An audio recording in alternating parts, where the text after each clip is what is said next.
That's my well. Again, let's see what happens. Okay. How are we doing now? We're in the middle now, so we're too quiet, and then we're too loud. So this should be just in the perfect. middle. We should be a very middle-sized bowl of porridge now. Well, it's impossible to please everyone, so as long as most people say it's okay. Alien whale music. I don't know if I've got that. I didn't know if there was an alien whale music setting on OBS. Oh, they've got everything these days. You never know. Well, sorry. That's just equal now, although Ed is easily able to talk over you. That's how you like it, though, isn't it, Ed? I mean, I am well known for liking to be the loudest person in a room. I often make it so. Who says that kind of thing, Ed? I'd have them shot if I was you. Yeah, just go down to yeah, I agree. Just Skype down a little bit. Right. And then we can get this on. Do this. We got a webcam online now. Yay! Better now. This is just on Skype and a little on the volume mixer. I've turned down my microphone a little bit. Skype. So now after Skype being too loud, it's now... Sorry, Skype not being loud enough, it's now too loud. Right, okay, I've turned it down a bit on the mixer. Right, okay. We've got people saying it's better now. So at least we're making progress. Right. That'll do. That's fine with me. I'm satisfied. I literally have to be somewhere else at 5 PM, so... What? I'm only joking. There's nowhere I'd rather be. There's nowhere I'd rather be than right here with you right now. I know who's going to be going into any mystery rooms. I know who's going in first. Put this Skype thing so I can see what I'm supposed to be clicking on. Right, now because people didn't send their character sheets in until extraordinarily late in the day, I now have to get them put online. I didn't. That wasn't me. If you were thinking, it was everybody else other than me. They were all terrible at getting their things in on time, but I did mine like last week. I think. Yeah. Yeah, I've got a good reputation for that sort of thing, for always being on time and always being punctual with replies. Hey. So, can I? Well, while you're doing that, can I introduce the person that I'm here in the room with? You can, by all means. I was going to do that after I've done all this, but yeah. Okay, no, I will let you. I'll let you do your own thing. Well, it'll fill in the time while I'm trying to get these character sheets filled in. Okay. So, well, yeah, just to let you know, sitting to my, we are at Frontier Towers right now, having a delightful time, drinking a Coca-Cola. Other drinks are available, and other fizzy drinks. But yeah, I'm here with Chart Kruger of Elite Dangerous Development Team fame. Hello, Chart. Good afternoon. I don't know if the fame is such just a good calling card, but no, let's go with that. Yeah, I think you're definitely famous for many reasons. One of them being that you did, and a lot of people might not know this, but chart designs, or one of the things that you do is the paint job stuff, right? Yeah. So all the cool paint jobs that you've seen, and especially the LaveCon ones. So actually, a lot of you guys probably at LaveCon. You just dropped out there for a second. Sorry. Okay, so a lot of the people. There you're back. There you're back. A lot of the people at LaveCon. Yeah, thanks for the LaveCon skins, says Snowimp, and that's what I was saying. No, that's a pleasure, man. Yeah. Yeah, so, it was awesome. No, I'm glad you guys liked it. It was one of those things that is just so rewarding to hear about when we came up with a good idea here. Ed said, let's roll with it, and I'm very, very glad you guys like it. Yeah, I'm just keen to see it in the main game. I've been playing the beta just so I can fly around with that on. I don't know. Is it available yet? I don't actually even know if it's in the beta yet. Have you seen it in the beta? Have you seen it in there? I'm not sure if it's available. Yeah, it's in the beta. Yeah, I've seen it in there. I've not seen anyone take any photos of it and send it. I'm disappointed. One person. I've seen one person do it on Facebook. I've seen one on Facebook, so it's definitely. Is that in the updates? The updates. Well, there is. So 120 people were given the paint job. So that's how many people were at LaveCon roughly, or that's how many people at LaveCon asked us for the paint job codes. So it's still, I suppose, it is quite rare. It is going to be a rare thing, which makes them even cooler. Definitely. Yeah. But also, Chart is also currently, amongst many other very, very important things, he's been kind enough to help me out with the paint job competition as well. So actually, the winners, which we haven't announced yet, Chart is actually putting those together and turning them into real game ships right now. So I think that's also super cool. And that was amazing. The paint jobs that came out, I mean, I was sitting there gobsmacked. Just some of them were so intuitively cool.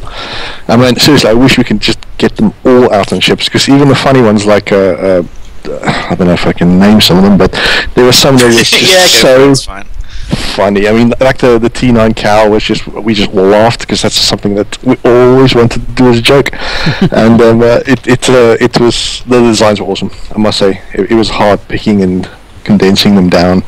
But I mean, I had help with that, and Chris helped as well upstairs, Eddie and Ed as well. So no, it was awesome. Yeah, no, I can't take any credit for that. Actually, it was Brett, who also was on our Frontier team. He was the person who really dealt with it. Yeah. Sorry to interrupt, John. I think. No, yeah, you didn't have any like really stupid ones, like someone just sending a big penis or something like that. To be honest, I was so afraid of that. I was thinking, because if you think about every single game that sort of gives away the chance for the public to just go with the flow, you thinking of Spore, for example, that was just a giant. I didn't see any. No, I think we didn't have a lot, but we did have one which was a pair of Y-fronts, which is also funny. I must say. Yeah, I did see that one. And it fit to the Cobra like a glove. So and you'll see that one in the game. No, we're not going to go for that one. But another one we did have was the one with just somebody had just put David Braben's face on the top of the Anaconda, but like in a really poorly edited way. With sparkles and everything. It was a rainbow shooting out of his eyes. Yeah, no, it was that was a homage, which I think we're just gonna gently sidestep and. Yeah. So we can't we can't do that one. But there's also, what was the other one? I saw some. Yeah, there was some weird stuff, but nothing too offensive, which I thought. No, but there was a couple of fun ones, which was like I think the Viper superimposed on top of the Anaconda, and the rest was black, so it literally just looked like a Viper from the top. We thought that would be the stealth skin, but no, people were very, very industrious and very, very clever with their designs. And it was just such a good thing to sit down every day, look at the forums, and just see these things coming in, and people naming their ships and giving little mini backgrounds to it. It was awesome. It's a really, really awesome competition. And to be totally honest, that thing I think in the future we can do again. We can just roll that and roll that and roll that, because we got a ton of good stuff to choose from. Yeah, it's really good, really exciting, and I think you guys will be really thrilled when you see the winners. And how they've come out, because they look. I've seen a couple of them, because you've not finished them yet, but they do look amazing. No. Anyway, yeah. So that's what Chart does. Chart. Whilst Dave is still putting his stuff in, he's still putting stuff in. Dave. Still putting stuff in. While Dave is still putting stuff in, what else is it that you do? I'll interview you. Let's do an interview. Let's do a mini interview. I'm actually going to read these probably in the AMA. I'm doing for later on. I don't know either the what do you call it, the questionnaire. The meet the team feature. Yeah, that's going to pop. These questions are going to pop up later in the meet the team. Yeah, that's true. But let's do them now. No, I do a lot of incidental stuff. Like the team is going at a pace, so I do more of the incidental stuff, like the loading screens, paint jobs, bug fixing. The smaller tasks that needs to be done, I take care of. So the other guys can just concentrate on what they have to do and just go flat out and making cool ships. And now with Horizons coming up as well. Yep, this is where we've got to be very, very careful with what we say, of course, because we haven't prepared this at all. So. And there's just this massive beep with a little bit of beep, and the best thing is the beep, and it's like. Wow, this beep button I've got is really, really good. No, it's literally I'm on our team. We're a great bunch of guys. We're loving it. It is a good place to be, because I mean, I'm going to quote a bit of Blade Runner here, but I've seen things you people haven't dreamed of. So No, that's cool. And to be honest, sometimes we forget that what we do is literally a month or two ahead of you guys, and we're burning to talk about it. It's sometimes a bit of we have to catch our tongues. That's why glad Ed sits next to me, because he can be the censor. Yeah, I'm shaking my head at him right now to make sure nothing is said incorrectly. There's a big board here, and he's just pointing with the arrow to this. No, not this, stay away from this. I just heard the word horizons and I did panic. Well, the one thing that I've learned is that the worst person at Frontier for giving away spoilers is David Braben himself. Oh, that's, I mean, yeah, I'm surprised it took you that long to realise that, yeah. And then we all just have to go, well, it's his business. So, in the end of the day... It's a done deal now. Yeah. So you're not sat there every time he's talking, shaking your head then, Ed? No, that's not my job anyway. No, it's definitely not like that. We do have a realization of we don't want to tell you stuff because, to be totally honest, it's spoilers at the end of the day. Yeah. We'd rather let you guys sit down, get in your ship, fly, and go, whoa, this is cool, without it being predispositioned by us saying, oh, you're going to find this, X, Y, Z, blah, blah, blah. So that's the best thing, to actually find these things in game. It just adds to the gaming experience so much. Because sometimes we don't even see stuff when it comes out of the art team till it's in the game. And the impact is so much more drastically. You could be modeling stuff looking in a sterile environment, on its own, not part of the whole, and then you actually drop it in game. Yeah, and then you see it. There's atmospheric music, the audio team, they just come in, they lift it up, the particle guys, the lighting guys, and it's the sum of the parts. It's just so much more greater than you can ever imagine at the time. And then the impact in game is just awesome. I think I've said this a few times, but we do. When I walk past you guys upstairs in the art department, I'm always like, hold on, did I just see that on the screen? Can you bring that up again? And they're always like, yeah, and they just bring it up, and I was like, oh, wow. it's just super cool. So yeah, there's so much awesome stuff coming. Anyway, how close are we to this, Dave? What's going on? Almost there. I'm sorry that I was so late. Stay on target. Sentinel was concerned that he shouldn't be able to see what you're doing, but you haven't really got much choice but to see what he's doing. Yeah, it's probably a good idea not to look at the stream. but Dave, that was a rather heartless and cruel comment that you typed in there about Ed, but ultimately true. Yeah, that is true. I know it's true. I actually missed that. I've actually seen it. So. Yeah, I didn't see it either. What was the comment? La, la, la, la, There wasn't one. Oh, I'm not looking at the screen. I'm disappointed. No press is bad press. I just, as long as people are talking about me, I don't care what they're saying. I hope people realise that I am joking. That's not true. I don't really feel that way. Did I just see on my GM notes, kill him ASAP? That's supposed to be private, dude. Oh, right, okay. First into the room. Oy. I don't mind being first into the room.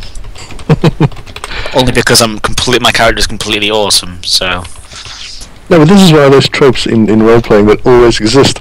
It's like there's a book in the middle of an empty room. Who goes in first? And everybody goes into a flat panic. 5 minutes. 5 minutes there's, should we do this? Should we do that? Should we do that? Until one guy just go, I'm going to open it, and nothing happens. It's like, GM's got you. So what experience do you have with, how much experience do you have with role-playing games? Actually, I came into this rather late. I think I started role-playing only about 7 years ago, but I think I got one of the best introductions ever, because a then employee of Frontier, he was one of the designers here, and Sandy as well, I play with Sandy in a D&D 4th edition group, and another ex-employee, they had a group running, and I heard this through the grapevine, and I never played it, and always wanted to, but it was the bad old days where it was frowned upon to play. Yeah, exactly. Yeah, I come from South Africa, which is pretty conservative, so that kind of stuff just didn't fly. And so they invited me, and I played with them the first time, and they're all experienced role players. And he actually writes for Wizards of the Coast now. I think his latest His latest adventure is being played at cons at the moment, part of the new expansion that they're doing, and they are just, he's just an awesome DM. The guys I play with just brilliant. Sandy, Sandy is the designer, and we have so much fun. And we've been having a campaign for the last 7 years, so I got the best introduction to role playing ever. So I'm so glad of that. Ready now? Are we ready? Are we ready? Yeah. Yes, Sentinel, you are supposed to be able to see what I'm doing. You're privileged. You are seeing everything the GM can do and everything the GM can see. They have godlike powers over the world in front of us. Okay. Oh God, I forgot to actually work out what we're doing. Yeah. Right. Okay, is everyone ready? Yeah. Always. Right. Okay. You are all on Lave Station.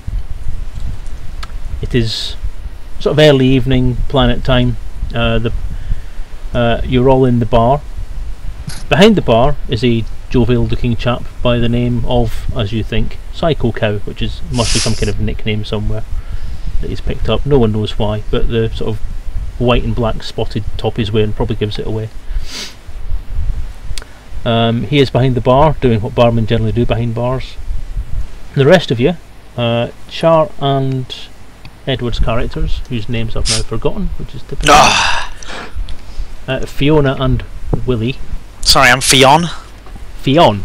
Yeah, she is a woman, but Fionn. Yeah, Fionn. Alright, I'll change Thank that. you very much. Thank you. It's double N. F-I double N. Fionn. There you go then. Change. Thank you. Sorry. I don't know if I can edit these, know. by the way. I'm actually going to do that, so my character name is just behind my real name, so... No, your character name is now your real name? No, I put my real name next to my character name in the... yeah, I got it, yeah. I'll do that. Okay. Yes! I see my character sheet, thank you. Sorry it took such a long time. Great. Awesome. John, what position do you hold on the station again? I'm what am I again? I'm the officer of operations. Okay. It sounds important, but it's not. It sounds means you I fill just out paperwork and do HR. Yeah. I just do whatever Commander Stroud tells me to, really. Okay, well at the moment Commander Stroud has told you to be off duty, so you're in the bar drowning your sorrows for another hard day worth of work. Yes. Willie and Fionn, what are you doing? You're in the bar, but what are you doing? Willie's actually enjoying a small shot of Megagen, just sitting back. It's been a hard day cleaning. He's filthy, his overalls are a bit stained, he's a bit whiffy, I must say, of fuel, and I think he's just sitting there with Fionn, enjoying a drink. Yeah. Now it's interesting that Fionn will be with smelly, fuel, stinking Willie, but cause, as the beautiful young lady that she is, but Fionn has an alcohol problem, so that's why she's in the pub. You know. Slimy bad Megagens. And she Ed, just. can I just ask? I mean, I think every role-playing game I've seen you play, you've been a female. Yes. Is there a reason for this? No. I think what I quite like about playing the female is that it is the opposite of what I am, and I just like when playing role-playing games to be something completely different. That's all. Good answer. I'm not convinced, but it's a good answer. I've only had a couple drinks, by the way, at this point. Not in real life. From now on, I'm talking about the RPG. I've only had 2 drinks at this point, so I'm not drunk because I have a very high alcohol tolerance level. Okay. Fionn, here's your here's your drink, sir. It's a Labian brandy and a intergalactic cargo blaster for you there. There you go. Yes, thank you very much. A little drink up. Okay, one sec. It's got a lid on it for some reason as well.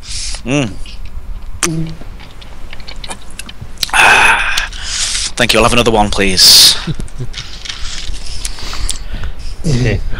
Willie's just sitting there calculating how long it'll take before she keels over from the number of cargo blasters. Yeah, I'm alright. I'm fine. I'll do alright. I'll be okay. Anyway, Willie, what? So what are you doing here in this bar? Why are you sitting next to me? I don't know. I've never met you before. You just came and sat down next to me. Hey, but you look like a young woman. I'm sitting here. Willie, just a quick background. He's 65 years old. He's a cleaning engineer, and he has a little old banged up hauler, which he does all his. He's got a private cleaning business, and this is all the smiggiest jobs that nobody else wants to do. Willie does. Scraping unfortunate pilots out of their seats when a canopy was breached, when a ship's internal sewer system exploded in zero-G. That's the kind of stuff Willie cleans up. So he just saw this young girl sitting at the bar, and he was intrigued because this is a spacer bar. Doesn't know what young leggy blondes or brunettes or brunettes are doing alone in a place like this. So I'm suddenly feeling a little bit uncomfortable. No, but he saw that Fiona was carrying a dictaphone, so he was wondering what's she doing here with the dictaphone. Well, I'm just going to quickly put the dictaphone away because I don't want anyone to see my dictaphone. I didn't realise it was out on the table because I was just distracted. But it's okay. No, absolutely not. I'm glad you brought that up. Well, so yeah, I'm usually used to hanging around with the bit more sort of a higher class of gentlemen. Sorry, Willie. No offence, but I'm used to hanging with high class gentlemen because I am a film critic and I'm used to being at red carpet events. Seeing all the I'm quite a well-respected film critic. The type of like a Roger Ebert type. Very like one of the I'm a pioneer of things that I do. There you go. Oh, look, we've got Carl behind the bar there. Anyway, you're going to buy me another drink or what? Yeah. Willie just solemnly nods and he just raises his hand and signals to Cal for just another one here if possible. Awesome. Customers Hey Cal, why is there that homeless guy sat next to that hot brunette over there? Yes, I knew that'd be hot. I don't know. I'll go find it. Excuse me, ma'am. Is this man bothering you? No, he's fine. He's giving me free drinks. It's all right. Like I don't really mind. He seems okay. All right. Well, here's the next round. Who's paying? Willie will just sort of whip out his wallet and tab a couple of credits over. I'll go and check your card. Back in a minute. Back in a minute. While Cal's away. Make a senses roll, please. Senses roll. Senses? We've all been drinking too much. I think we've all been drinking too much. That will be taken into account. Yeah. Oh wait, I don't know how to roll on here. I've never used this before. Here we go. You type /roll space and then the number of dice you want to roll, like 2d6, 3d6, whatever it is. Whatever your senses value is, that many d6s. My senses is 4. /roll. 6. Chart, why are you rolling 2d4? Oh, because I am so sucky at this. Rolling 2d. Oops. So I'm rolling 2d6. Sorry. So I'm supposed to roll. 6 and a 1, 4 and a... Well, I'm going to go on. 6 What are my and a 1, senses? 2 and a 2. 2 and a 2! Psycho Code, really? Yeah. You're obviously very busy getting that guy's card sorted out. Yeah, I can't get it in the machine. John, are you rolling? I need some better instructions on how to roll for these. I don't know where my stats are. You should be able to use your character sheet on screen as well. Why would you do that? /roll 2d6. Right. So if you sense a 3, you roll 3. Sorry, I don't know where my character sheet is. I've lost it. There it is. Go away. There you go. So my senses are 3, so I would roll what? 3d6. 3d6. 3d6, nice one, got it. There you go. She's drunk, look at that. That's pretty bad.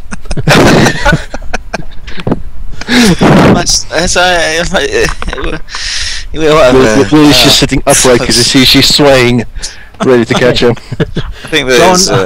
well, put it this way, on Theon's roll I don't have to worry about adding on anything for being drunk. John and Willie, you notice 5 men enter the establishment. They instantly walk in, look around, look at each other, and then head to different tables. They haven't gone to the bar yet, they've just gone to different tables. Give me a minute to get the hang of this interface. I will draw such things. Excuse me, sir. Your card was declined. Well, I think it was. It made a strange beeping noise and some smoke came out of the machine. So, I don't suppose you've got any credits on you. Oh, fine. I'll pay for it. I'll do it. I'll sort it out. Willie taps his pockets forlornly and looks at Fionn. I give Willie that wink that says, "Told you it'd work." Willie's hope that she just swings back. Fionn leaches into her back pocket and pulls out a purse and just shoves the purse into the cow's hand. Wait, thank you. Just take it out there, whatever, it's fine. I'm sure it's in there. Just take it. It's whatever. I don't care. 30 credits is fine. Yeah, there we go. Yeah. What about a tip? Oh, I don't know how much you tip around these parts. I don't know. Like, what's the rules on lathe? I know that in back in my home, the tables are moving. The tables are moving. Excuse me, sir. Don't move the tables. That's the Gargle Blaster talking, Fionn. That's the Gargle Blaster talking. Bloody customers coming in here, shifting stuff around. Honestly. Right, yeah. Sorry, I'm laughing. I apologise. Sorry, sir. I should take your customer more seriously. This is a very nice establishment you run here, and I will give you like a 5 credit tip. That's fine. 35 credits, great. Take it. 5. Right. So do I have... how very generous. John, the cheapskate at table 4. Why is John sitting on his own? What is John doing? Who is John? Who is that man over there anyway? Oh, I'm just wandering the bar. I'm wondering who these strange guys are who've all come in at the same time and sat at separate tables. Can Willie sort of just run an eye over them to see if they've got any uniforms on or insignias on their chests? Because this looked a bit too coincidental for him. Well, they're not wearing a uniform. There are people wearing sort of very casual clothes, but maybe a bit too casual. You know, there's absolutely nothing's coordinated. It's like a very bad fashion parade. There are a variety of different builds. They're not entirely not uniform in any sort of way. Can we look at their shoes? Interesting. Because, I mean, they're not wearing loafers or anything like that. Well, you notice that that's pretty much the only commonality they have. It looks like they're wearing fairly sturdy boots. Willie's starting to smell a rat, and it's not him. Or not the dead one in his pocket. No, he doesn't have a dead rat in his pocket. Willie's seeing John walking around, and he also see that John is looking at these guys. So he's just going to give John like a look. Phil, is that you, Phil? I'm talking to the guy at this table here. I'm sure he looks like Phil. Oh, what's that thing happening over there? He just looks at you and says, "I'm not Phil. You've got me confused with someone else, friend. Please move on." I think that's Phil. I think that's definitely Phil. I recognise Phil too. I just turned around on my chair and I'm looking over and I can see that's definitely Phil. Yeah, you've changed, Phil. John. John. Yeah, we've had words about this before. Stop not allowed to approach the customers on your own. Just go back to your seat. I'll bring you over a nice Lavian brandy. Fine, I'll go back to the bar. Hey Cal, do you sell any of that sobering up stuff? Because I need to think straight today. Do you have sobering any up stuff? that stuff that you usually have? What do you have? You usually got some stuff. Ah, the wake up juice. Yes, wake up juice. Diesel duck sauce. No worries. I shall bring a little shot over. Thank you very much. Next to Willie. There we go. There you go. Willie. While that was all going on, you noticed the guy in the table just down from where they were. This guy. Yeah. Kind of half got out of his seat when John kept going on about Phil. And then as the thing drew to a close, he sat back down again. Oh, so is that Phil? Wait, I'm just taking this shot really quickly. Sorry, just taking the shot. I've taken the shot and I'm feeling refreshed. Right. And there's a special mug as well. So, as these guys came in, can we just... Who else is in the bar except us? Is there anyone else? There are people in the bar, yeah, just run some dotted about. There's some people hanging by the bar, but it's fairly quiet. The tables that they've all sat at, interestingly, the table at the back, this one here, actually has people sitting at it already. This guy's kind of sat down with them, and they've kind of looked at him as if, like, who are you? But not really said anything. He's just sort of sat there. He mumbled something to them as he sat down. Didn't say anything else, and they're now ignoring each other. Excuse me, sir. You've been sitting here for a good couple of minutes now. You haven't ordered any drinks. We do have a one-drink policy if you want to spend some time in that seat.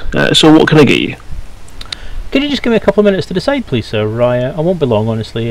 Just trying to work out what to have from your substantial menu. Yeah, it's got nuts, it's got a sandwich, and it's got Lavian brandy, gargle blasters, and diesel sauce. What do you want? Come on, hurry up, I haven't got all day. Oh, well, very well. Since you insist, I'll have a Lavian brandy, please. Fantastic. Have one for yourself as well, my friend. Very good, don't touch stuff. Are you...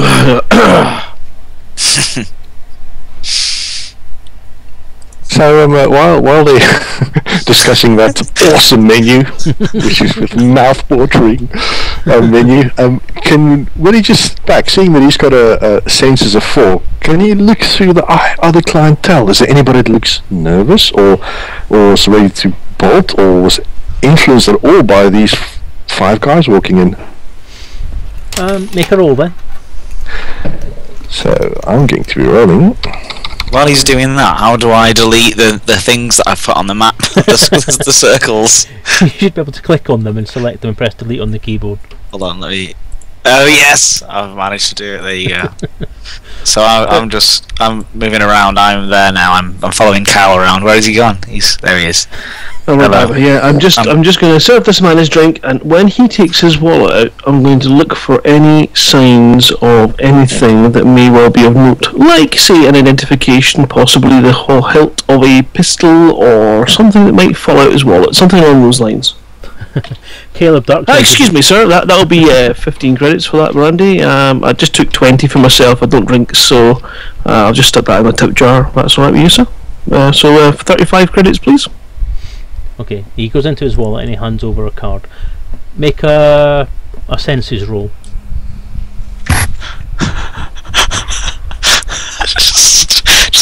just walking around. just doing my thing. Walking around smiling at everybody. This shot, I'm not entirely sure that it was the wake up juice that I was expecting. Well, Caleb Darkside asked in the chat, do they sell onion head? And I think that's possibly what you've just had. Okay. Really? Can you give some onion head? You've actually made it look vaguely like the logo as well, so that's quite cool. That wasn't on purpose at all. Podcast, what's the amount you want to reach? I don't have a particular amount in mind, but if we could raise during the stream 2,000 quid so that Arixark cuts his hair off, that'd be awesome. And that's 2,000 quid on top of what's actually on there at the moment. So we started at 934. If we can get the thing to 2,934, then a man who's grew his hair for 20 years is going to shave it off for us. Wow. Yeah. I've been growing hair for 40 years. It's not exactly impressive, that. I cut mine this morning. I didn't raise £20,000. 2,000, not 20. Sorry, 20,000 might be a little too much to ask. Shoot for the moon. Yeah, okay, so I've managed to get a 5 for my senses roll, which is not great. No, you haven't. You've got 2. You got a 2 and a 3. Remember, in this game, you don't add the dice rolls together. Each one has to get to a certain difficulty. Default difficulty is usually 4, but it could be different because I might change it. I might say it's something else because that's just who I am. It's the way I roll, literally. That's the way I rolled. Yeah. So to get back to it, Willie rolled 15 for that previous roll to check out the clientele. Yeah. Your role to check out the clientele, you can't see anything overly obvious. No one's really given them any more attention than you would expect. There are people at... I'll put a couple of circles on here. At this table, that table, and that table where these guys sat, they're pretty much all just kind of not talking to him. The guy's just sitting there. One of them's looking at his tablet device. The one here's looking at his tablet device. What's this here? That's what where. It's kind of like a little mirror on the table or something, like a jug of something. I've put a little question mark on it. I can't see You it can't see anyway. my question mark. I can't see a question mark. I can't see it. It's there. Oh yeah, I have no idea. It's a decorative. A It's a decorative stock bit of art. Oh, sorry. JDR. I didn't draw this myself. This is a stock bit of art from their. Okay, yeah, fair enough. Yeah. It's a tankard of ale. Yeah. All right. Good stuff. Great. I like that. Okay. Anyway, yeah. So, what's happening? Well, where are we up to? What's happened? Have we found out who these mysterious men are yet? We didn't. Wait a minute. Whoa, calm down. Calm down. Sorry. No more Red Bull for that man. Yeah. Well, you can't see anything particularly noticeable about anyone else that's in the room at the moment, other than these guys just blatantly sitting down at other people's tables. Just blatantly sitting down. So Willie's a bit. Willie feels a bit spooked because this is from his long years of going around in dive bars and all these kind of places. This looks highly irregular. And if there are a bunch of squaddies or military guys, they'll sit together, have a round. But to split up like that and then go sit at different tables, he's got a funky feeling something is brewing. Sorry, that was me. I had some of the nuts. Very good. Okay. I'm so upset that Phil's been ignoring me that in my drunken rage I accidentally spilled his drink on him as I walked past. Can't pick up this bloody circle. Sorry, Phil. Phil, I turn around and look over and see what the hubbub is going on in this corner.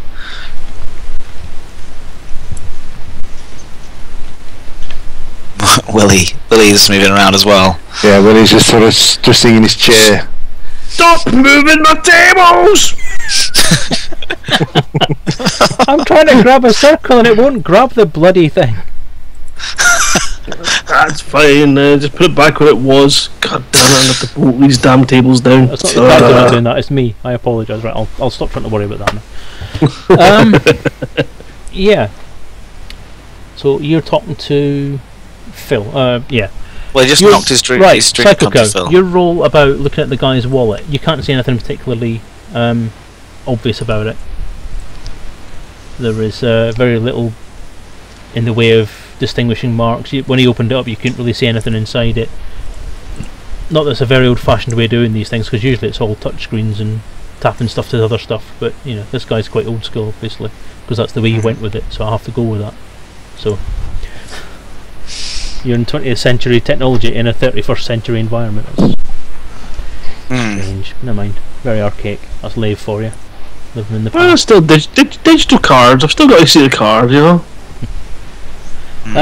But we don't have a body chip reader anymore. Well, we did have, but then Jarvis borrowed it for one of his outings, and yeah, no one's been willing to touch it since.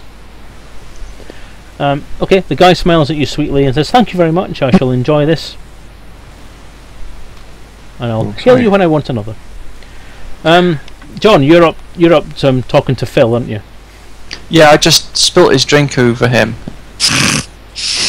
Interesting. He didn't have a drink. Well, there was a glass on the table, maybe No, there from a wasn't. previous customer. Oh. Originally John said he spilt his drink on him. Oh right, okay, His yeah. own drink. Ah, nice save, Psycho-Kill. Well done. You're welcome. Understandably, he goes, "Oh, for crying out loud! Just can you not just? I am not Phil. Leave me alone." Oh, I'm so sorry about that. The least I can do is dry clean your jacket for you. He takes his jacket off and gives it to you. Is his wallet in the jacket? No. Damn it! Now I've got a jacket I've got to carry around with me. Oi, get Willie's out from behind the bar, you! Oi, oi, oi! Shift it! I will point out, Sorry. in amongst all of Sorry. the stuff going on, you Sorry. focusing on these 5 guys. Other people have came in and out of the bar. It's, you know, there are people coming in and out. The bar has got people hanging around it. Yeah. And some occupants of some tables have left. Mm. The table in the middle, roughly this one, Yes. a rather well-presented gentleman has sat down on that table and is hailing Psycho Cow for his attention. A well-presented gentleman. Yeah. That's alright, I'm very good at ignoring these. I know what the script Everybody make is. a senses roll again.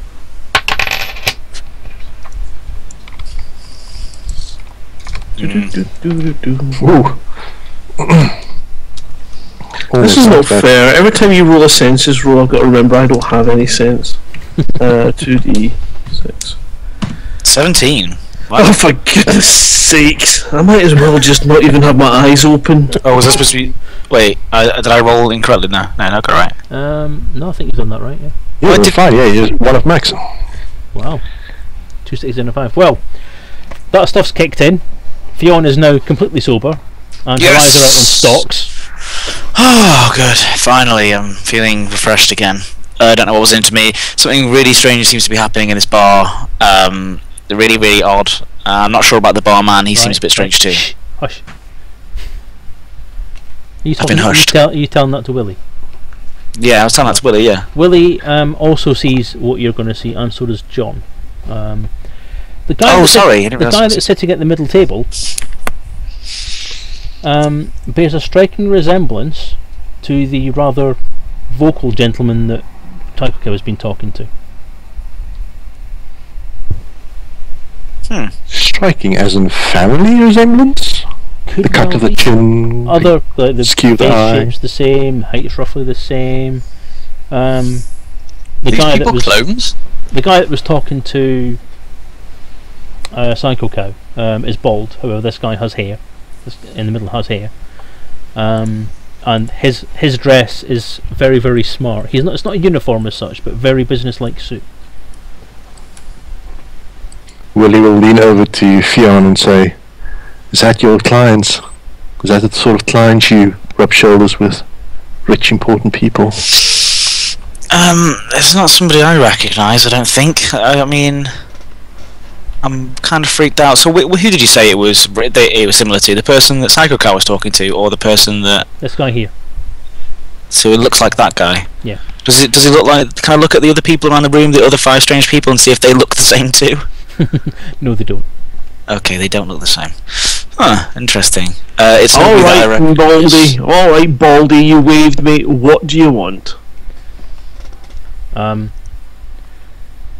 I'd like a small drink. Do you have anything non-alcoholic? Really? All right. Yeah, I'm sure I can squeeze something out for you. Ooh, Could you ice with that? hang on a sec. Percat, how often do you want the bot? One day Percat's going to spell my name right. I think it's had every single different spelling of it that's not right. Selezen, how often do you want the bot to post a donation amount? Post it every half hour? 20 minutes, half hour, something like that? Yeah, that'll do. 20 minutes. So, are they roughly the same age? Yes, roughly the same age. So they look. As far as you can tell. I'm assuming this is the same person, but Yeah.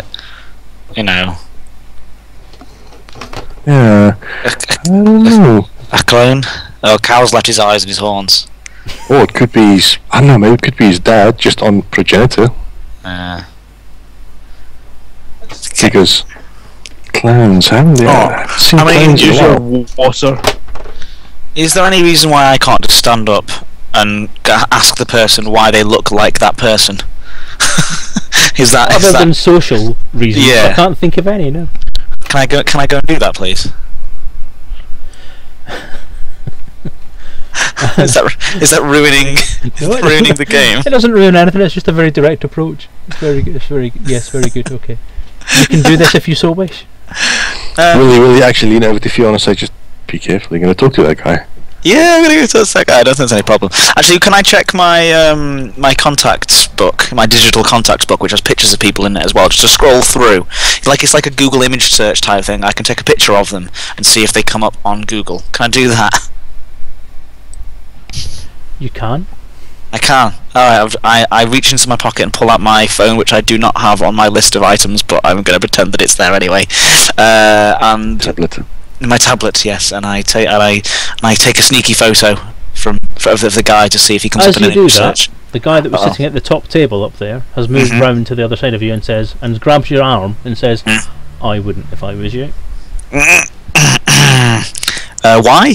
What? Who are you? What are you doing? Get your hands off me! Is there a problem here? Ah, thank you. Ping! As if by magic, John appears. Oi! Yes, this No gentleman has come manhandling over the and- female clientele. Do you have similar rules about female clientele taking photos of people? No, Willie just leans over and says, she was going to show me pictures of her grandchildren. Yeah. Grandchildren. Pointing it the other way. Okay. Did you? Yeah, I wasn't. I was just confused. It's been a long day, and I was just trying to get signal because the signal wasn't very good in my seat. So I was like trying to, when you sort of wave around the iPad in the air to sort of try and, or any other device to try and pick up signal, and it just wasn't working. So I don't know. Sorry, I didn't mean to cause any fuss. Who are you anyway? Why are you grabbing my arm? Have you let go of my arm yet? I show my pistol off just to calm things down. What? That's not going to calm things down. What are you getting that thing out for? Put it down. Put it away. John just had words about that. Table. I just show it. It's still holstered. I just reveal that I have a weapon. Okay, someone's moving the desks again.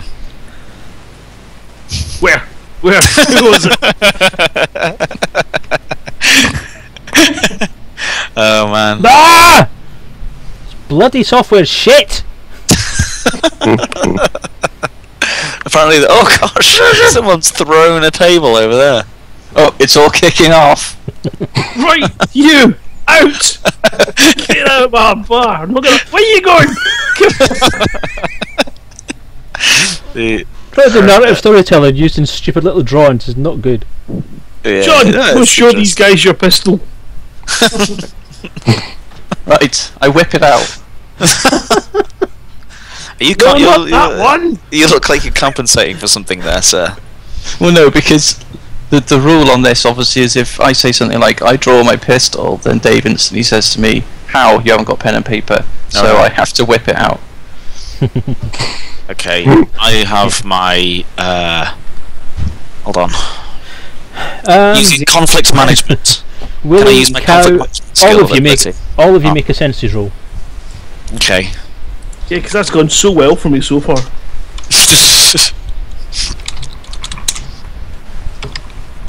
One. Woohoo! Oh, I didn't do the /. Sorry. Oh. 10. Right, John and Willie. Yeah. As this conflagration of opinions is taking place around you, you notice the bald guy from the other table, the friendly chap, has gone up to the guy at the middle table and walked off with him. The guy at the middle table did not look overly happy when he saw this guy, and he looked somewhat startled. Willie, you noticed that primarily. As they got up and started to walk. They walked in a formation that was the bald guy at the bar, or closer to the bar, was walking slightly behind the guy, the new guy. His erstwhile twin, shall we say. Yeah, this looks very suspiciously like they're either bodyguards or bounty hunters. Because if it's a police, they would have identified themselves, or they're just criminals, and this can't go, because Willie's got a utter hatred for crime. For pirates. That's nice to hear, Willie. As they head towards the door, I'm more sorry, go on, carry on. The guy that's talking, had grabbed what's her name's arm, Fion's arm, has sort of moved round to between where you are sitting and that view.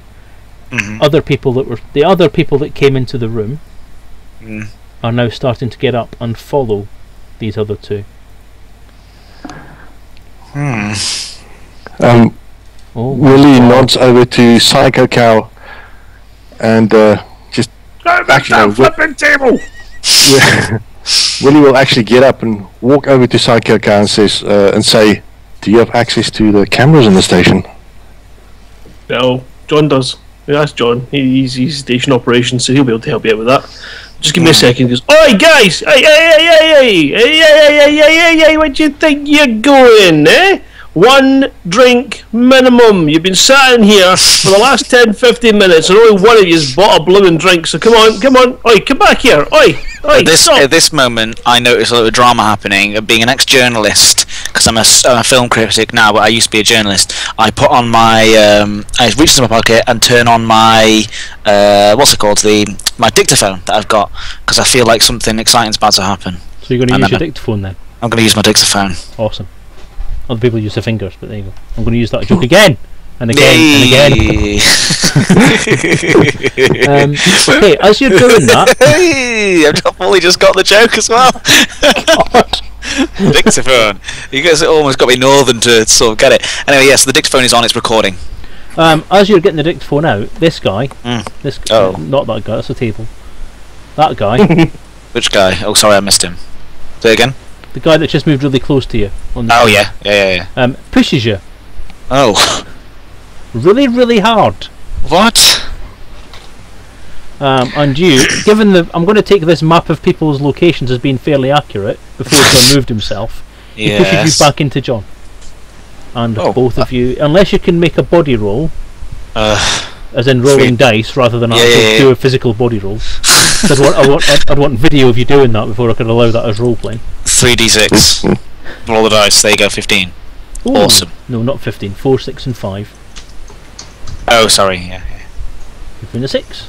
Okay, you do not fall to the ground, but you are kind of sort of back over here now. I'm not going to drag your onion head character because it's going to leave all these bits behind. So I'm over here. Yeah, you're kind of over there now. And table got pushed slightly as well. Sorry, Cal. Yeah, it did, obviously. And he then starts to make his way out as well. Oi, you little git! What are you doing? What do you think you're playing at, pushing people around? I go after him. I'm going to attempt to stop them at the door because I'm peed off they've not bought drinks. Well, by this point they're actually out the door. And before you moved your little come back! That come guy. Back! I'm just a little bit startled still at this point, and wondering. I'm looking around the room for Willie because I'm concerned about Willie's whereabouts. Willie looks after, moves closer to Fionn and says, "Are you okay?"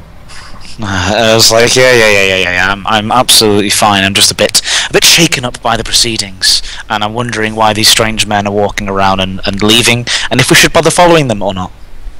Actually, if we're following them, that's going to be trouble. I was actually thinking maybe John can track them on the camera and see where they go, because then we don't have to follow them. He's station operator. He'll have access to those things, I would think. Are you alright, Mum? A rather nasty fall you had there. I didn't fall over. I just got pushed back a little bit, and you should be talking about, should be more worried about John. I knocked into him, and he seems to have disappeared somewhere. I don't know where he's gone. No one really cares about John.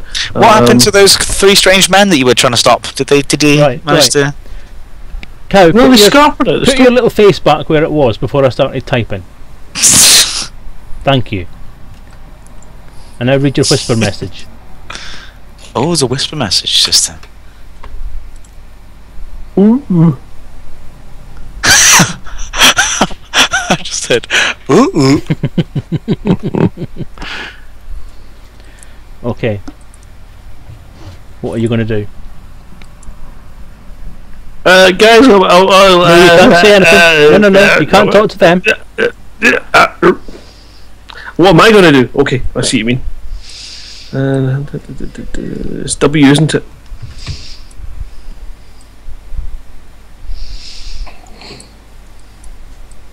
Everyone else pause for a second while we sort this bit out.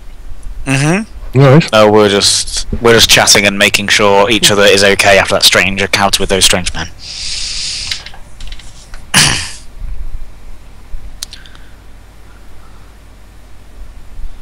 Willie's just actually shaking it. So what a bunch of tool heads.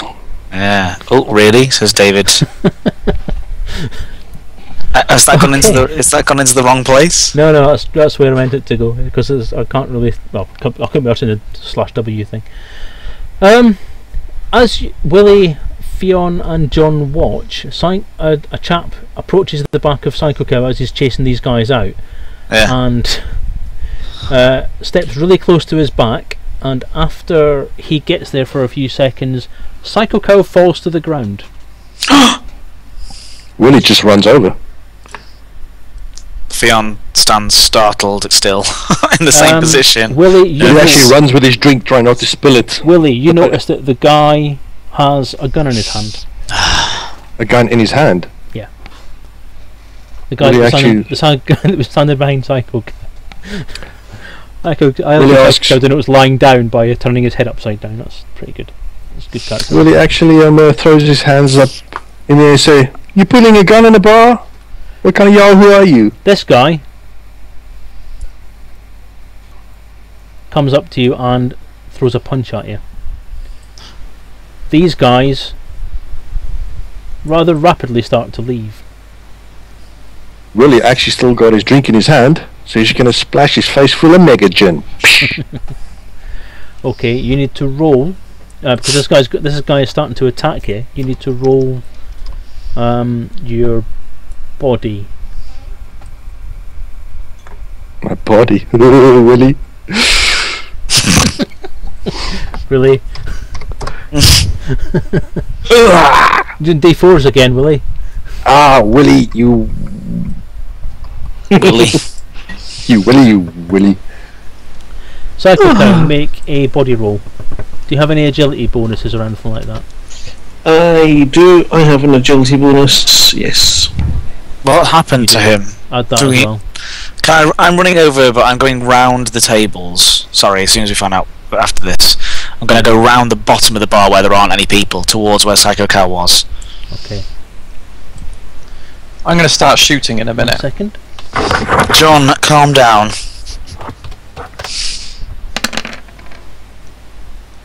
If there's one thing I've learned about this, it's definitely shoot first, ask questions later.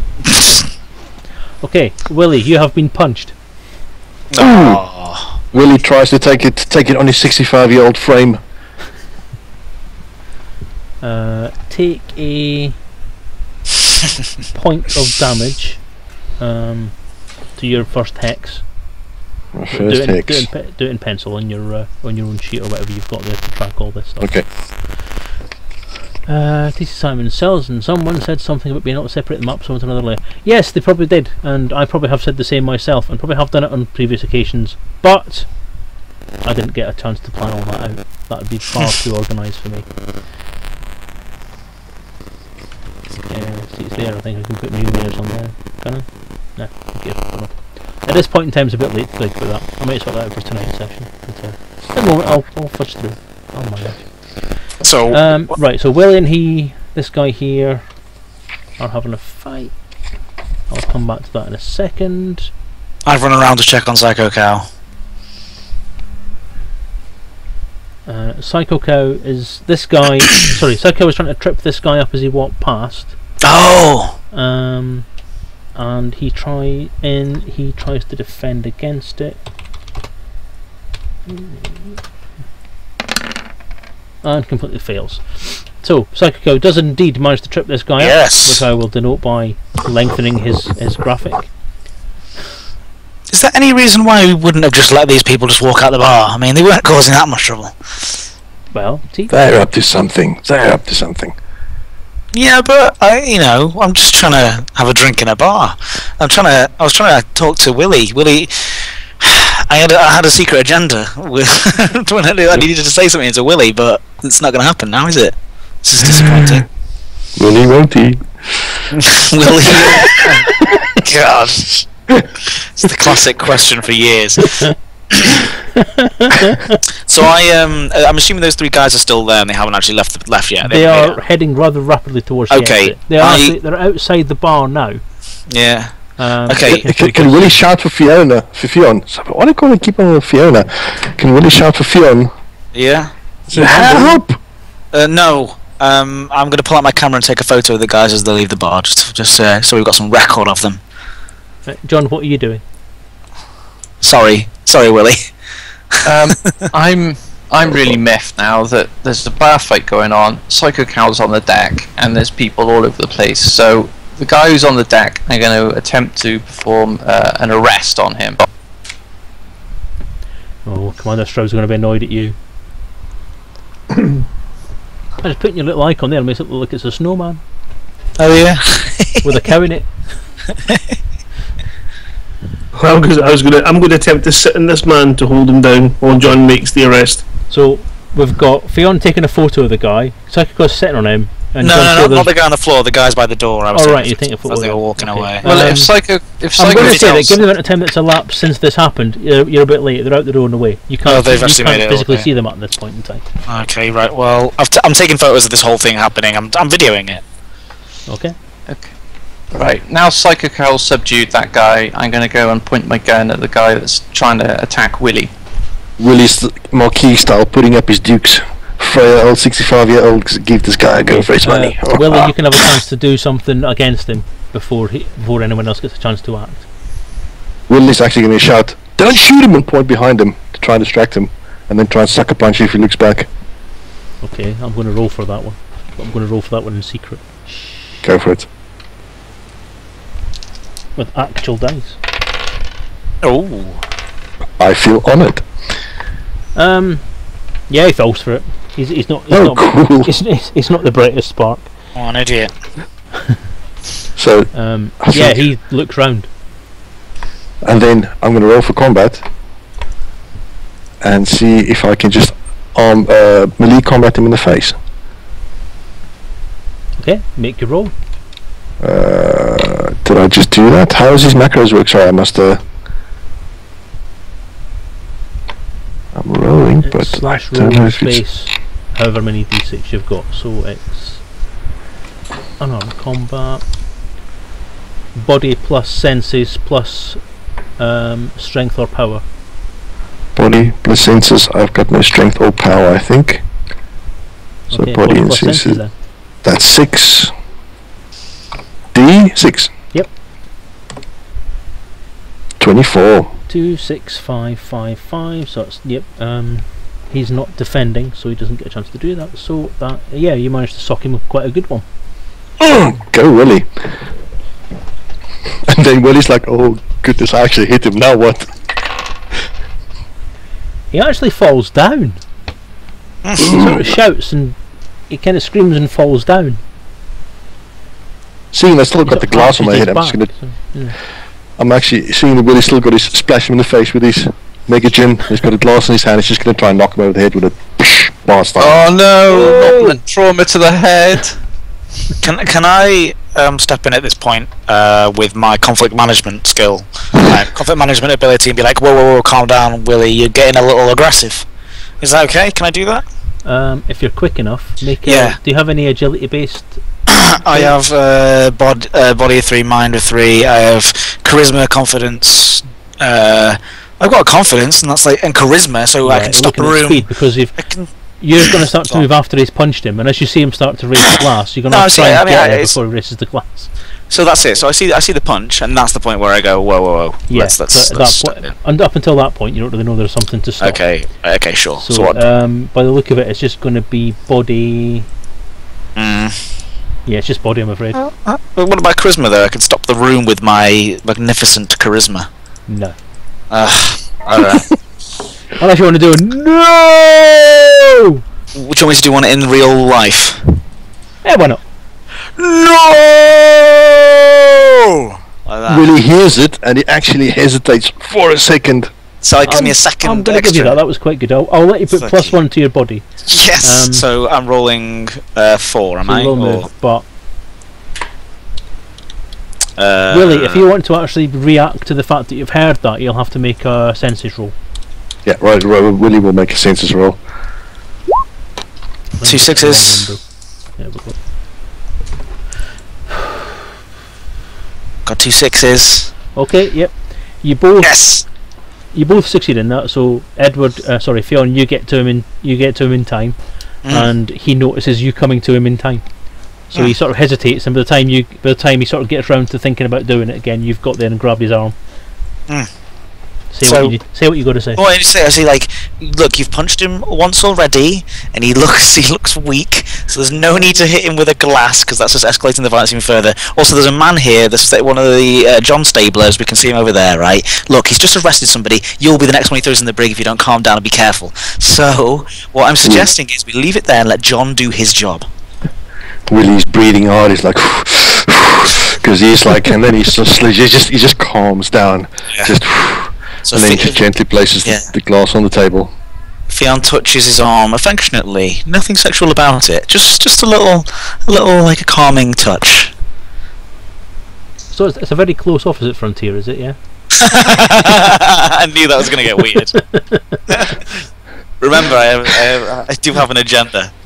We're actually role-playing this as we sit. He's gently stroking my arm. I was like pointing and shouting at him. What are we rolling for there? What was rolled? I heard a roll. I'm nervous. That was me dropping a dice. Alright. So at that point, John, it's John. Like the guy's stunned. Are you gonna take this guy down too? I'm gonna restrain him and make sure that shout out to Psycho Cow. Are you okay over there? Are you in control? Yeah, he's quite comfy. Okay, good. Right, what the hell's going on?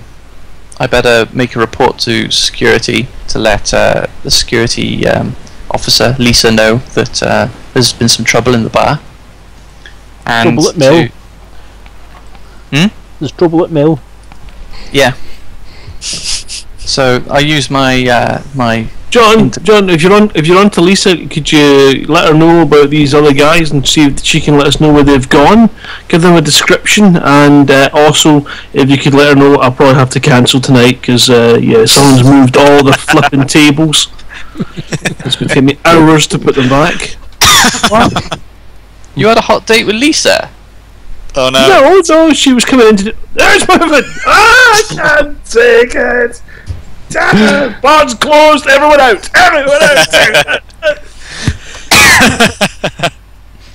While they busy discussing the ins and outs of that, can Willie actually surreptitiously maybe go through the guy's pockets that's on the floor? Yeah, you can do. Yeah, Willie just sort of saunters over and have a quick frisk. Right, there's not a lot of stuff in his pockets. There is a small tablet which has a black lock screen on it. Black lock screen? Yeah. Interesting. Hey, Willie, that's an illegal search. It fell out of his pocket when he fell. Sorry, is Cow you humping that guy? No, I'm just bouncing on to keep him from getting up. But Willie will actually take the tablet and turn to John and say, "This was on him, and there's a black lock screen on. You've got security clearance, can't you have a look at it?" We have to find out what. Yeah, it's his personal effects though, so I'm not going to have access to it, unfortunately. So. But it's a criminal case. He started a bar fight. You got jurisdiction. Well, I'm not actually security. I'm just armed because I'm a dangerous individual. But I'll take a look at it, I guess. I take. Willie will hand over the pad to John. Okay, fair enough then. That's disappointing. John, are you going to actually look at it, or? Yeah, I'm checking it out now. Yeah, it's locked. Can anybody unlock it? Looking around an individual, somebody must be. Psycho Cow's pretty good, I think, with that little hack that you can do on iPhones. I think he's pretty good at it. No? I've got a small amount of technical experience. Somebody give it to John. See if he can. Psycho Cow. See if he can do it. Do we have any small technical experience? Do we have any characters? Any of us with any sort of technical know-how? Nope. Well, I can plumb living daylights or something, but that's Yeah. Plumb the living daylights. Normally, Fozzer just hits it and stuff with his wrench. Fiona's general knowledge is something that might be useful. It's minus my general knowledge. Oh, so it's not very useful at all then, is it? Yeah. John doesn't have any useful skills. Not in this instance, anyway. Well, Willie's got manual Cybergirl's got dexterity. technical. Has he? He does. There you go. Ooh.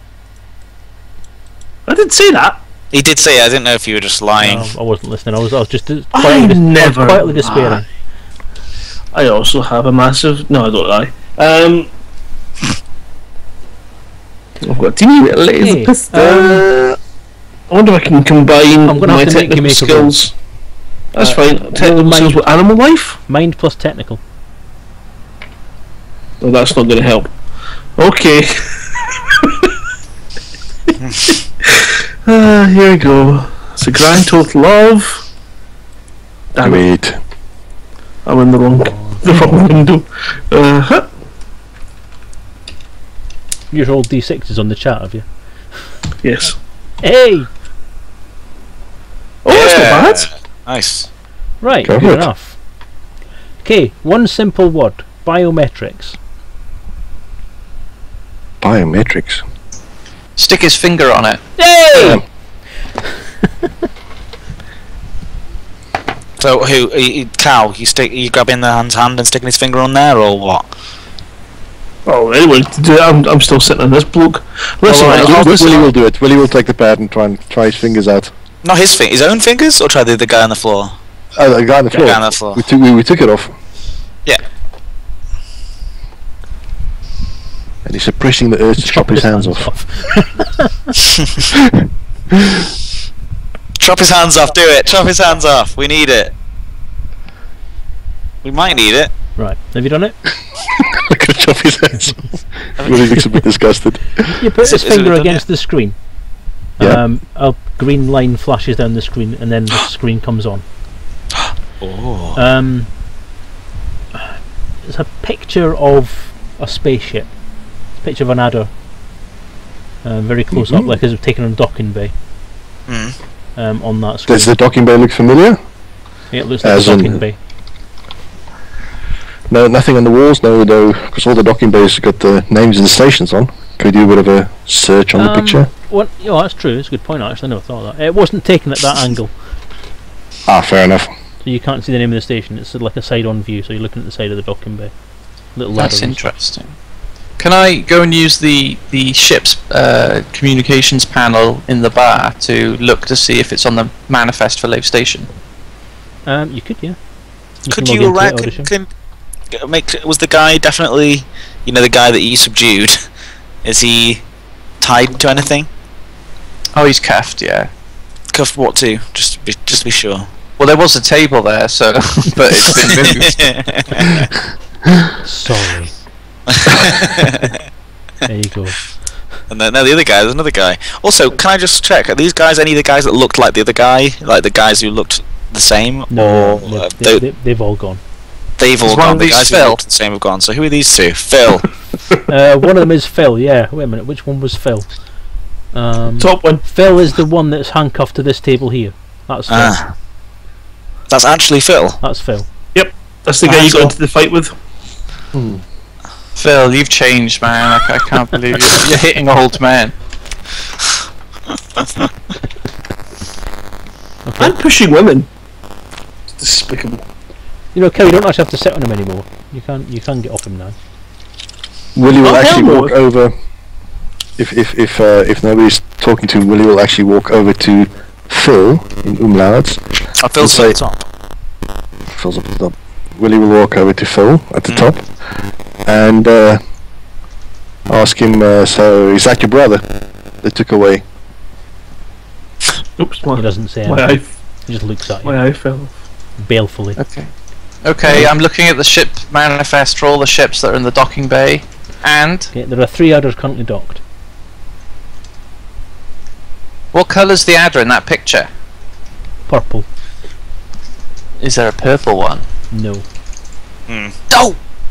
No. Can you check to see if a purple one has been docked in the last 24 hours?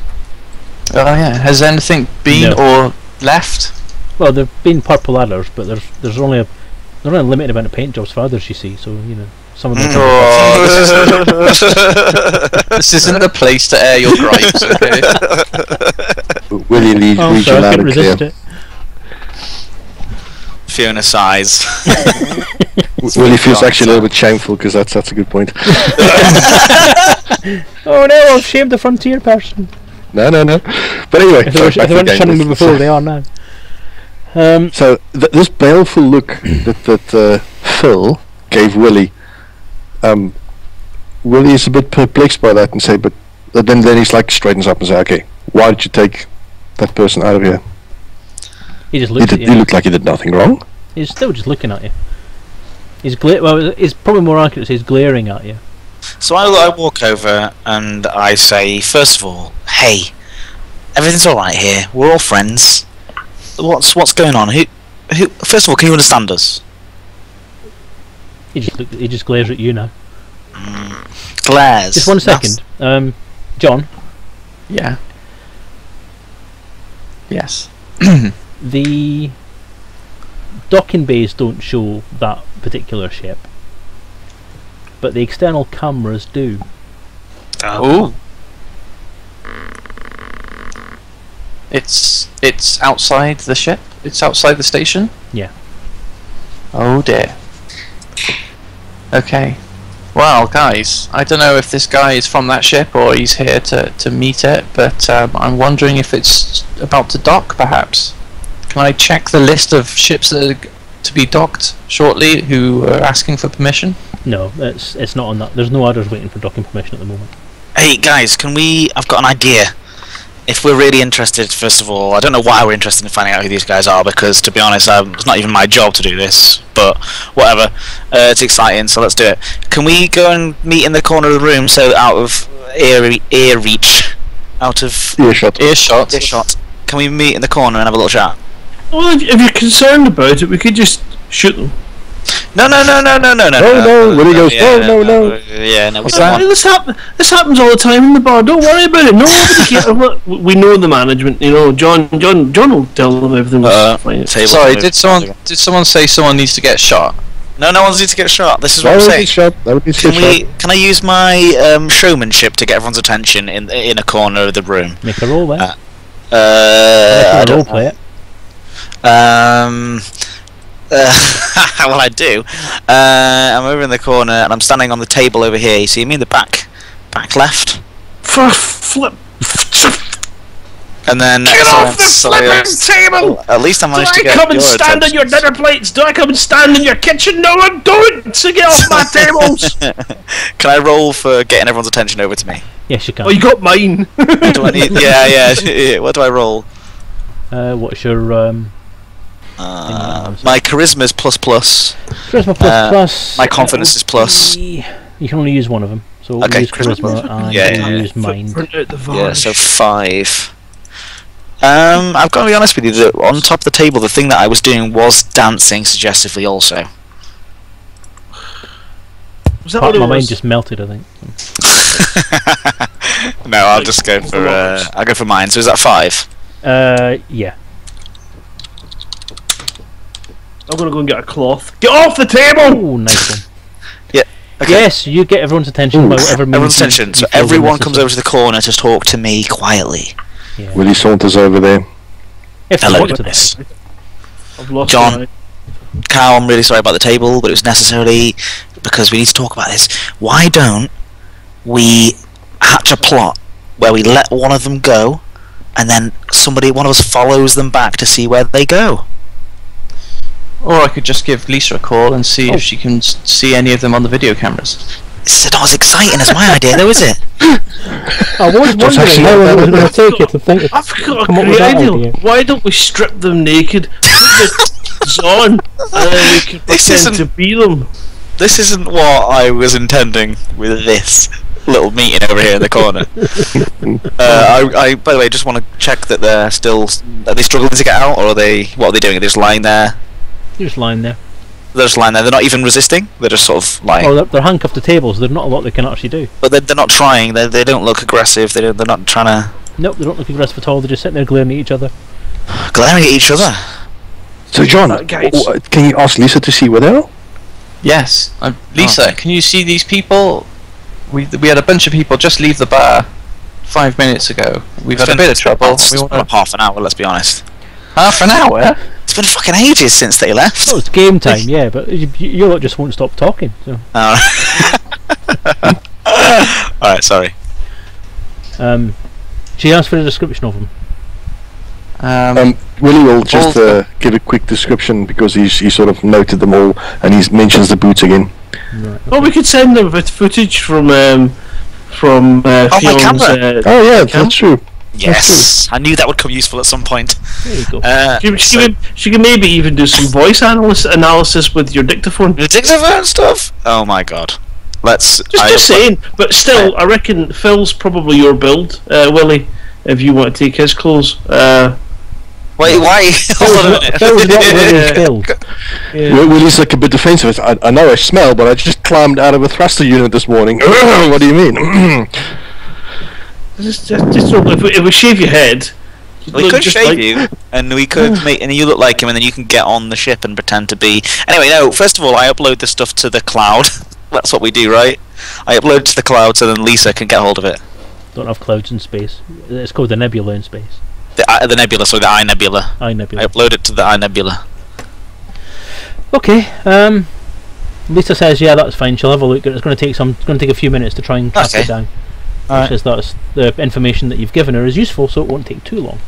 Can we not strip people naked, please? that's something that I think. Especially not players.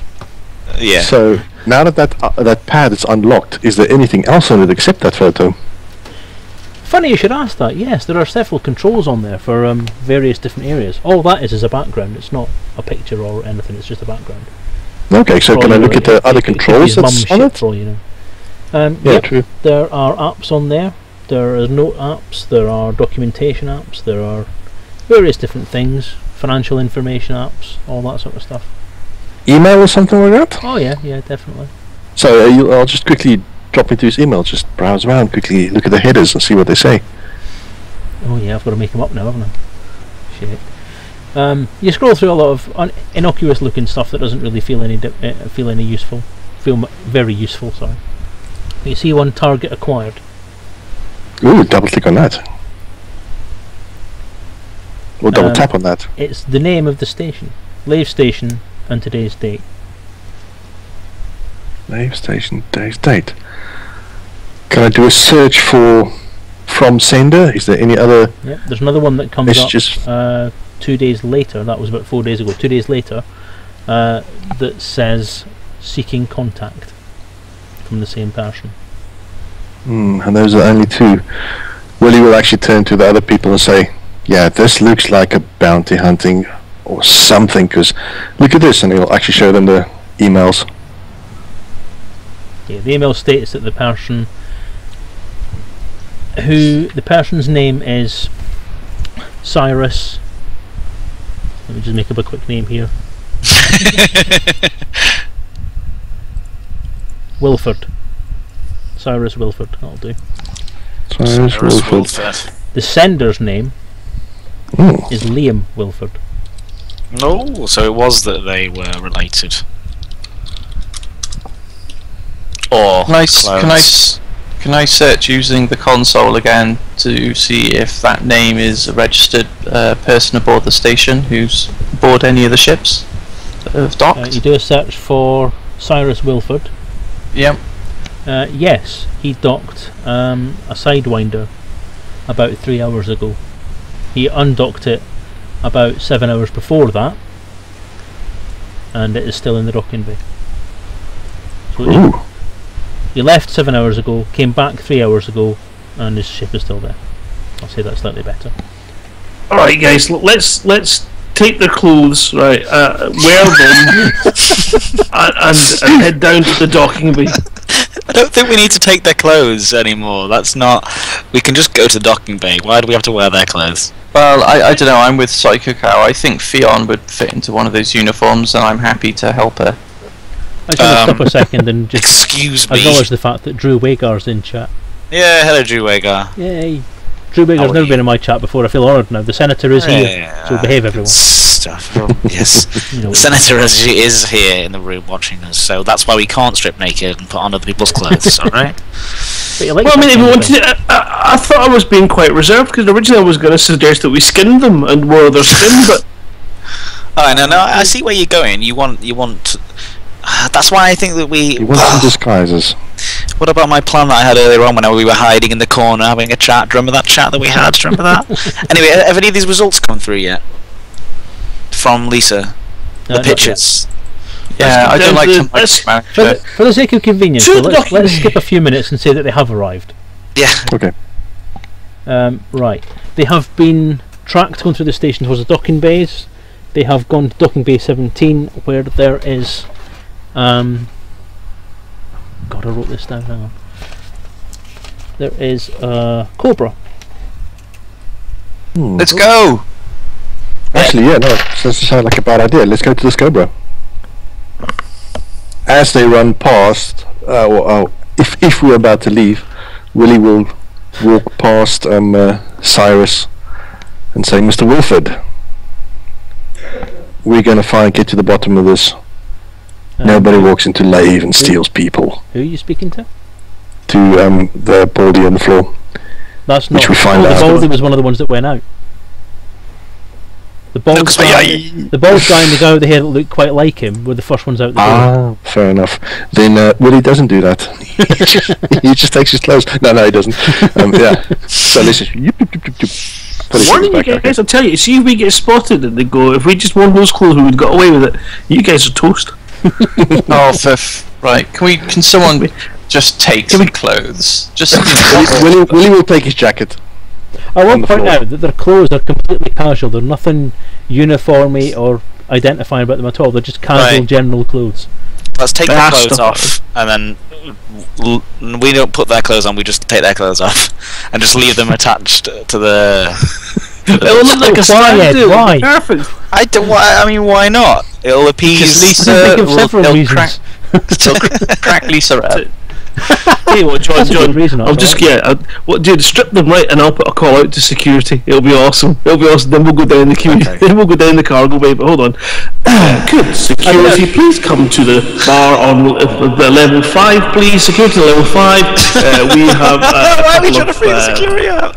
Perps to pick up and take down to the cells. Thank you. Yeah, okay. Security arrives. Well, that was really quick. Because John told them about 10 minutes ago.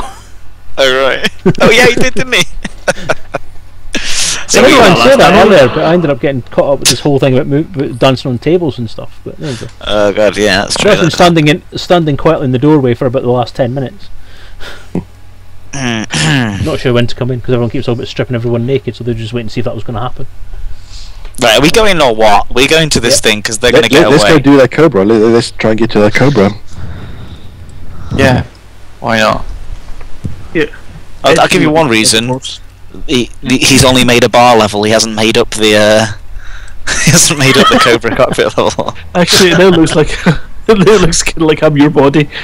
Oh yeah, look at that. It actually looks like you're in a tank top. Careful. With big boobs. Alright. It's quite accurate, in fact. To the character, I would say. Quickly. Well. Now it's a cow with a berry on. Okay. Load cargo bay. Loading cargo bay. So we just, by the way, is the security just taking care of these guys? Stop it! Oh yeah, they're very efficient. Yeah, they'll strip them. Just because. As long as there's, I don't care how the nudity is involved, as long as it's involved in some way, then I'm happy. Right. Okay. I've put a different screen on the page because obviously we're not in the bar anymore, but I'm not drawing out everything. You can feel free to use that as mapping if you want to. Oh yeah. I'm not going to do it because that's not my job.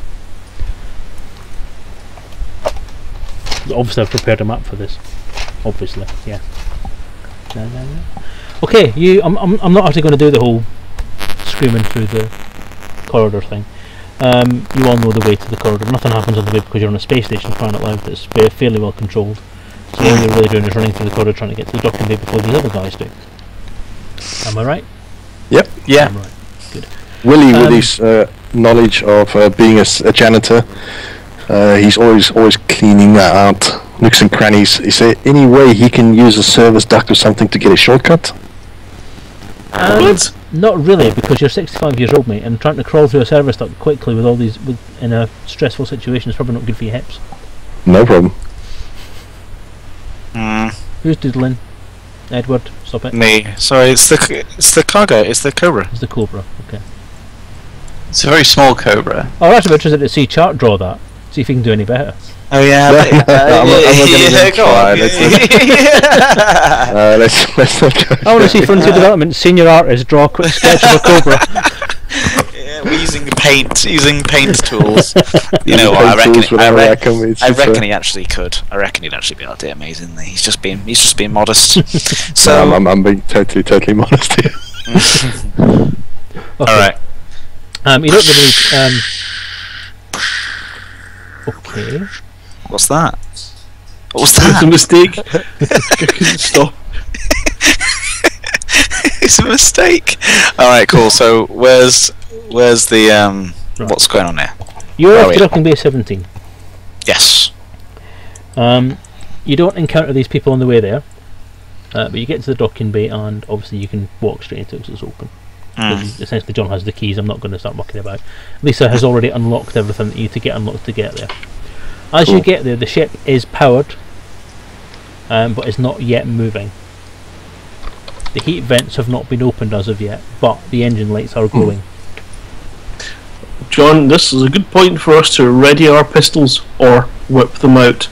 Let's get on the ship. Yeah. Can I shout out, halt! I need to have a word with you. The Cobra doesn't reply. Shoot Can it! Lisa not lock them down? Lisa can just close the docking so they can't take off.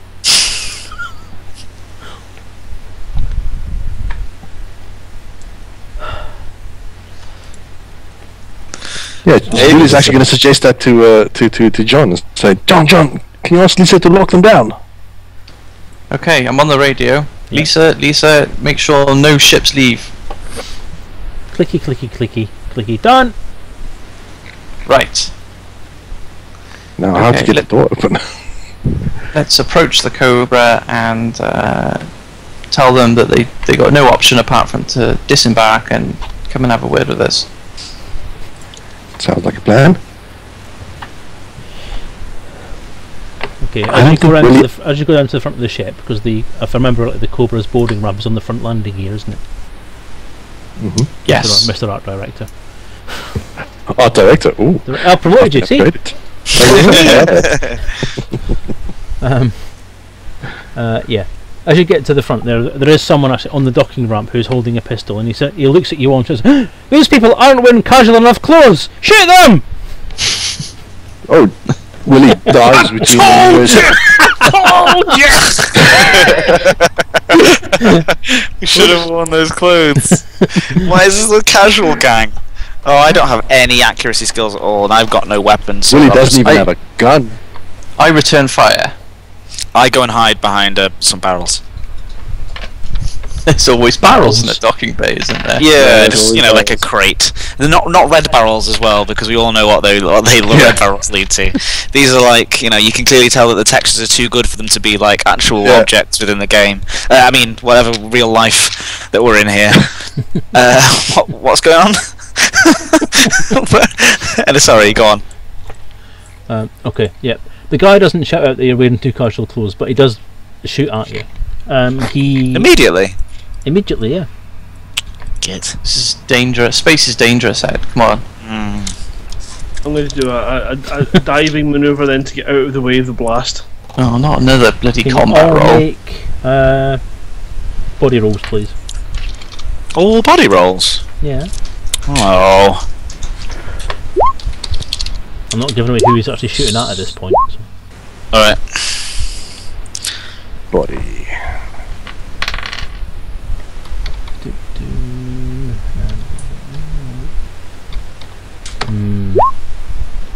John! Yeah. You have Shot. you have been shot. Oh. Where?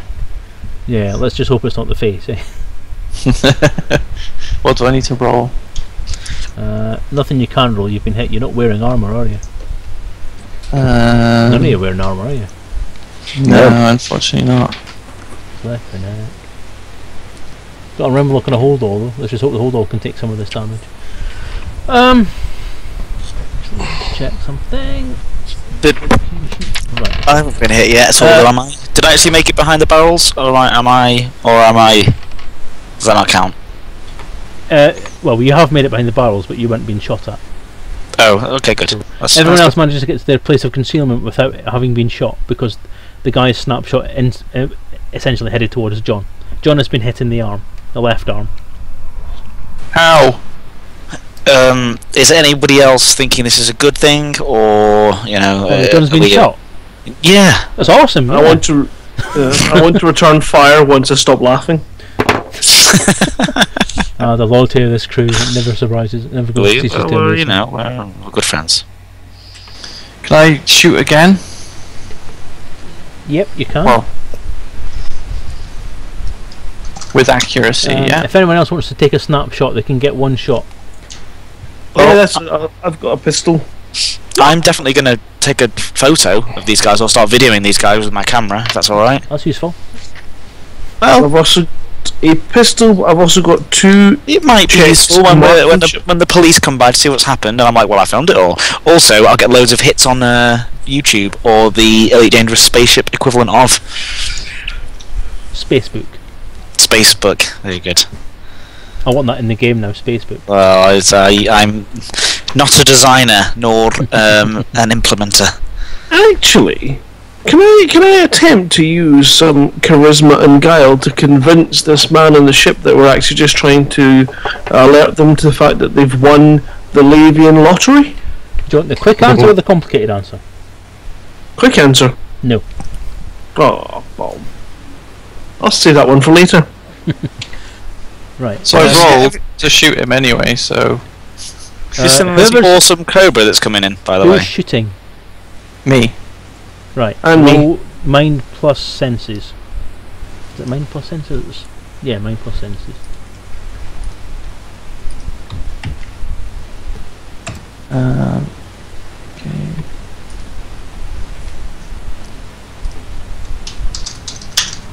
Okay, yes, you've shot the guy. In the leg. He goes, ah! And then runs back into the ship. Well, hobbles back into the ship. Is there anybody else now shooting at us, or is it coast clear for now? Coast clear for now.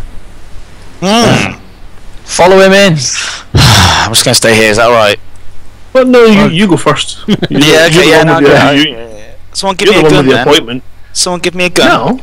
No. Yeah, well, I'm not going to go in. I've got no gun. I've got a camera. Oh yeah, in fact, you know what? That's it. I'm going to go in. I'm going in with my hands in the air, and I toss my camera to the ground, smashing it to 1,000 pieces, accidentally. Oh, no, I don't do that. I put it on the ground very carefully. That wasn't the oh no. That was you going in with your hands up. I go in with my hands up, and I use my conflict management again. Yes, and I've done some market research on the Cobra because I've got that skill as well. And that means that I know the Cobra inside and out. So I know all of how to navigate around a Cobra's interior. Is that okay, Dave? No. Oh. So I don't know. You were almost there, but you just went too far. Oh, what? You can have some of that. Alright, so I have my conflict management, and Are you going to try and gain access to the ship through diplomacy rather than shooting? that is it. Right. That's what I'm going to do. In that case, roll whatever skill you want to roll. Yeah, okay, yeah, alright, So sorry. we're looking at I've got a look mind now, have a look. plus Mine is charisma 3 plus plus charisma, so conflict 5, management. 6. Yeah. So it's conflict management just 1. Yeah. For the time being. Actually, no. Sorry, you can't use conflict management because you've only got Why? one segment. But I did it before. I used it I know, before. but I forgot that rule. I just see a So- 1 and I think, oh, +1. So I'm lying. So but, you can't use that. So how do I ever get the chance to use that? Because if you're doing a task that is conflict management, like this one is, you'll get some experience in that. So you'll get. Yeah, but I did it earlier when I managed. But that experience isn't given to you until the end of the game. Oh, I see. So we added it, And even then, at that point, you only have 2. Oh, Two alright, segments. yeah, sure. Alright, fine. We'll do charisma and mind 5. Yeah. Yes. I'm I gonna get the feeling that Fion's I going to am get a bullet to the gonna head. get shot here, aren't I? But I'm giving it a go. We always said that I would go in there first. So 4 So, shots. but before you get shot, what size clothes do you wear? In the pretty ones. Oh Christ! Jesus Christ, Ed. That's a bad roll. Okay. I want the shoes. You approach the front of the ship with your hands up and say, "Please listen to me." Go and roleplay it, Ed. Go. Hi guys. Hi. Please this is really silly. This is going to end up in a lot of death and destruction and guts everywhere. And you don't want to get. I've just bought this new dress, and I do. Yes, guys, I was wearing a dress this whole time. Nobody commented on how good I look today, by the way. Thanks very much. Anyway, oh God, what was that? Gosh. Willie hears that and go look for barrels. So I'm walking up the steps really slowly, got my hands in the air, and I'm just saying, honestly guys, I just want to talk to you. I have some really, really interesting connections in show business with a lot of money, and I'm sure that you and I could get into some really interesting talks about the film industry and how we can sell this story. We can sell your story to the film industry and make the movie of your guys' incredible story. What do you say? Where are you? Hello? I keep walking up. Nobody's listening. I walk further in. The door is closed. What, on... So I've got to the top of the ramp, have I? And the door's closed at the top? Yeah. So I knock on the door. And I don't knock on the door, I press the intercoms button. Hello? Is anyone there? No answer. Willie is actually a sanitation engineer, so could he remember some kind of trick to open up a door if, for example, the occupants are dead inside and you have to get access to it? Is there somewhere there's a little switch you can flick, or how to gain access to a Cobra? You do, but not a lot of them are very practical. You have the waste chute. There's a waste chute, Yeah. and there's a plumbing Or chute, so... vents, or there's the back of the engines, or... The cargo scoop. If you could get the cargo scoop open, you could get in there. You've got the, Yeah, that's You've true. got the fuel scoop, the cargo scoop, you've got the cargo bay door. Let's try the cargo bay door. You've also got the weapon hatches as well. I'm not climbing in a weapon hatch. That feels like it's death. That feels like that's just death about to, like, you know. I'm not climbing in there. I think Willie can't because he's too old. But you can There's probably a get it certain- open for us, There's a right? subtle change in the Yeah. in the feel of the air around this docking bay, by the way. It seems to be a little bit sort of statically charged. No, I think they're firing up their engines. And the shields. Oh, that's true. Willie will actually go run over to the cargo bay doors and to see if he can jimmy them open. I'm just going to stand here behind this engine. I think it'll be okay. Okay, to you people who actually designed these ships, how far off the ground do the landing gear actually put the Cobra's belly? Oh, it's quite high actually. It's quite high. Yeah, you're gonna have to. that's You're gonna have to climb up. Yeah, that's good point. Climb one of the legs. You can climb one of the legs and get into the undercarriage, I reckon. Yeah, that sounds like a plan. I'm gonna need a boost. Okay, you can give that a go. Who's going to help him? Is Willie going up there? He's 65. We should get John in Who's there. anyone who knows? It should be John and Carl should go in first. Really, I'm tiny. I've got no height at all whatsoever. He's being honest about that. He has got height plus. Or minus. Oh, minus. Yeah. Really? I'm really small. short of the net. That's like my real life problem. Alright, I've got height plus in this. I haven't. But no, I'm just alright. Fine. Actually, I'm gonna meta game this a little bit. Okay. But one of our viewers actually made a very good comment about a cigarette and smoke detectors. All right. Because in an event of a ship fire, it in the docks, I would presume that the ship will automatically open up its doors if the occupants inside, if it detects smoke inside. All right. No, I don't think so. I think you'll find if you light a lighter in a cargo bay and the systems detect a fire, they're going to open up the cargo hold and vent all the air out to put the fire out. I don't particularly want to find out. I'd also have thought that a spaceship in that situation would actually buckle everything down. Willie was thinking of tricking them to think the fire's inside the spaceship. But then again, yeah, you guys, I can actually have a point here. So let's metagame this back. So yeah, landing gear it is. So I grab Willie, and Willie likes it. You children, enough. I didn't even think about that. I shake him by the shoulders and I say, "Are you sure you want to go in there? I sense that this is all going to go horribly wrong." They took someone. That's not right. Willie said with a God, man, steaming are look you in his sure? eyes. Think of the children. Think of the children, Willie. Think of me, Willie. Willie. Shock horror. Little tear. No. Did Willie hear that when Fionn said that? No, I don't know what you're talking about, Dad. Willie. Oh no, it's all gone horribly wrong. Willie will actually look down at Fionn. That you are my father, and that is what the whole point of us meeting in the bar for the first place was all about. That time I invited you to the bar, it was to tell you that I think you might be my dad. Willie is just awestruck because he has been married and he has been a travelling salesman a lot, and he's trying to put two and two together. Could there have been a time when he was away for a year and then he remembered that job that he had to go do, and there could be a time period of where this could have been 1 year. Come on, guys, get on with it. Honestly, we're not to anybody. We're still here. Willie's left his eyes up at the barrels. And he thinks he'll think about this later, and he continues. He says, "Yes, I can do it. I can climb up the thing." All right, go for it, Dad. Thank you, ma'am. Actually, not ma'am. Thank you, my daughter. And then he actually waits for the boost from Fionn, and we climb up. He climbs up into the undercarriage. Okay, roll. Does he have to make a body roll? Yeah. Let's do that. Do a body roll. So, is everybody enjoying the EastEnders role-playing game then? Yeah, I like to see that.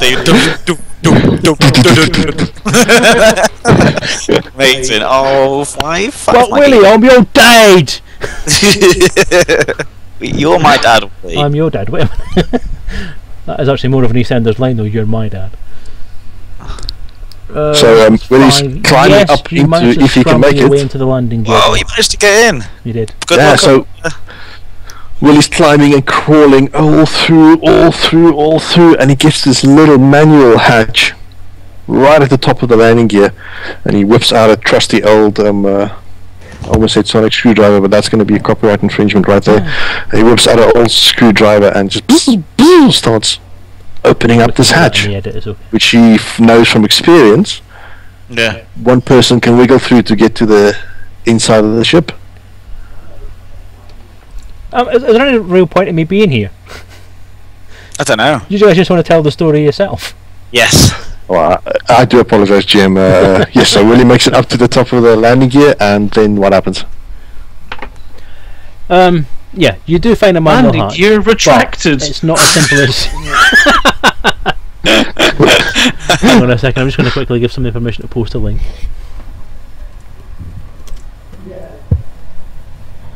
There we go.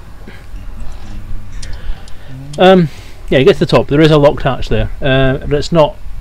I'm trying trying to think how you could get in. Because essentially, what you've essentially described is essentially the way it would work. It was just that there was no interaction there, no dice rolls that should have been made. But since you roleplayed it so well, yes, the hatch is open. Yes. Willie will Nice job. actually. The problem is that this is going to be dead weird, but the problem is you guys are actually roleplaying this so well. I'm actually not really having to do very much to push the story along. You're doing Willie quite a will lot of the stuff actually, that I was thinking about would sort of happen naturally anyway, and you're actually narrating that as it goes by. So it's it's a pleasure to work with you guys.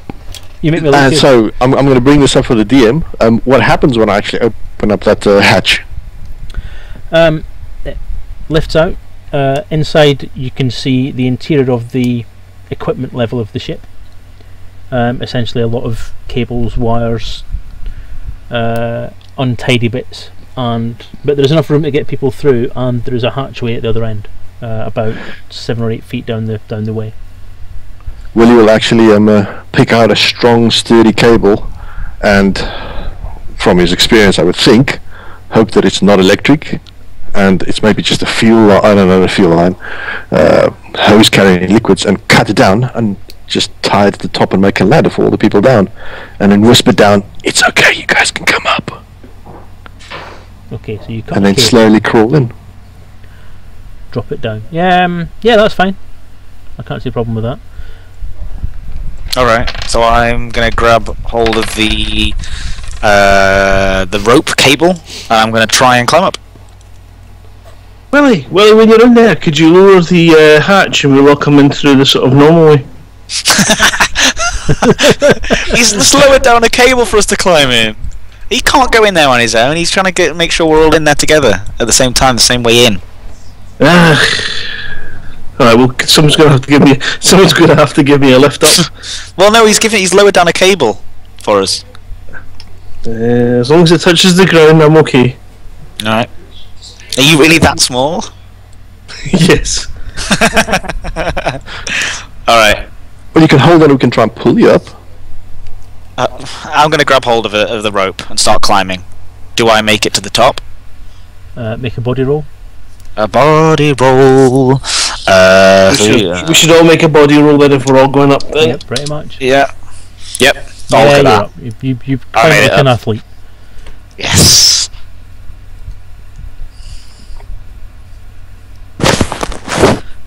After initial struggle, Psycho Cow does manage to get up, Oh, nice. and Awesome. John similarly just crawls up. He manages it. Just There's- makes it. No, I wouldn't say he just makes it. He makes it with Okay. a fair amount of ease, but So this it's is not graceful, shall we say? How Not bad did we? considering I got shot in the arm. Oh yeah. Yeah. I've got to say, are you bleeding to death yet? Because you got shot in the arm a long time ago. Oh yeah, we No, forgot no, about that. it's- I've That's a got very good point, actually. I forgot all the blood. Well, loss stuff. luckily, you know that guy's jacket I took off him for dry Yeah. cleaning? I ripped it apart and then used it as a makeshift bandage. Okay. I'll tell you what. If you Good get a man. time machine at the end of this game, if you go back in time to just before that happened, then roll some dice, I'll give you it. Okay. John takes out his time machine. Uh-oh. Can't I just go back all the way in time to stop all this from happening? Guy walks into Lock the rock, door, bam, shoots him Bob. dead. Camera away. Alright, can I at Yeah, least you- do it you've to my done arm it. now to stop bleed out, yeah? Yeah. Oh, there it is. Someone's put a picture up online. Sorry to interrupt, but someone's put a picture of the Cobra with the LaveCon paint job. There's a Twitter link in the chat. Yeah, Sentinel has the link. Yeah. It looks good. Looks great, in fact. Ah. Oh, what's happening there? So, am I not bleeding any longer? No, you're not bleeding anymore. No. Can you remove one segment of health from your thing though? Because that'll donate the blood loss up until this Okay. point. Is that actually gold, or is it just a yellow that looks gold? No, it's just yellow, orange. It's the LaveCon logo. I just picked the colours of that. Oh, it's really, really good. Lovely. Yeah, it came out okay. Talented chap. Was it my left or my right arm? Left. Okay. Should really write that down. John shot. John shot. Arm. Okay. Right, you're all on this Yes, we made it in. in this landing bay. Excited. Landing sorry, bay. guys. Let's get in there. The amount of time it's taking you to get in there, you are now consciously aware that the engines do seem to be spinning up. Okay. Well, they can't go anywhere because Lisa shut everything down. That's true. They're not supposed to go anywhere. Are the doors locked? Because I don't know if you can do that. Are we? What starport are we in? Lave station. Oh right, yeah. So Yeah, you probably lock the landing pad over the top. you can lock the landing pad. Is it in a landing pad or was it in the landing pad? Sorry. It was inside the docking bay. Inside the docking bay. So So actually, if it's locked, yeah, okay, fair enough. What are they gonna? What are they gonna do? What is the official way of saying it? Because is the docking bay the entire cylinder, or is the docking bay the bit where the ship actually sits when it's under the surface? it's I don't know. There's terminology thrown Under out, the right, but surface is the hangar. Yeah, it's the hangar. so- That's true, Right. actually. Yeah. Oh, okay, So the docking bay is the whole. Is the outs? Could be the whole So you get thing. the docking bay is the whole No, round no, thing, and then the landing no, pad, the- and then the hangar inside. Hangar underneath the The, landing. That's what we the call docking it. bay is going to be the actual part that you land on that reduces down into the. Yeah. That'd Right. be So bay where is it? 14 or bay 15, and it would be a. Yeah, the you're right. surfaces. David, where is it? It's in the hangar. It's in the hangar, so it's on the Hangar. ground. Okay. So they're not going anywhere. Yeah, the doors above are shut. Doesn't Right, seem to let's stop go them from on. spinning the engines up though. Well, let's go and find some bad guys because they're gonna try and do something crazy. Right. Yeah, Willie was actually walking right at the back because he hasn't got any gun at all. Because I don't actually have any interior diagrams of the Cobra, I kind of have to make this up on the spot. Yeah. Okay. Hint, hint. Chart knows nothing either. Chart, look at Chart. Nice one. That was legit. Almost fell for that one. Can someone just actually draw on the screen what the inside of a Cobra looks like? Just their impression, if you like. La, la, la, la, No, la. Chart, don't do it. Don't do it, No. Chart. I'll do it. Yeah, actually, go for it. Have you ever seen Friends? You know the cafe they all go to in Friends. It looks Yeah. a bit like that on the inside. Okay, fair enough. So 2 couches, Two couches. bar, a door, and then down seating all around. A blonde guy. And cue theme tune. Is there not one in one of the dev diaries? I'm sure there was like a little bit of a. In one of the, with the bits where people were like, "Oh, this is what I really want for the future." It was like the end of last year, I can't remember that far back. and there was a little bit, it was like there was a whole dev diary dedicated to like people, like the development teams, what they want in the future, what they're excited about with the game going ahead. Man, there's so many things we're excited about. Anyway, Yeah. I can see Shark getting excited, and that's not a good thing. Right, so let's I don't know. So can we sneak somewhere towards the? You know where you're going, Willie. You've cleaned loads Yeah, of these. Willie knows. Yeah, he's cleans ton of this stuff. Let me just quickly update my. For the sake of argument, then, you come out of the landing gear bay into the cargo bay, Okay, fair enough. which is kind of up. Damn it, mouse, gone to sleep. This is where you come in the sort of landing gear bay. Yep. The corridor you came out comes into about there, into the. Okay. I'm going to call this the cargo bay area. Yep. So we're in the cargo bay area here. Yeah. Ish. All right. So Willie will actually just stop and listen. If you can hear anything, is there people moving around outside in the cargo bay? You can't hear anybody in the cargo bay. There is nothing in the cargo bay. I'm looking for the door. Where's the door? Doors up the front end. Okay. I'll walk towards the door to see if it's open. I'll just draw that on for you. Thank you. Door. Oh. Okay. Mm. Right. I'm heading over towards the door, Right. and I'm going to give it a knock on the. Not a knock. Sorry. So I'm just going to see if it's open or if it's sealed. It's open. Guys, are you Open up there? your John? touch. John? John, you with your guns? You two at the back with your guns. Yeah. Well, your diplomacy. I don't know. I want to give that another try. You want to give diplomacy another try? Alright, well, let's walk through the door. Let's open up the door. Willie walks away from the door. John walks away from the door. Alright. Yeah, I get my best lines ready. Paul Archer has said, by the way, that this drawing of the Cobra we've got on the screen there, can we Yeah. have that as a Cobra paint job?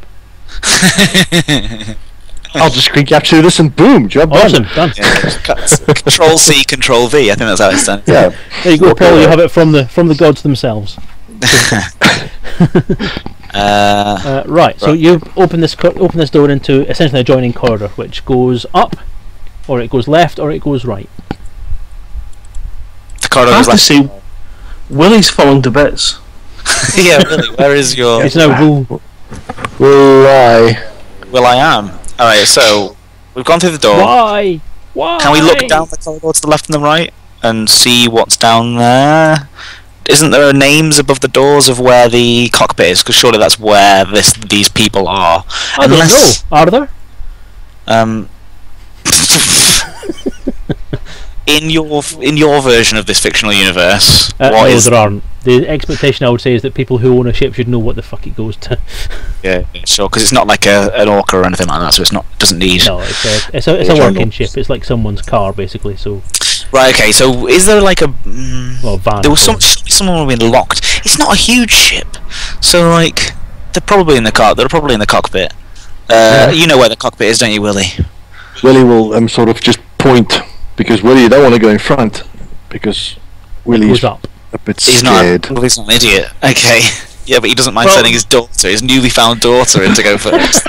Okay, no. Pointing that out, Willie will actually take he'll go towards the cockpit. He'll Alright. move towards the John, cockpit. John and I are armed though, so you might want to have us up front. Well, I said that before, but John wants to see me try diplomacy first. Okay, well I'll cover you. All right.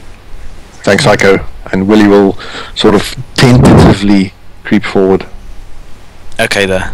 I walk towards the cockpit door. Right. That's the bit that goes up. So you're heading sort of towards the front of the ship, but Yeah. kind of one floor. So it's a fairly Yeah. steep, Yeah. kind of half staircase, half ladder that you're climbing up at the moment. Okay. So I'm going to have to stand up for a minute. Ow. And that door is locked. It does not open as you approach, and there is no apparent easy way to get in. There is a touchpad. Did we cut off that guy's hand? We really should have cut off that guy's hand.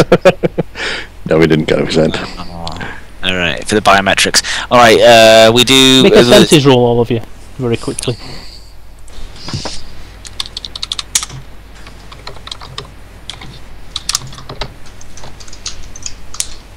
Okay, you all see, well, apart from John. Someone tell John, apparently there are some drops of blood on the floor. Oh, So Willie sort of just dab his finger in it. It's fresh blood. Yes, it's fresh blood. John, Yeah. Did we hit any of them? what? There's blood on the floor. Right, just just be careful. Don't slip on it. Can Right. Willie actually look backwards and see if this goes back out? Yes, it does. Or is it It's- just a concentrated drop outside the floor? It's more Outside the- concentrated outside the door, as if someone was standing there for a second and bleeding. But there are droplets kind of Is it- interspersed, Yeah. quite Is stuck. there any blood on the touchpad? No. So that would have been a good idea there. You guys think there was a fight here? We shot him in the leg! Willie, are you going senile at 65? Is that what's happening? Willie was hiding behind the drums. It was just bullets and Alright, screaming you and missed that guns. bit. Yeah, fair enough. Yeah, we shot him in the leg. Yeah, okay. Good shot though. We could Right, try. okay. I mean, we could try. Hold on a minute. We could try. See, yeah. Has anyone If you got one of those lick the fingerprint- blood up, maybe Oh. your body will absorb the DNA and you will become that that person. person, All and the right, okay. biometrics will work. John, I reckon just you lick should up a lick the couple of blood. drops. John, you lick up a couple of drops. John, go on. Go on, John. I You know guys John. are Alternatively- completely out of your minds. It doesn't nudging work that John. way. Can Willie actually look at the pad to see if there's a override or something he can hack maybe? Can we not put the blood on it? Would it not work that way? Will it not pick up the genetics from the blood? It's a touchpad though, isn't it? Is it actually a touchscreen thing, or is it actually keys? It's touchscreen. Well, Right, well, I'm going to try and touch it The first way I myself. Just to see what generally happens. describe these things is it's like a panel that will detect something that's been put next to it. So if you have an item on your person that has the correct encoding, like a ring or a tablet or something like that, then you put that Oh. against it. A ring or a tablet, wink wink. Grab the tablet, someone grab the tablet. Who had the tablet? Did we leave the tablet in the bar? You No, like we the didn't. Okay, We tablet. brought John. it with us. Alright. So Willie will walk away and just give John some space. There you are. I put it up against the the keypad detector, and The door opens. Oh my god. You're looking at the cockpit of a Cobra Mark III. Mhm. The 2 pilot seats in the front are not occupied, as far as you can tell, because blocking the view of them is 3 people pointing guns at you. Alright. So One of this them has is a bleeding leg. One of them is bald. Is he bald? Yeah, he's bald. And the other guy is the other guy in the nondescript clothing that was in the bar. Okay. Pizza delivery! So What are you going to do? 3, I hide. 2, 1. Willie hides as well. Everybody stop. Use my charismatic skills to stop people. What happened? Use your charismatic. Use my showmanship and my conflict management and my charisma plus to stop people in their tracks, to get everyone to calm down. Yeah. Well, while you're doing all that, they're shooting at you. No, they're not. What do you mean? Willie will actually try and grab Fiona and pull her backwards. I can't do it. Alright, fine. Make a senses roll, Willie. Oh, Willie. Okay. Will he, won't he? He will. So 16. Yeah, you Well, managed that. 2, 5, 4, 6, 5. Oh, awesome! Yeah. So I'll drag Fionn back and say, because he's now just a little bit protective of her. Boys with toys. Who are standing in the doorway at the moment? Willie has been trying to get what's her name out of the way. Fionn, sorry. Well, Why can't I remember that hid. name? Fionn, it's easy. Fionn. I hid. So I I was there with And you guys hit. I was there with Fionn covering her. Laser bolts go flying over your heads. I want to blind fire through the doorway into them. I am going to target the guy with the wonky leg and take a shot. Okay, John, make your combat roll. That's mind plus senses plus any combat skills you may have at 6 segments or more.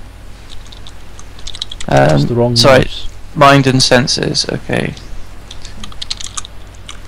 I got 1 accuracy. Can I use that? You've got accuracy, you can use that, yeah. Yeah. That's probably mind plus senses 2, 4, Hot in here, 6. 6. Hot. Oh, get in! Get Good in. grief! Look at that. Yeah, no one's going to get out of that, especially not with that roll. Yes, you've shot the guy. You've shot him fairly accurately for... Yep, that was in the chest, that one. Ooh. That was the guy with the bleeding leg. Oh my god, this guy, this poor guy. Yeah, He shot me in the arm. Yeah, No, can't, wait, we haven't even tried talking to him.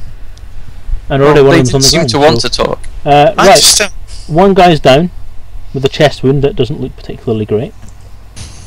2 guys are still up. Someone else was shooting, were they?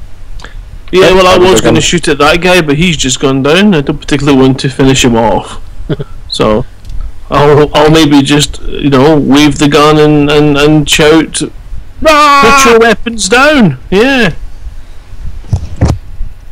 This is the freeze, fucking police. mother truckers!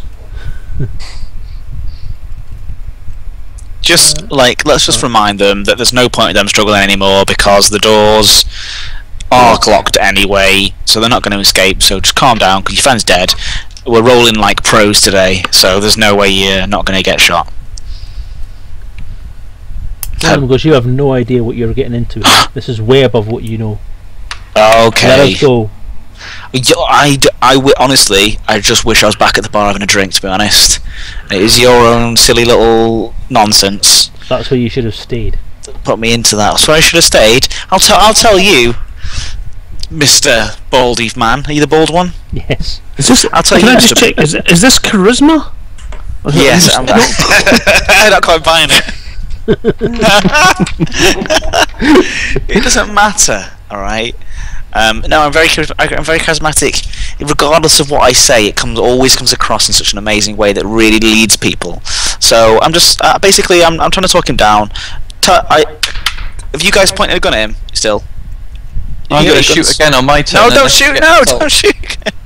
I want to reach over slowly to grab the other guy's gun. He was on the floor. Can I do that? while you're talking? As I'm saying what I'm saying. So you're going to go from a standing position, or a Uh-huh. crouching position, behind wherever it was that Willie pulled you down, Yeah. to essentially, 2 to 2.5 meters in front of you on the ground, next Look. to a person who's been shot in the chest, without I don't- anyone else noticing?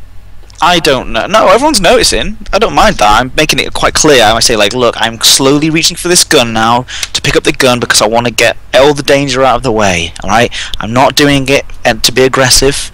I'm just trying to calm the situation down. All right. Can I take a photograph of this on Ed's tablet just for prosperity and the shits and giggles after he's dead, so that we can show that moment at which he used to be alive? Well, funny you should say that. You'll hear the noise of dice hitting a table now. Oh. Baldy Man, as you so elegantly christened him, has just turned his gun down on you and shot at you. Okay. Not a problem. Willie. He has hit you. Oh, he has hit me, so it's too late. Well, he can't die in the way. You didn't have time to react because you were busy trying to Damn talk to him. Willie will try and okay. So now as soon as the shot goes and Willie sees that she's hit, he's just going to try and rush him and tackle him down, Okay. The other heedless guy of danger. is kind of taken by surprise, and does he manage to react quickly? Oh shit! No, he doesn't. Not with Yes. double bloody one, he doesn't. The other guy just outside going, "Duh!" So he as gets Willie flies across the room and barrels Where- into the bald guy. I'm checking myself for where I got hit. You were hit in. Not the head. I'm going to call it the shoulder. Oh, Given the ankle. I'm trying to think of the logistics of this, the way that you were sort of pointing towards him. Yeah, that's gone through Yeah. the shoulder. So you've had a laser blast through the shoulder. Take 2 segments of wound damage. alright. Doing it. Adding it on now. Okay. Wound damage. I've got. I'm gonna have to take a shot at this bald guy if he's firing still. No, he's been tackled down He's by. been tackled by Willie. Oh, okay. Willie, can you make a body roll, please? Body roll. So It's all right, John. It's all right, John. There's the other guy that's there that you can shoot, but you know, the bald guy's the guy that we're concerned about. He's the guy that seemed to be taken from the bar. So this is maybe a good point to hey go. guys. We know we don't understand. Maybe you can explain it to us, and we can then let you go before anyone else gets hurt. And you owe me 50 credits for moving my bloody tables. Oh dear. Okay, Willie, you fell badly after that. Hey. You. For the sake of the narrative, I'm not going to kill you with that, although perhaps I should. Luckily in this game, 1s don't really mean anything any more badly than any other number does that's below your difficulty roll. So, you land badly and you are fairly winded. You have got the guy and you've pushed him down to the ground, and you're currently on top of him with some pretty sore bits of you. Let's just say that your knees and your elbows are going to need a little bit of ointment after this. Fair enough. It's time for me to. There you go. It's time for me to shoot again. Is it not? You can do, yeah. Yeah. That's what I'm gonna do. I'm just gonna. Go for it, Because I'm then. just. Mind plus senses plus accuracy. If you've got accuracy. 6, 5, 6. Yes, that's hit the other guy. The guy that was going to as everything happened. He's blatantly oblivious of what else was happening and has just been shot. Did you aim anywhere, John? I always aim for the chest. Right, hit him in the chest then. He goes down. Centre mass. He hasn't gone down yet as such. He's just kind of looking at the wound and going, oh. And as he starts to bleed profusely, I'm going to have to try and work out which bit of the chest. So I'm going to use a dice for that. Oh dear. Not the point he wanted to get a 6, but never mind. Okay. Yeah. The bullet wound is kind of in the sort of mid-chest area, roughly it's aligned with the sternum, but slightly to the left, you know. So blood comes fountaining out of it, put it that way. That's pretty. Isn't it? That's it in the heart. Pretty much. Damn. Good shooting, Nice, John. nice shot. Awesome shot. I'm just filling in my accuracy. I'm just getting more ticks No, in my head. you don't get another tick every time you use it. Oh, okay. It's only at the end of the game, It's right? the GM that decides how many ticks you get. Says, yeah. Okay. Unfortunately for me, I've been playing this game incredibly stupidly. So I'm just gonna scurry off. Is that all right? Just gonna scurry away. Wait, is this so? Who's on the? Give me a roundup of who's on the floor and why they're there. Right. Everyone with the guns is at the back of the cockpit, at various crouching positions, trying to shoot people. Yeah. The guy that you shot in the leg earlier is on the ground, bleeding from a wound in his chest. The bald guy, is lying on the ground with Willie on top of him. The guy that was going duh as everyone else got shot has now been shot in the chest and is bleeding profusely and is falling to the ground. Oh my god, this is horrible. It's carnage. Yeah. There's blood all over the cockpit. There's windscreens covered in mess. And there's sand in the Willie's trying carpet to that's just never wrestle going to the come guy. out. Sorry, I'm Willie's trying to wrestle the guy's pistol down, so he can't get another shot off. If that can be possible. Yeah, you can give that a go. Make a body roll. Willie, the powerhouse that he I don't know how is. this is going to turn out, but let's roll for it anyway. Go! Oh, no, Right, okay, you've got equal amount of successes, so you're wrestling. Alright, that's cool. He'll keep on wrestling. You keep on Can wrestling. you glance over his shoulder to see if Fionn is okay? You can. Is Fiona okay, or is she running away? Or Fionn, sorry. I've been shot through the shoulder. Yeah. But it's not bleeding, right? Is it? It is bleeding, yes. So no, I'm not okay. To be honest, I'm bleeding. But I'm Conscious. God, what am I doing here? I just came to sort of tell this man about that he's my dad, and I've ended up being shot. I'm just more interested about what these people. I feel like we should get off the ship. I feel like we should go back to the bar, like the man suggested before he started killing us. Actually, this is a good time to strip them, put the clothes on. And Yeah. then Okay. Well, first if of we all, take off, we can dock up with the ship outside, and they'll think that there's nothing wrong. Yeah, So I it's look just I like to Psycho Cow's Cow. idea. Alright, good. Let's do that. I look at Psycho Cow and I say, seriously, in all seriousness, Psycho Cow, why haven't you helped Willie? Help him. That's what I do. Okay. I'm wondering Willie, whether Willie. Fionn looks injured enough that I might have to perform a mercy killing. Well, it is 5 to 5, and I did say I have to go at 5 o'clock, so it might be the right time to do Coup de it. grace on the back of the head. Well, I think first of all we need to make this other guy talk and get this. Yeah. Let Lisa, John, if you let Lisa know that to clear us for takeoff, we'll go out and we'll try and see if we can interact with this ship outside. Yeah, definitely.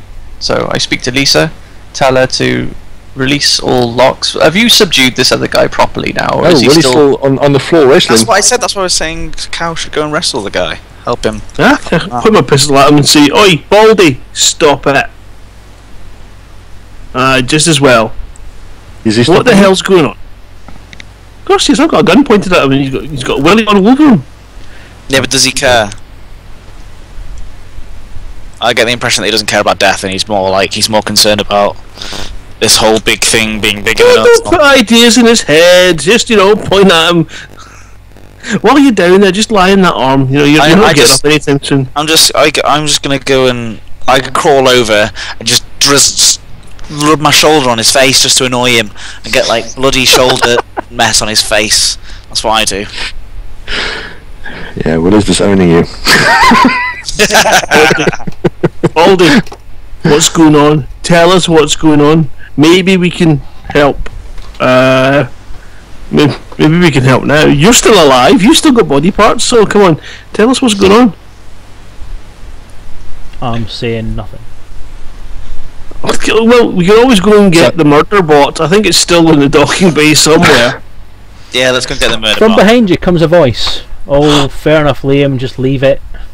It doesn't Liam? matter now. I wrote that name down Oh, somewhere. yeah, I wrote the name down too. Oh, that's the sender of the email. Liam is the guy that you're currently all wrestling with. I'll look at him and say, "Drop the gun, Liam." Or Willie will say that. No, Liam's on the ground. He doesn't actually really have a gun in his hand. He's kind of been wrestled by people at the moment. No, the other guy. Drop the gun, other man. Serious man. The other guy. Serious. The guy that's said the voice is behind you all. Yeah, so we all turn to look at him. Right? It's Cyrus. Yes, that's what I meant. Cyrus, not serious. I wrote serious down by accident. Serious. Right, Willie will so- sort of. He's not holding a gun. He's standing there with his hands up, completely unarmed, wearing exactly what he was wearing when he was in the bar. Talk. He doesn't have anything actually on him at the moment. Willie will stop wrestling and get up and go over to Fionn. This has gone See if she's completely okay. out of hand, he says. Liam, is it really this important? Is it really this important to lose the lives of people that are working for us? What are you talking about? Liam says in response, I had my instructions. Get this wiry little bastard off me. Hey, don't talk about my dad like that. Short arse person. Yeah, who's in your back now? Willie gets off him. Cyrus says, fair point. Gentlemen, can we just... Everyone put down the weapons and let's just talk for a moment? Miss, I'm fine you with seem that. to be very generous with talking. Will you at Yeah. least listen to me for a second? Yes, absolutely. Of course I will, because I'm dying and I need to get off this as soon as possible. So I'd like to know. Whatever's going to make this end. If you let me finish and we can get to a point where we can agree on something, then I'll get you some medical help. My Okay, company agreed. will help. My company will Fine. help you with Well, it. your company will help. Alright, interesting. I'm interested. I don't want to die. Not today. Willie will actually do a combat press on the shoulder in the meantime to stop the blood. Thanks, Willie. Dad.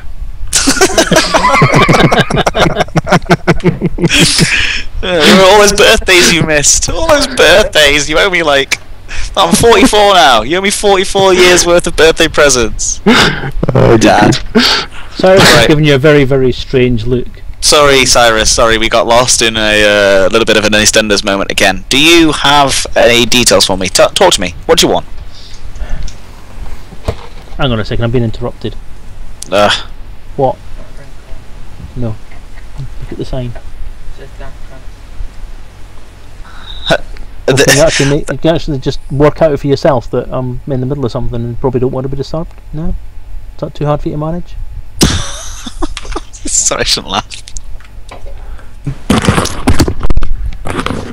Sorry, my son really sometimes just doesn't seem to have a brain cell. He's 16. He's like Yeah, my daughter neither, you know. I wonder where he gets that from. Hey! Fionn. Okay, Liam raises his pistol and shoots Psycho square between the eyes. Oh man, what a lucky shot! Wait, what? Whoa. Right, Just anyway. whoop, back Yeah, up 2 remind that seconds. again. Let's say that again. No, I was only kidding.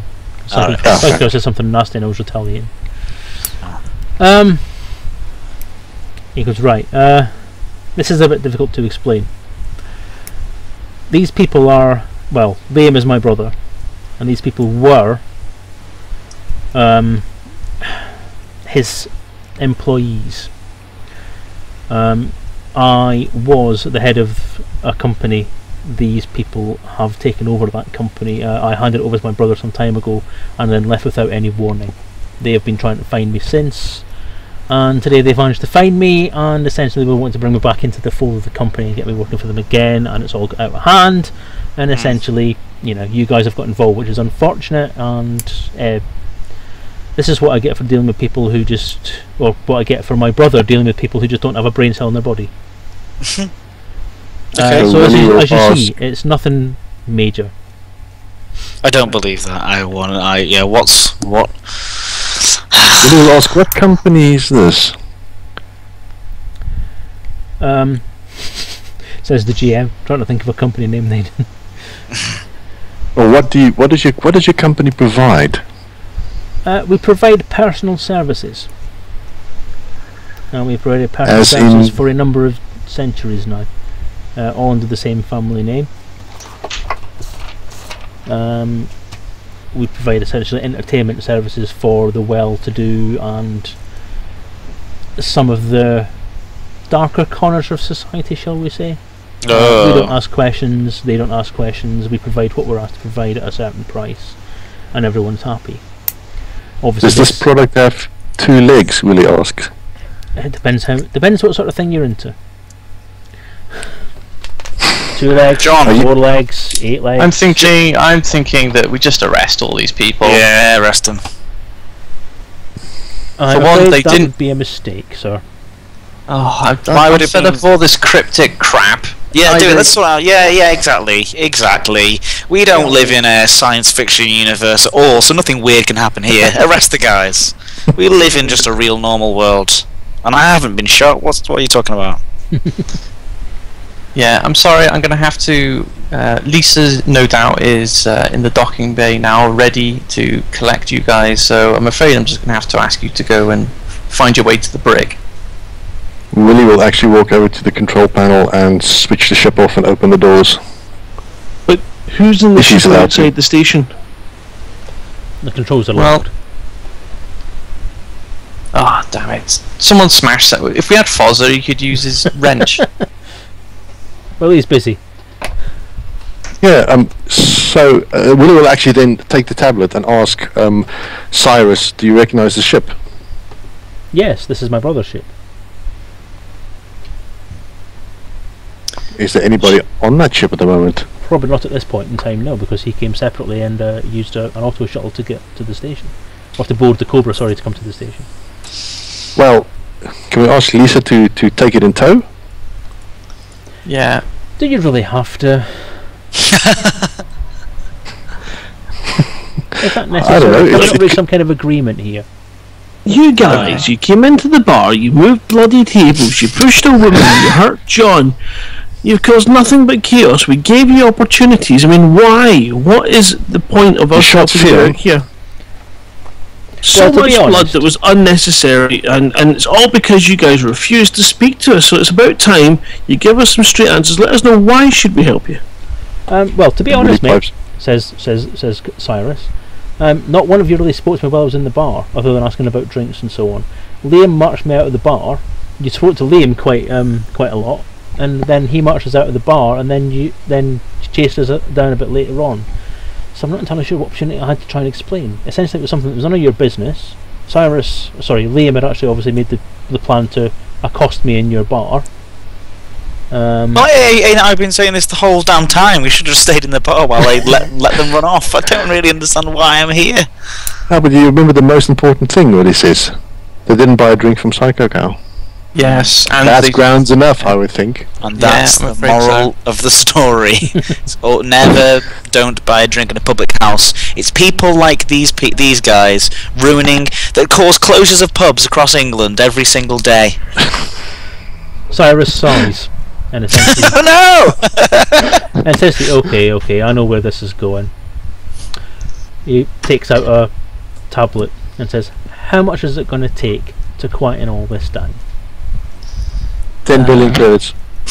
And I think at that point, I think we'll leave it there. It's now 5:05, and Thank you very much. I've got the perfect No, I want to know answer how for much that. money I get to add to my. Willie wants 10 billion credits. Well, no, is it? if we ever play again, 50 million. That's what you should do. That should be your thing at the end of every one of your. When there's a cliffhanger at the end of your sessions, you should do the EastEnders drum roll thing. Right. Well, I enjoyed that, although I did play it very sillily. I'm sorry. you did, yeah. You were a pain in Well- the arse then, but it was fun. What? I mean, I've never been called that before, so I find it very difficult Oh, to your believe. jokes are really good. I love it when you're comedy. Well, I enjoy doing the, I don't know, it's weird. I sort of almost roleplay as if we're in a Docker's world rather than like an actual proper sci-fi world, so I do apologise. Like a really bizarre sitcom-y type world. I've never actually thought of doing like a comedy one, like a proper comedy one. I think the Christmas special one I did with the live radio guys was meant to be a kind of comedy one. Yeah, sorry, I should have been more serious. You know what? I would got love to dark do it when I'm quick. not being silly. Like, Did. I actually I would quite enjoy to do that at some point. So, yeah, I really enjoy it. So can I, before I run off, because I've got somewhere to be, to say thank you for arranging this for us, and just reiterate to people about Chart being here as well. Like, Chart's taking time out of his weekend. I mean, I do a lot of this stuff. Well, first of all, I wanted to because I've played this 3 times now and really enjoyed it every single time. but obviously being community manager, I want to make sure I want to get involved as many things as possible. But Charlotte's actually taking time out his weekend to come down and be in the office for us here today. So I just want to say thank you to Charlotte as well. That's No problem, guys. It was very, very nice. I really enjoyed this as well. But thank you very much to the DM as well. Thank you very much, David, and to the fellow players, Psycho and John. Yeah, it's Thank good you to for have being you. here. Yeah, Ed thank you as for well. having us. Nah, I don't need a thanking. But there was, I don't deserve anything. But yeah, thank you to everyone who watched it. It was really a lot of fun. And also a few things. I'm going to do some marketing stuff here. Make sure you go and vote for the golden joysticks. That's what I want to make sure. If you haven't done it already, definitely vote for Elite Dangerous for the golden joysticks. You want I'm to stick sure- a link in the chat for that then? I reckon most of you already have, but I'll 1 second. Has everyone here voted yet? I have. Yeah. Good. I'm putting in the chat now. Hold on. So I can beat you to it. So. Sorry. Yeah. Sorry, it's in there twice now. So yes, guys, if you can jump on there and vote for that. Yeah, and I think people might have seen the golden sidewinder already, which looks amazing. Yeah, it did that. Picture was awesome. Yeah. So that we almost somewhat cheekily, basically, if we win one of those 4 awards, we're going to be giving away the golden sidewinder for free. Wow. So I think that's really, really cool, and also a little bit cheeky, but hey, a lot of fun. So anyway, thank you very much, and I'll be back to do some more of this, and I promise I'll take it more seriously next time, David. I really enjoy your DMing; it's a lot of fun. That's if there's going to be a next time. There'll be, and I can't wait for the conclusion. There's some. Yeah, I project. need to know how many credits I'm going for. Oh yeah, 50 billion. And then also, just David, thank you very much for doing a stream for the Mayor Curie. It's really, really awesome, man. And literally, you could how many 20 hours left to go? Well, that's what 5:10 now. I've been going for 5 hours, so 19 hours to go. 19 hours to go. Yeah. Well, at least it can only get better from here. That's Well, there's the late night RPG stream, which could be worse than this one. 'Cause Yeah. I'm expecting I everyone to think be we- drunk by then. yeah. That's a good point. That could be more fun. You never know. You never know. It usually is late at night, actually. It's surprisingly good. But No, I just want to say, it like, is.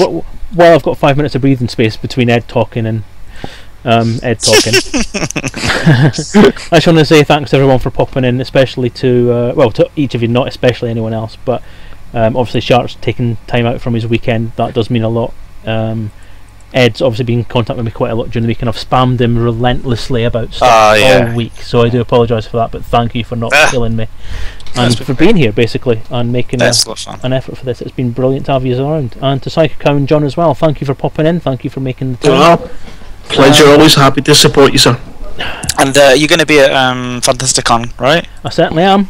Yeah, well, we'll be there too. Me and Zach are definitely going to be there, and I'm going to try. I think my books is coming, but I have to check that before I commit him to anything without realising it. I'm sure it has been said that he's coming. I think so. Dan Cause said he's more. It's to do with his book as well, though. I think. Yep. More. He's doing some readings, I think, if I'm not mistaken. Fantastic. Well, yeah, I look forward to it, and I look forward to seeing you there. Yep, look forward to seeing you all. Okay. Alright, take I'm care gonna and thank go you now. guys. Goodbye. Bye. Bye, Thank guys. you, Have a nice thank one. you. Cheers. Bye. Thanks again. See you. So later on, do we need to plug the fact that we're going to be playing GTA? That's not long from now, is it? So it's on the schedule. It's on the website. So we've got the tea time giveaway. Then we've got Anthony Oliver. GTA 5 is at 10 o'clock. So yeah, that's still okay with you, John? Yeah, it's all good. I'm looking forward to it. Yeah. So John will be probably heading off back in the chat. We'll shut down the Skype session in a second. But next it'll be a tea time giveaway, and then we'll have Anthony Oliver popping on all the way from Aussie land. And I'm still hoping to be able to go and join you for the GTA tonight as well. So Awesome. fingers crossed. That'd be great. Awesome. And we'll have another RPG at 7:30, which isn't actually as late as I thought it was going to be. But never mind. So 7:30 tonight we'll have another RPG with Kate Click and Mad Dog and Sam Byford. And then we'll have GTA 5 at 10 o'clock.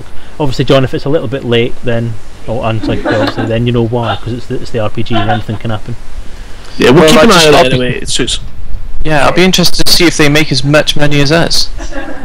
Indeed, how much money did we actually make through that RPG stream then? Well, I think 50 billion's a bit much, but I mean, obviously these guys were wealthy business owners, so I'm sure they could pay us, something to make us, how much would a round of drinks normally cost? On Well, Leaf the bar. Station, probably 50,000 Yeah. credits. Oh, there Yeah, you go. it's a runner with that, yeah. Plus tips, that's at least 75. As long as they pay for something, put all the tables back where they should be, then that's fine.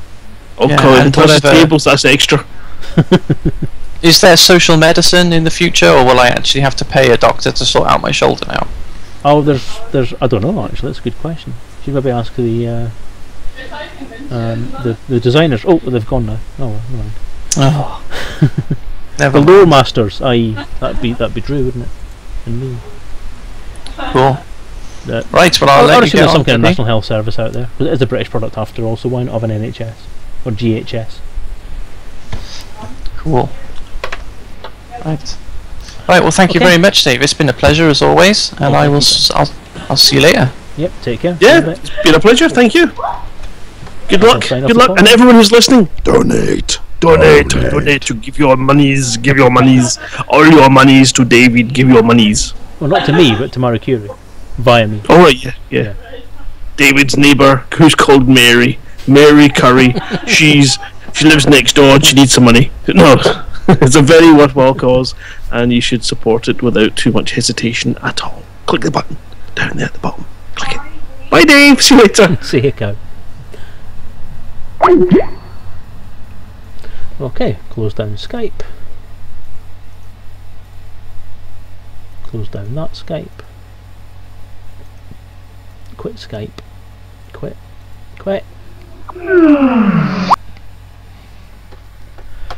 Okay. And we're back. Okay, wow, I am quite mentally exhausted after that. That was quite intense. Role-playing games are quite, the way I do them is quite intensive because it's I tend to make it up as I'm going along. I have a general plan for the plot, and then I take it from there, and I kind of make it up as I go along bit by bit, because you can never tell where the players are going to take it. And this was a very chaotic one, thanks in no small part to Ed. So thanks for that. But it does make for a fun session, and I think the more ad hoc it is, I think the more fun it can be. So I did enjoy that. But okay, what's next on the agenda? We have another giveaway to do, don't we? So we shall get on with that. I'll start getting these bits of paper organised into what I need to be doing. So, sorry I shot everyone. The message from being shot. I will point out the first time I actually played this game live anywhere, the RPG, was at LaveCon 2014, and I think John was in the first group that played, and he was the first person to die, and he was shot in the head in no uncertain terms by somebody coming through an airlock. So he was my first player kill of the entire RPG, so he has a very hallowed position. Right, gotta try and organise where everything is now. Somebody sent me, Colin said at one point he sent me a PM.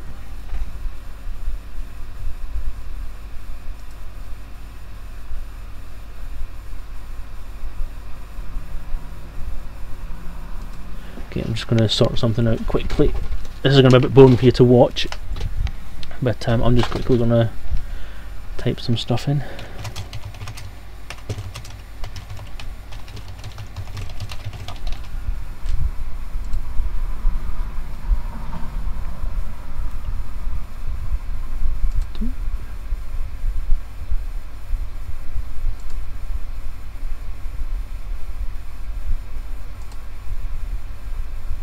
Apologies for the boredom of this part of it. I'm just checking the personal messages. There is a video from Colin. Let me see if I can show that on the stream, which will probably be a much easier place to do it.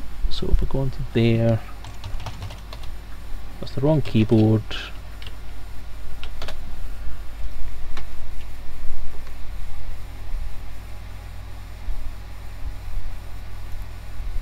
Messages,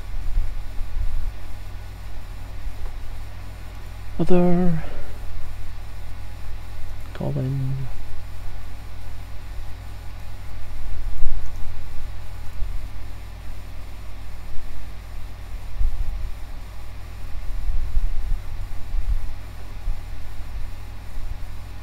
Hello, Phoenix. No, let's Hope Colin's okay with playing this live.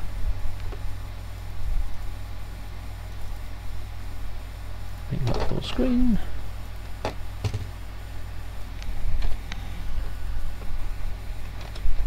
Back to OBS. Will that show? No, it won't. It's been an ass. This is the thing about doing the whole thing live continuously, is there's nowhere to actually stop and miss out all this boring mucking about with settings and so on. Remove. And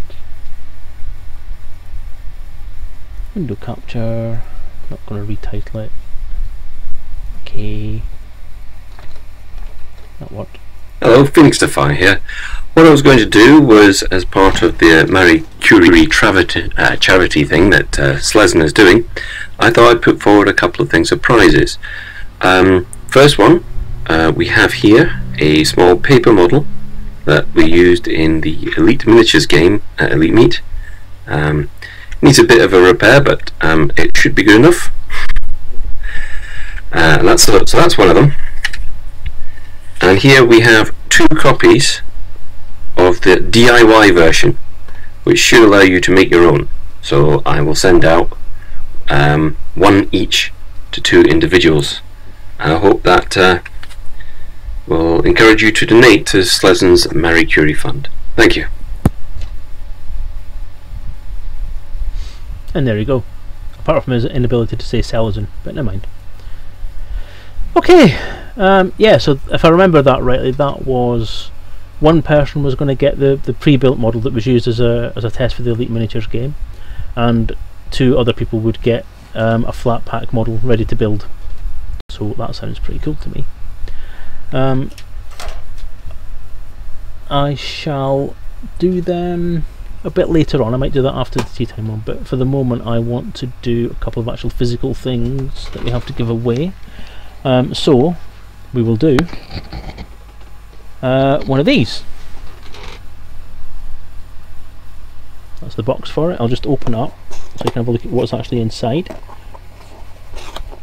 This has been generously donated by dice.co.uk, and they're Mark EM4 miniatures. If you have a look at dice.co.uk, it's a great site. You can buy dice and gaming products and accessories and all kinds of different things on there. They're a brilliant company. They've been very supportive of pretty much everything I've done, really. So there you go. Just let me undo that and do that. Okay, there you go. Point it at the camera. So you have a little tub. The skulls all around, sort of very Halloween-y, skeletal type horror stuff. And the top comes off and it's a little dish you can put your counters and stuff in. So that's pretty cool little thing. So I shall put that back in its safe box. We'll do that one first. So back to the chat. Wait for it to open up.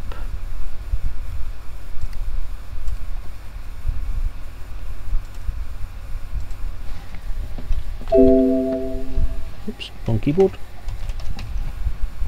So if anybody fancies a cool little trinket box with a skull on it, if you like that kind of thing, then please donate. Not donate. Please vote by typing in !skull after I have typed go in the chat. And I don't have my chatty window open, so I'm not entirely sure what I'm looking at here. Hello, Phoenix Defy here. No. What I was going to do. All my windows are just maximised everywhere and I just can't see anything. Right, there's that. So chatty is there. There we go. There's my window. Right, sorted.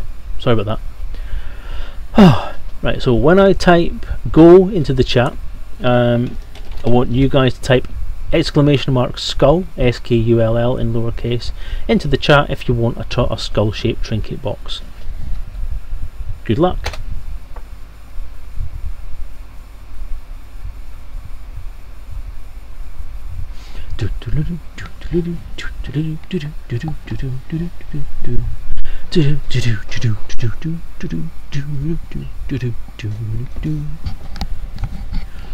Oh, dearie me.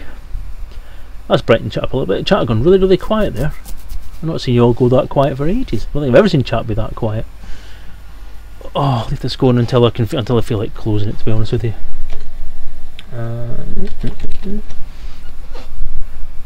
Felix Defoe.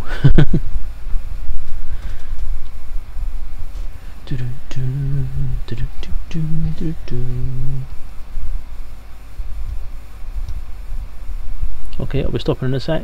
I'll stop. No!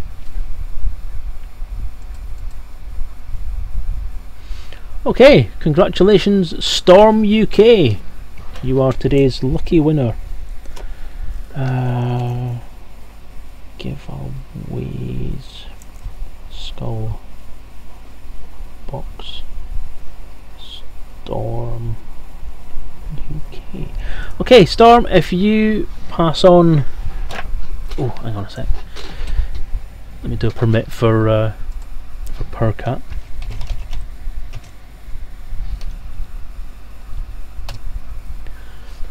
And congratulations, Storm. If you send me a PM on Twitch using the messaging system with your email address and your actual name and address, I'll get that stuff sent out to you as soon as possible. And I'll try and do it with a bit more efficiency than I've been doing with the dice so far. So, off you go. Yeah, so congratulations for that. That's one done.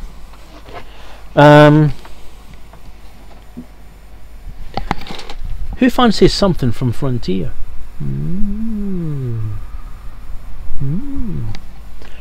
Let's see what we've got. Let's go for this. Frontier have generously donated a few mugs to the stream. This is an Alliance mug, I believe. There we go. It's in a box, but there's the box in a box with the Frontier logo on it. I'm not going to unpack it all because I think it'd be nice for people who win them to actually sort of open them for themselves. But there's the description, which is probably backwards. No one can't read it very well, but it says Elite Dangerous Alliance Faction Mug. So if you don't know what they look like, have a look on Frontier's website and you'll see it on there. So I'll put that over there just now, ready for you to win. Is there a sock mug? No, sorry.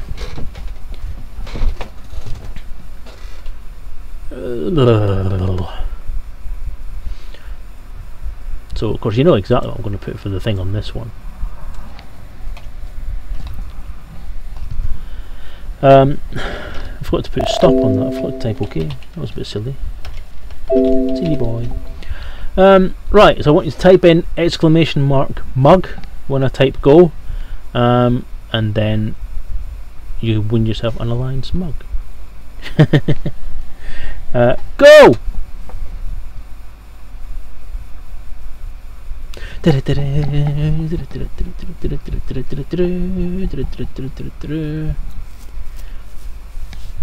Again, generously donated by Frontier themselves, mainly because of my constant badgering of Ed, which is one of the things I mentioned on the stream there.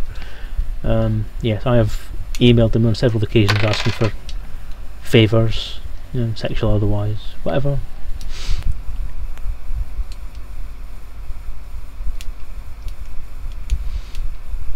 And yeah, I had a feeling at one point that the Frontier servers actually blocked me because of the fact I was emailing them so much, but fortunately they didn't. Okay, and we'll call a stop to that shortly.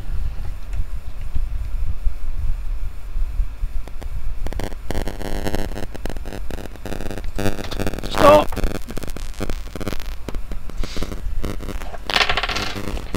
Okay. Alliance mug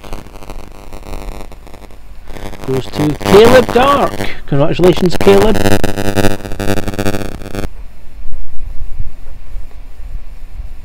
If you PM me on Twitch with your name and address and email address, I will get that sent out to you.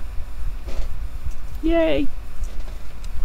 Okay, that's all I'm going to do for now on giveaways.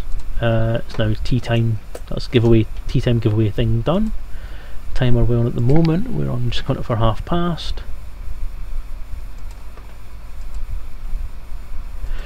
Oh, so yeah, I will say at that point that we're all here to support Marie Curie and raise money for them and their wonderful support people out there. So if you haven't already and you want to, then please vote.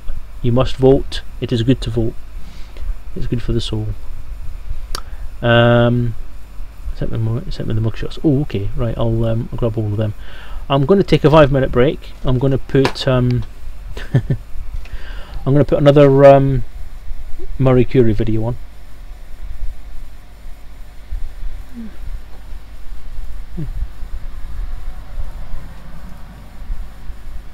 Done that one.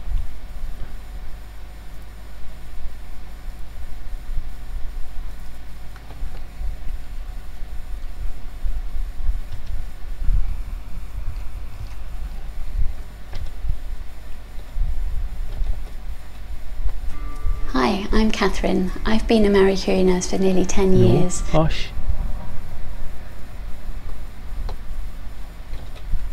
Hi Colin, you said I'd get your video. Did you not see? I actually showed it. I actually showed the video on stream so that everyone can see how awesome you are. Am I right in thinking that you said you were going to do the built model for someone and one of the printed ones, the flat pack printed ones for other people, so 3 prizes in total basically. Prizes? Giveaways, sorry. Not allowed to call them prizes, are we? Window capture. Okay. Marie Curie, okay. Remove. Okay, I'm going to mute the mic. I'm going to put this video on for a minute and I'm just going to stretch my legs for a sec. Hi, I'm Catherine. I've been a Marie Curie nurse for nearly 10 years, caring for people with cancer and other terminal illnesses in their own homes. I'm also on hand to provide practical and emotional support to patients' families at what can obviously be a very difficult time for them. Marie Curie has been providing this service for many years, and there are now over 2,000 of us providing care in people's homes. Of course, I've seen firsthand how valuable this is, and thanks to the wonderful generosity of our supporters, our service is always provided free of charge to patients and families. This site will give you more information and support whether you're a patient or a friend or family member of someone with serious illness. You'll also find ways to get involved in our volunteering, our fundraising and our events. So take your time to look around and find out more about us.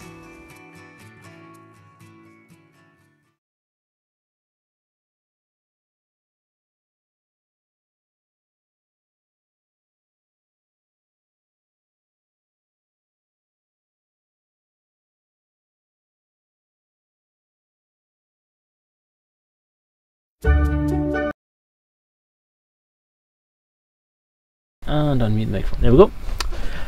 Right, sorry about that. I was having a bit of a problem with the YouTube video there. That quality was quite rubbish. Right. So, it's 5:30. It is now time for...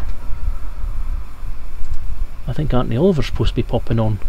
So I may have to pop Skype back on again. I shall minimise myself at this point in time. There we go.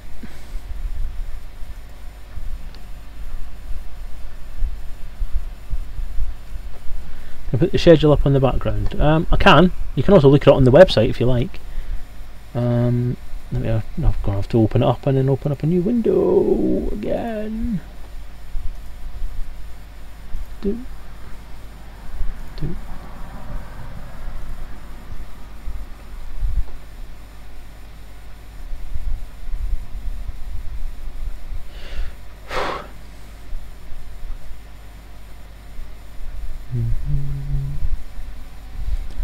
Maybe less effort for you, but it's actually more effort for me because I mean, if I give it full size, then it blocks out my view of everything.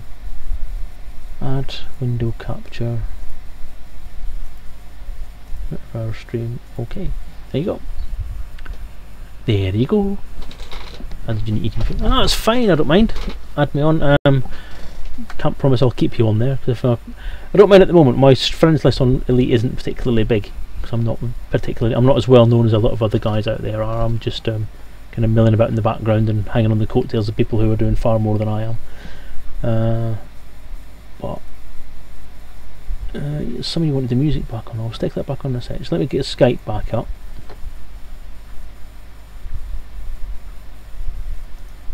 Okay.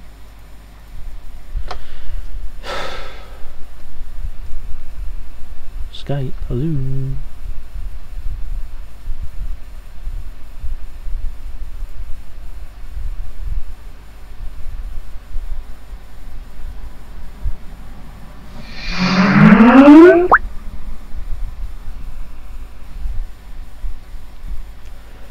So, essentially what I was going to say was, we're here for Marie Curie, the charity thing. Anyone who can donate, please do. The link is justgiving.com/Selezen. You know where it is. It's on the screen in front of you, at least it should be.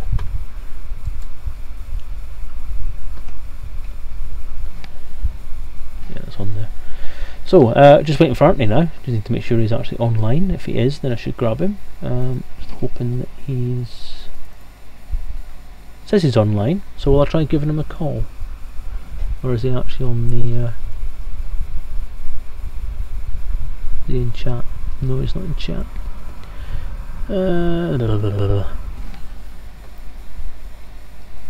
I'll try and give him a Skype call and see what happens.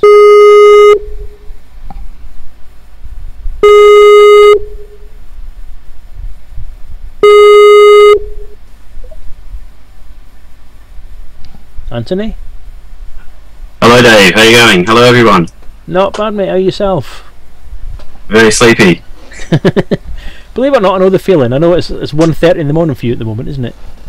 It's even worse. I'm actually further in the future than we thought. It's actually 2:30 now, but there you go. God. So what's tomorrow like? It's fairly dark actually. Not got a lot to look forward to then. Oh well, never mind. What I thought we would do for this segment then is have a quick chat. There's not a lot I can really stick on the stream at this point in time, but have a chat about the Elite Archives book and how things are going with that. If you've got anything you want to show, then I'm sure we can try and sort some kind of video thing out if you've got video active over there. So, what do you think? Yep, sounds good. Yep.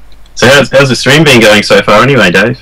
The stream's been going okay. I've quite enjoyed it so far. There's been a lot of people around. I've had 40 odd viewers fairly much all day, which has been really nice. The RPG was stressful. Ed's a very energetic role player, shall we say. I don't know if you've watched or heard any of it, but it was a lot of fun. But after an RPG session like that, my brain just kind of goes for a bit, so I'm feeling a bit kind of tired at the minute, so I may have a 5-minute break at some point and just go for a bit of a walk around and grab a drink or something. Career-wise, what is it there now? About just after 5:30. Yeah, just gone 5:30. Yeah. Excellent. So I don't really have anything formal planned. I don't have a formal list of questions or anything like that. I'm just going to generally ask you what you want to talk about, and if you want to have a blast in the game or anything like that while we're on, or entirely up to you. I thought we'd start with some questions about the Elite Archives book. Yeah, so we haven't got anything out on the questions yet. Yeah, thanks for the, was it snowing? Thanks for the Kickstarter. Yep. Yeah, that's all that's been said really. Thanks for the Kickstarter. Excellent. It was it was something that the book itself was something that I thought would have been a good idea. It was something that I wanted. It would have been good to walk into a shop and pick up a book that detailed the history of Elite. And yeah, wisely or foolishly, I took the initiative to have a chat to Dan and see if we could organise something.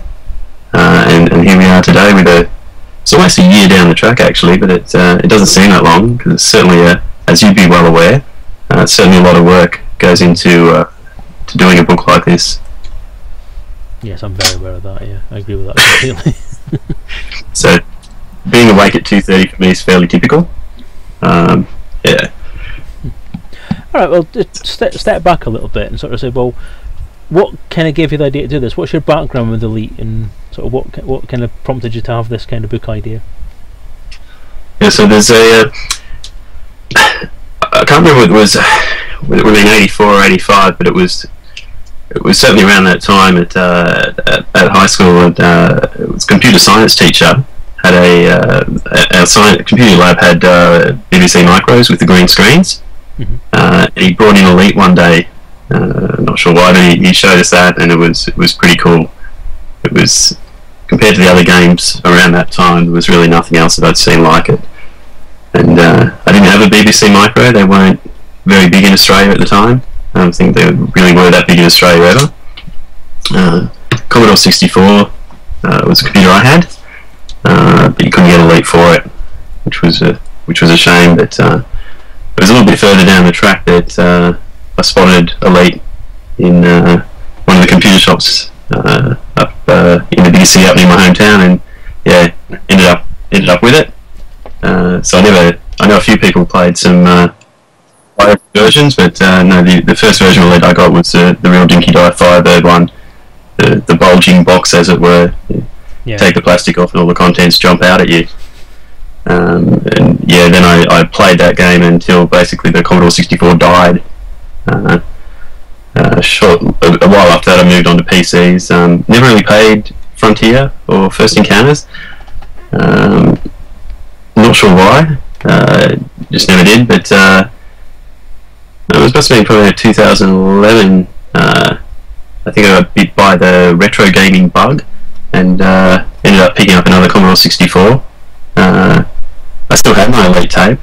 I couldn't find the Commander at the time, but I still had the Elite tape.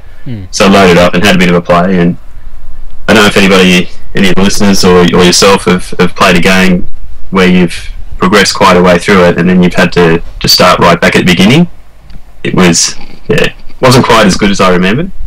But I moved house a few times since the 80s to sort of 2011, when I got the retro gaming stuff again. But I had a look through some of the old boxes that I'd been carrying around, and I found a whole stash of cassettes. Most of them were audio cassettes from the 80s, which is probably not the best music to be listening to anyway, but there's some gems in there. But I did find some computer tapes in there, and then one of them was the Elite Commander tape that I used. The original tape that had my Elite Commander from the 80s, which was pretty cool. Oh, wow. And I didn't think it would actually work, but rushed inside, loaded up Elite. So I used the tape, so it was 10 minutes or so to load Elite up, and put in the Commander tape, and lo and behold, it worked. There was my Commander from the late 80s, still sitting there, ready to go. And I reckon I probably put in, I don't know, maybe another 50 or 60 hours playing with that, using that Commander again, before Elite Dangerous had come out. So yeah, it was good. So I've had quite a bit of involvement with Elite. I didn't get into Elite either. I haven't really played that. But I understand that was quite popular as well. It was just something that wasn't even aware of it. And in fact, it was only when I was trying to chase down some other versions of Elite that I found out about the Elite Dangerous Kickstarter. And that was a post on the Amiga. It's Amiga Lemon, isn't it? It's like a Lemon 64. There's Lemon Amiga, yeah. It was on there. I was looking for something to do with Elite on there, and this Kickstarter thing came out, which I thought was kind of strange. I'd never heard of Kickstarter before, and I think it's almost a familiar story, because you hear a lot of people say a similar thing. They had never heard of Kickstarter until Elite Dangerous sort of brought them to it.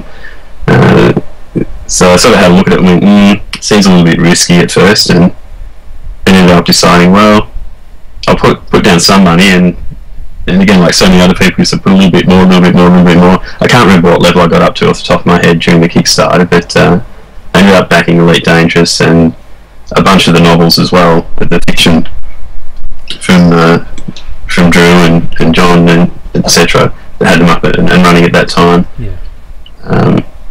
And then you end up topping up with the Elite Dangerous pledge a little bit later. And I guess I remember having this, I think it was a Star Wars action figure book from like the late 90s, maybe, Action Figure Archive. And Steve Sansweet, I don't know if you've heard of him. The name's familiar.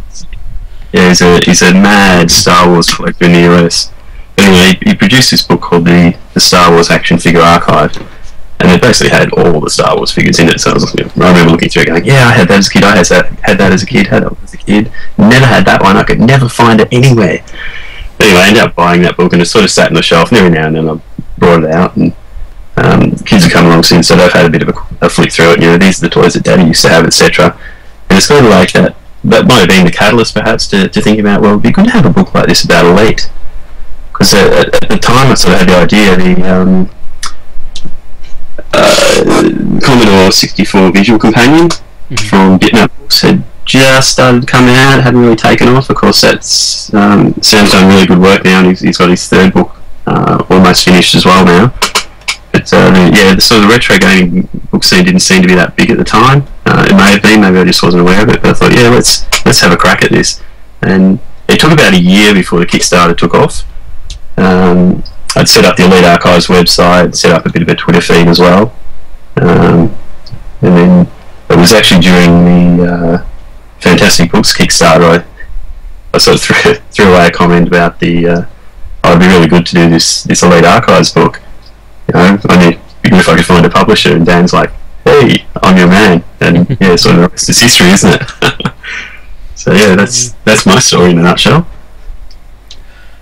Right. Okay, so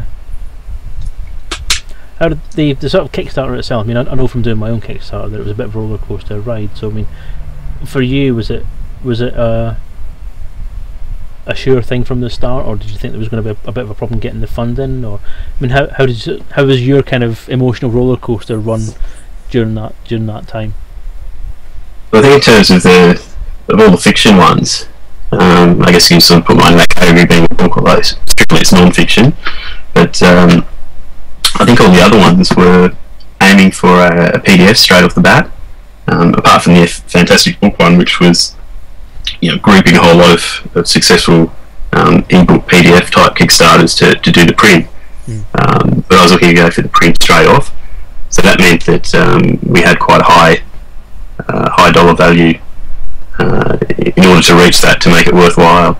The cost of actually doing the book production is quite high, as well as all the shipping costs that have to be rolled into the total value as well.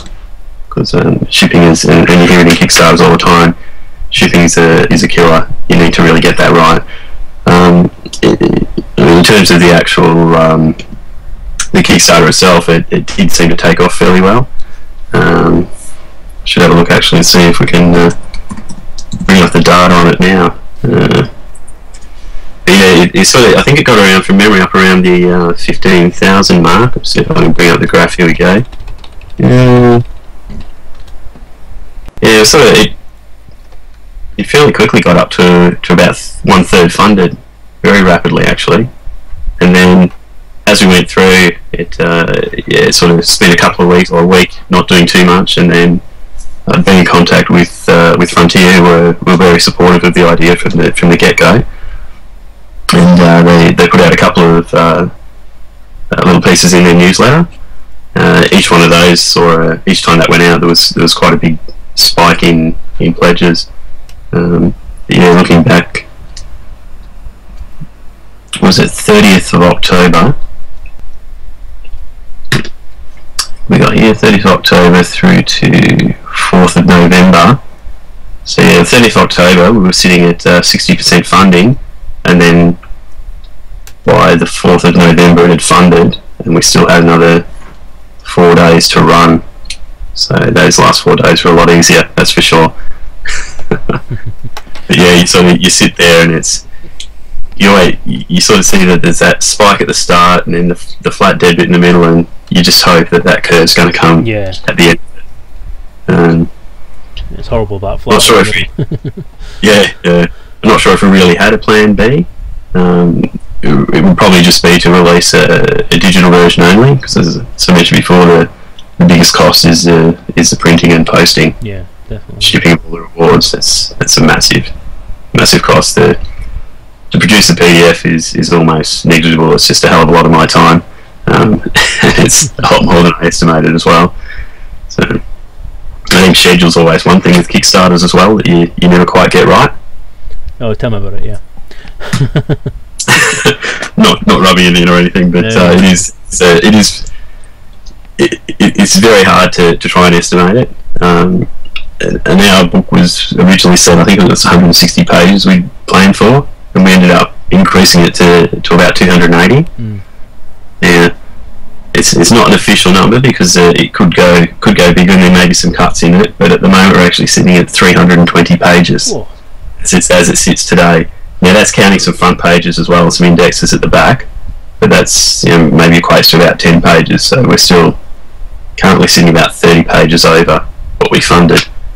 Whether we cut those 30 pages or bite the bullet, we'll have to wait and see how that goes. And there could well be a few extra pages stuck in there that are really just holding space that we don't need either, that don't have anything on them. One thing that I didn't try too hard, it almost fell out that way, and there was a little bit of merging of chapters, which I think ended up a good thing, but it ends up there's 42 chapters, which is kind of neat. Oh, that's nice. That works out quite well. it's just nice, isn't it? It's like, yeah, it's good. But the way it works is there's a chapter for each version of Elite, if you like. So the Commodore 64 version has a chapter, the Spectrum version has a chapter, the Electron, the BBC, right through to I think Frontier. There are four different versions. You got the Amiga, the CD32, the Atari, and the PC version. I haven't bothered to split the PC between disc and CD because it's essentially the same version. It's just on the medium it's delivered on. And on top of that, there's the Elite Plus. There's some compilation ones as well. The compilations I've just bunched them all into one chapter called Compilations. Superior Software did a release of 4 different versions of Elite as well, and they're just all bunched into one chapter. But there's a lot of good stuff in there. One big advantage of the extra time though is it's meant there's a few really rare versions that I wasn't aware of even when the Kickstarter concluded that I've been able to pick up some more information on. So it'll be a much more complete book, which will be good. Oh, good, yeah. Sounds really good. Hmm. Content. I mean, I'm quite looking forward to reading this. Actually, I mean, I know there's been quite a lot of involvement with it, and it's been a lot of planning on the way. One thing that was unique about it, and I'm not self-plugging here before you say it, one thing that I do think is quite unique about it is the fact that you've actually solicited submissions from different people for different versions of the game. Yes, yeah. So it's kind of got some game reviews through it. They're all a little bit different. I sort of had a thought, it'd be good to have more in the style of an 80s magazine or 90s if it's for some of the later games, but they all have they're all slightly different. They're obviously being written by different people with different experiences, and people they've described the game that they're reviewing, I guess, but they've also added their own little bit of history with it as well, which adds a really nice touch. Some people have written the 2 pages as advertised, and others have gone above and beyond. Yeah, that's not a dig, is it? People will tell you I tend to waffle when I'm writing stuff. So. That's not a dig. What was it? 5 pages, I think. 5. But no, yours is absolutely spectacular. It's a great read. It is. That's very kind of you. It took long enough to get it to you, so it should be bloody good. It did. I can see why it took so long. It took a while to write, obviously.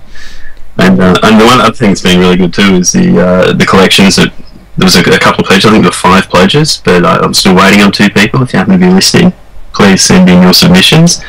But 3 of the 5 have sent in their submissions now for their collections, and each one is an individual story, and it's really great to read. The earlier versions, I think they've stuck at some in now, but the earlier versions of the Retro Gamer magazine, used to have people's collections in it, and I used to enjoy reading those.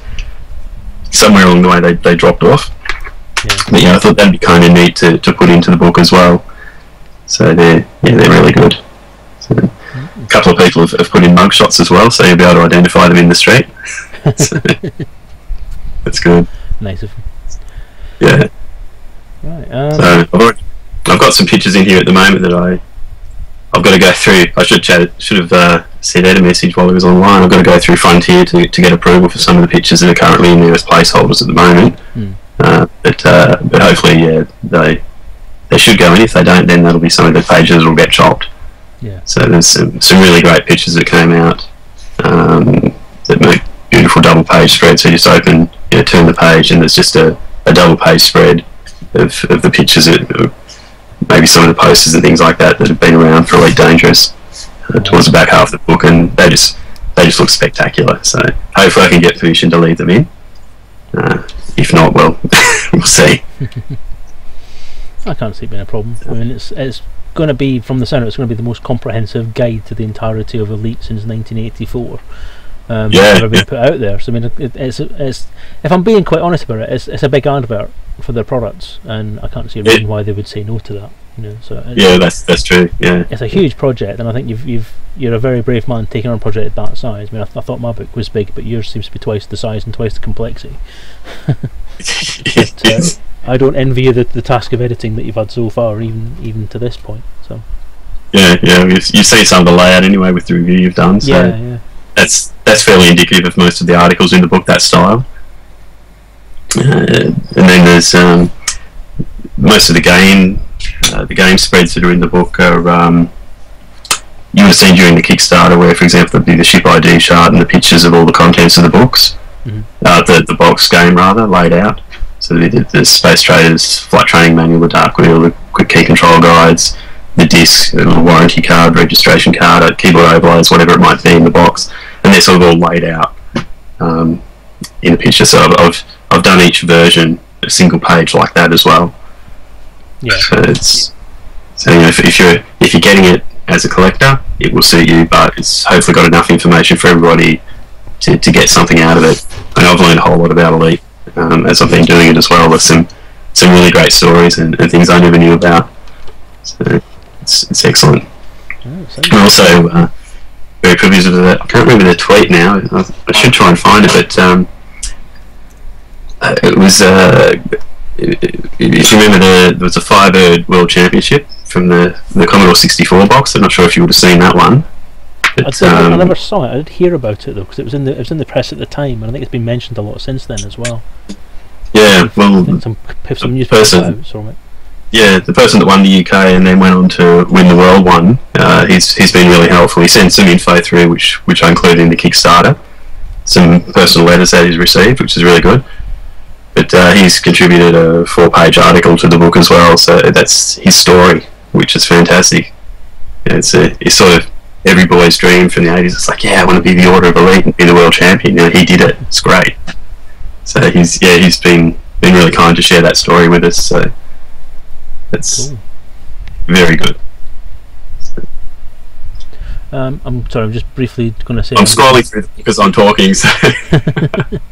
I'm getting somebody on Skype saying that... Not on Skype, on a chatty, saying that you're very loud.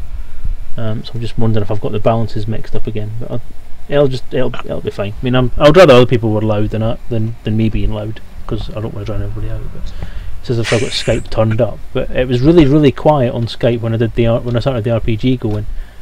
I spent about 10 minutes filling about with volume controls to try and get everything working properly. But let me just quickly turn Skype down just a little bit.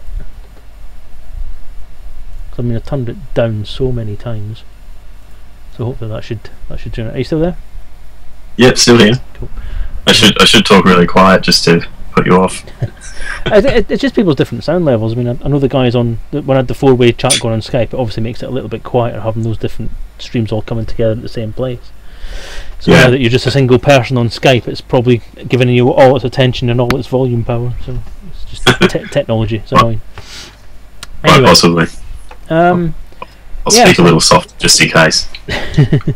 I'm sure. I mean, some of it we've got. So Drew Wagar was kind enough to do the review for the ZX Spectrum version, and that's as always his writing style. It's a really great read. So that's. I'm torn between whether I should put some of these articles out in the updates or whether I should hold on to them so that everybody can see it for the first time when they get the digital version. But do you know, I'd say leave until the digital version comes out. I think it's too much of a spoiler. Yeah. No, nobody's asking for them, so that's good. Yeah, cool. I'm quite impressed with the scope of the book. I mean, I really am looking forward to it. I mean, I think out of all the books, this is going to be the most in-depth, different things. I mean, how much support have Frontier given you for it, if that's not an awkward question? Well, I mean, predominantly the research part of it I've been doing on my own. I found there are a number of gaps where I couldn't find information, and there have been quite a number of backers who have been very helpful in filling those gaps. and you'll be able to see who they are when you read the book anyway, because everybody who's helped in that area has been given some credit in the book as well. There's even one of the really peculiar versions was the Sam Coupe version. Oh wow, the Sam Coupe, which is essentially a ZX Spectrum version with some disk loading routines put into it, and I think there's some differences with the keyboard layout as well. But predominantly it's the ZX Spectrum version. There wasn't a lot of information out there about it. The Centre for Computing History had a few pictures, but they didn't have a picture of the disk. So I put out a tweet, and one of my followers came back, and he actually has the full box. So he was kind enough to provide some images of the disc, so I can now put the full picture in the book, which is great. Wow. So he's, as far as I'm aware, he's the only person that has a full copy. I imagine there'd be others out there, but I've never seen one on any of the auction sites or anything like that, so they seem to be quite rare. But it was a few months back now, I think. I received an unexpected package in the mail. Yeah. Which was a good package. But it was certainly unexpected. I was able to look and I was like, this is from Frontier. I'm thinking, what have I ordered? You know, when some of the mugs come out, I ordered the mugs, so I've got them for photo shoots and things like that. Yeah. And, new t-shirts had come out, I'll grab the t-shirt and things like that. I haven't got everything, but I've got quite a few things anyway. But this order came in, and I think what is this? And I open it up, and there are a couple of mugs in there. There was a t-shirt in there. What else? There was all sorts of. There was a few other odds and ends in there. There was a pen, some lanyards, and a couple of stickers. And there was a letter from Ed, and so it basically been sent. I should see if I can find it. But he basically sent it, seeing the website and seeing the tweets and whatnot, and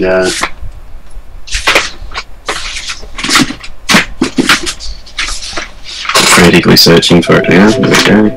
Yeah. So I won't read it all to you, but he said this is from Ed Lewis. He said, "Thank you so much for everything you do with Elite Archives. Completely blown away by all the photos I've seen of your growing collection. As an avid collector, we thought you'd appreciate receiving some of the items in this package." So as I said, there was one of the mugs was a mug without stars, which was one of the earlier prototypes, if you like. Yeah. There's another mug that looks similar to the one that was released, but the hue of the wings on the Griffin was a slightly different colour, so it was more of a purple shade, right, rather than what was used on the store one.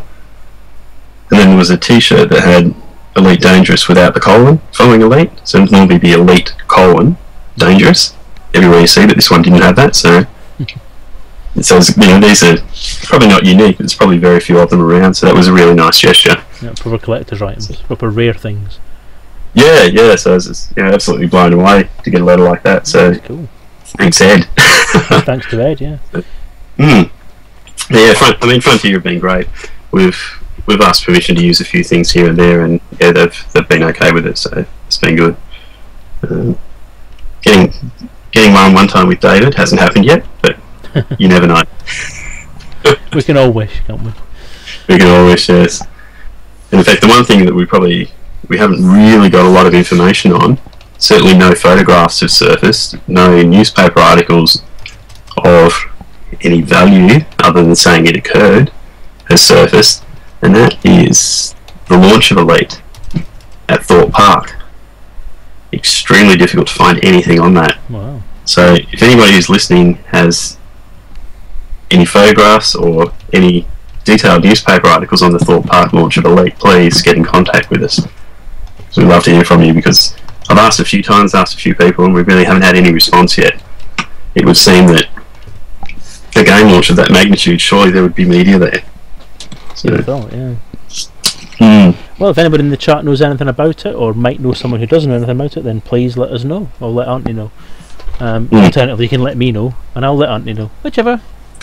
Whatever you want to do. But that would be an awesome thing to be able to include in there, was to be some media stuff about that.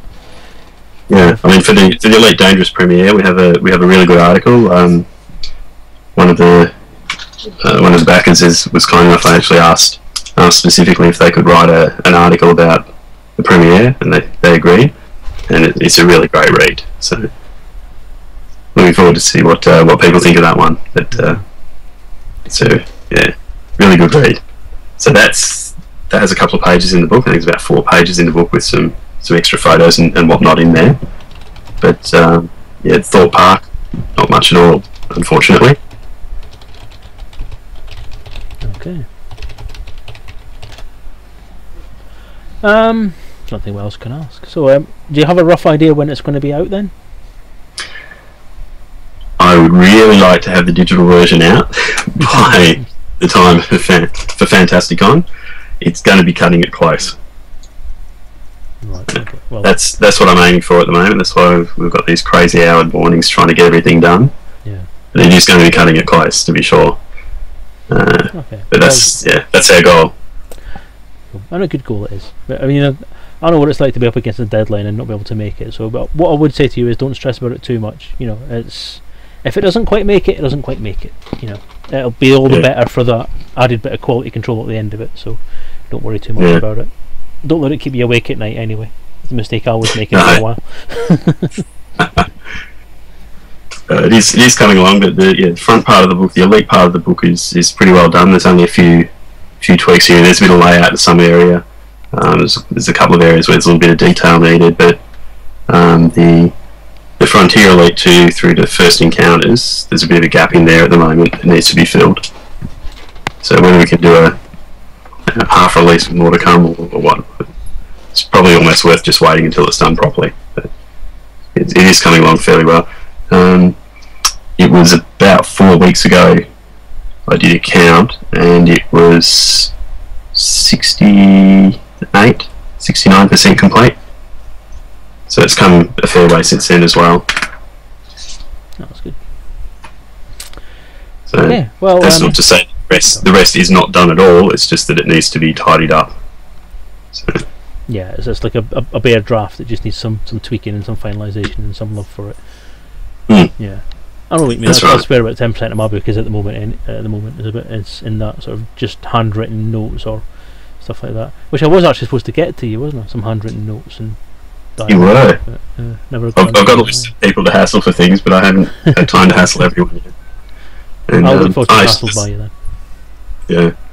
There's another cool version too I found out about was for the NEC PC98, which was a computer that was produced by NEC from about 1982, but it was predominantly in the Japanese market, so I guess there wouldn't have been many in the UK. Certainly never seen one in Australia, but there was a version of Elite Plus released for that, which is kind of cool.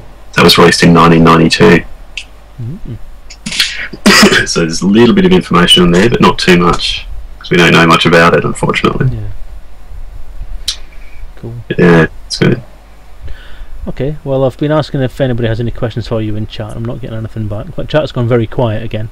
So they're either really intensely listening to you and don't want to spoil it by typing, or they've wandered off somewhere. I'm going to go for the former, because obviously I find this really interesting. I've always been a big fan of sort of historical books and retrospective books is the proper way to say that. And obviously something like that for Elite is right up my street. And of course, you know, when your Kickstarter started, the first thing I did, yep, I'll have some of that, please, thank you. Even though I didn't ask the wife first of all, and she went, what's this 50 quid going out for?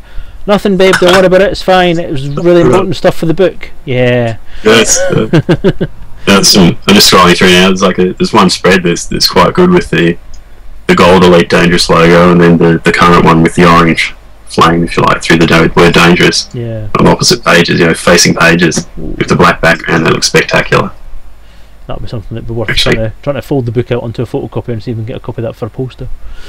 Yeah, I was looking at that going, Frontier need to make a poster of this. They should, and I'd buy it for a start. I mean, I think things like the retrospective stuff is big news nowadays. I mean, I think when you did your Percast just said, is he Australian? He hasn't said mate once. That's just stereotyping. That's nasty. That is, isn't it? I might have to ban him for that one. That's harsh. And you haven't even put one shrimp on a Barbie since we started the thing. I mean, you'd think. I can't even see the Barbie. It's pitch black out at the moment. Okay, thank you for the follow, Hold My Kidney. That'll be Chris Jarvis. Yeah, thank you for the follow, Chris.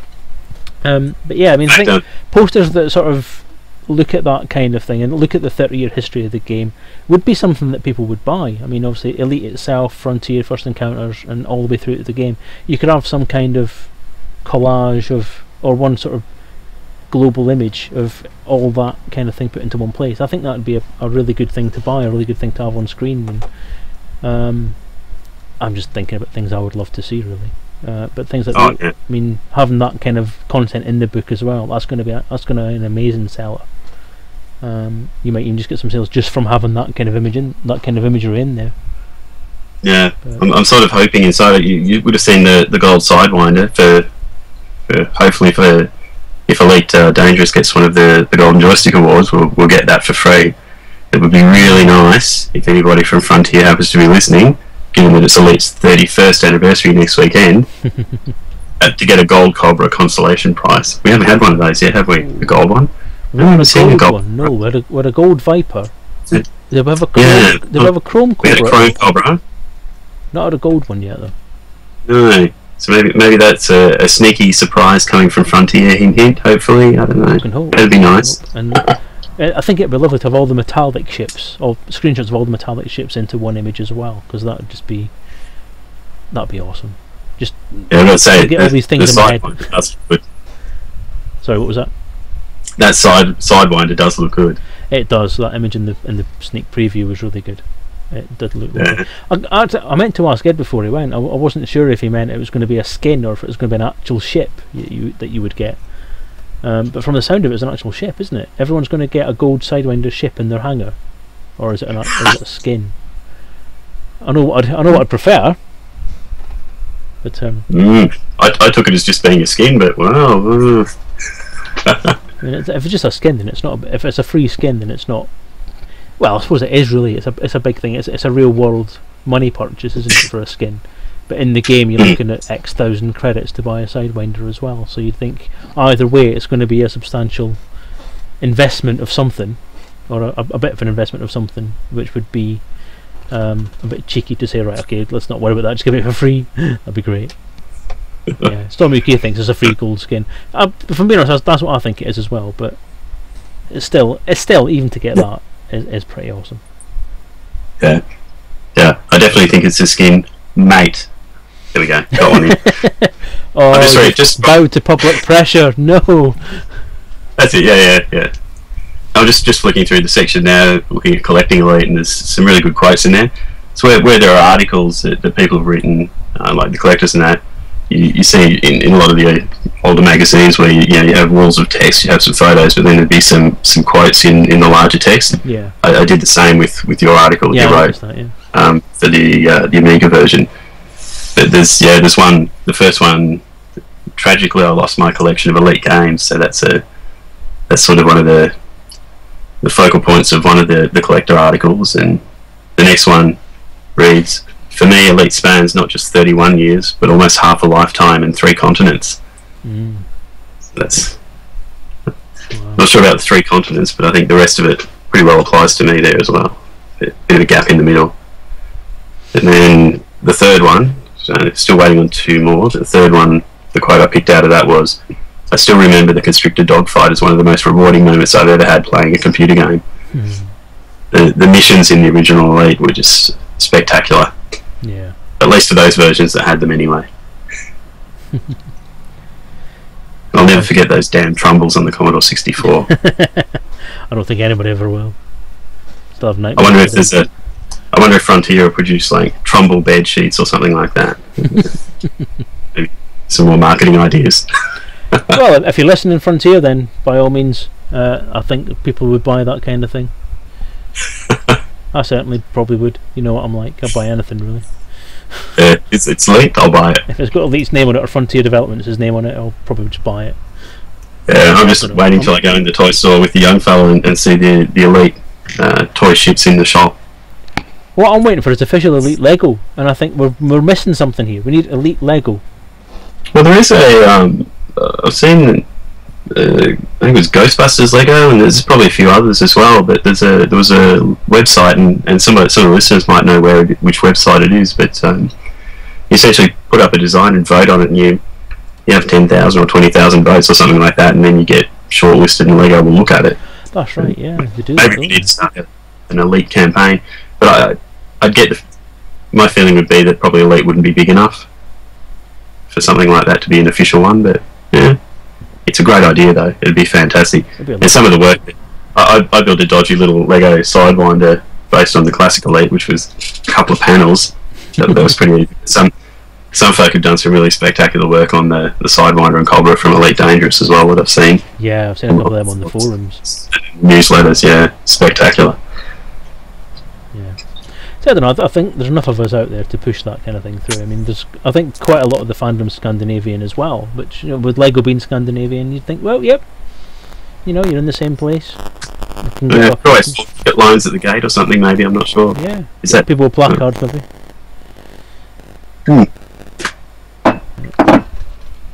Yeah. Even a role-playing game would be good. Oh, hang on a minute. Hey! That's fantastic that it's in the works. I remember when I saw that one, I was like, oh yeah, role-playing game, that's awesome. And so the one thing there's a couple of things I'm not going to put in the book, and that's, I guess, deliberate. It's meant to be a celebration of Elite, not, you could say you should put warts and all, but there's a bit of conflict between Ian and David. Right. Just brushing over that, really. Just mentioning it happened, move on. Yeah, and, it's a bit. We're not really making a mention of the failed Kickstarters as well. I think it's probably enough, anxiety already for those that couldn't deliver for whatever reason. Yeah, it's a fair point. It's not worth raking over or putting that kind of stuff in print. It's just going to make them make those people a little bit more down about the situation, if they are down about it. Obviously, it's difficult to know what the motives were behind the vanishing of certain people. That's right, yeah. So we don't know, and until we do know something, it's not fair to speculate or not fair to put anything actually in print about it. So that's so my plan is the Kickstarters that didn't make it, that didn't deliver product, I guess, or aren't well on the way and clearly going to deliver product, aren't going to get a mention. Right. Obviously, Elite Encounters, you're playing games online and things like that, so that's a no-brainer to put in. But there are some of the other ones that looked like they were almost going to make it and then kind of disappeared. Yeah. I mean. Oh well, don't worry. It's definitely coming. Yeah. And I must say those dice are spectacular as well, and I can't believe I actually ordered that many. I have to admit, I actually had to repackage it because I misread how many he'd actually ordered, and I only put 12 in or 24 or something, and then I actually read it again. Thought he's actually ordered that many. So I had to repackage the whole thing and do it all over again. But I mean, your support in that Kickstarter was amazing, mate. I mean, I've said mate now as well. So, and you just kept on. I mean, you even donated beer money, which no one else did. That was amazing. I think I threw a $5 in for a beer. I don't know how much beers cost in the UK, but about $5. Yeah. Seemed about the right price. But yeah, your support on that was great, mate. So thank you for that. But that's fine. Just hope that we can support you back. Yeah, I mean, obviously, I think the Elite Encounters RPG is definitely going to come. It's not something that's going to fall by the wayside. Just to quickly promote myself for a moment, because for one thing, it's like a vendetta now. I'm not going to stop having got this far after this amount of time, and I'm very much in the public eye. So I'm not, well, not very much, but I do streams and I do stuff online, and I know people, and I know people who know people and stuff like that. So there'd be questions asked, and people would know where to find me, and obviously people know where I live because I keep giving my address to people on streams when I win prizes and shit. So they're going to come around my house and beat me up. So probably not a great idea to say I'm not going to bother with the book now or just vanish, because it wouldn't work, and I wouldn't do that anyway. That's not the way I roll. So that's not the way you roll. I like it.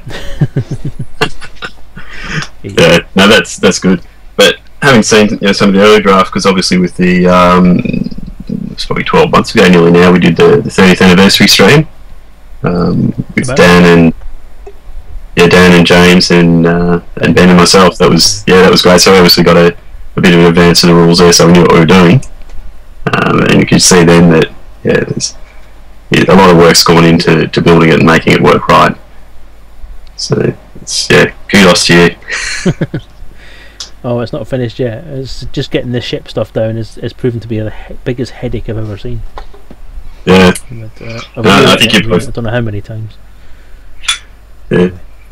you look at sort of commercial RPGs that get produced, and probably the book that I'm doing, it's almost a one-man team. The work that I'm not doing, I'm coordinating. So if I'm, if somebody's submitting something in, then I'm going through that, doing the layout, sending it back to them, checking they're happy with it, making some changes, sending it back again, making sure they're happy with it. And that's taking time away from writing. And then on the other side, I'm actually writing parts of it myself, or I'm scanning images and putting collages together for the different versions and whatnot. It's just me, one person, and you're in the same boat predominantly as well, I guess. Yeah. The only thing with mine, I probably have to do more research, but I don't have to do any play testing. So it's read testing. It's read testing, but it's a big job for one person. And I haven't written a novel, but I kind of think that might have been an easier option. Well, that's funnily enough, I got to that point as well, thinking that when I first started thinking about doing a Kickstarter for a book, and I thought about taking the writer's pledge on, I did look at the novel idea and thought, no, there's no way I could write 70,000 words. No way. Yeah. And I've written something on the order of 180,000 now. So I was going to ask me. Should have gone for the bloody book. Should have gone for the novel. But no, I think, as I say, I mean, I think the Elite Archives book does look like it's going to be very, very good. A lot of really good content and a lot of love going into it, obviously, from the sound of it as well. So obviously that'll show in the final product. So, yeah. Really looking forward to it, mate. I think probably one of the biggest frustrations is there's not enough time to put everything into it, and the book would just be ridiculously large to just try and put everything in. But hopefully I've got a good spread and covered and touch points that everybody wants to see. Yeah. Yeah. And who knows? Maybe we can do an updated version with an extra 200 pages for the 40th anniversary. Well, that's the other thing too. The byline is a 30-year history of Elite, but come next weekend, I should change it to a 31-year history of Elite, I guess. I'm not sure whether I'll keep that byline on the printed book. It was appropriate for the Kickstarter, but I was kind of hoping to get the book out earlier with the extra pages and that were produced during the Kickstarter, or that were unlocked during the Kickstarter. And the extra pages I've inadvertently had to add because I really don't want to leave stuff out. It's grown bigger than originally planned, and each page takes, I don't know how much of my time, a couple of days maybe, when you add it all up. Yeah, and I guess if take the number out so that you can have as long as you like then. Yeah, and I guess if you're sick for a week, the schedule goes out for a week. Oh god, don't even talk to me about that.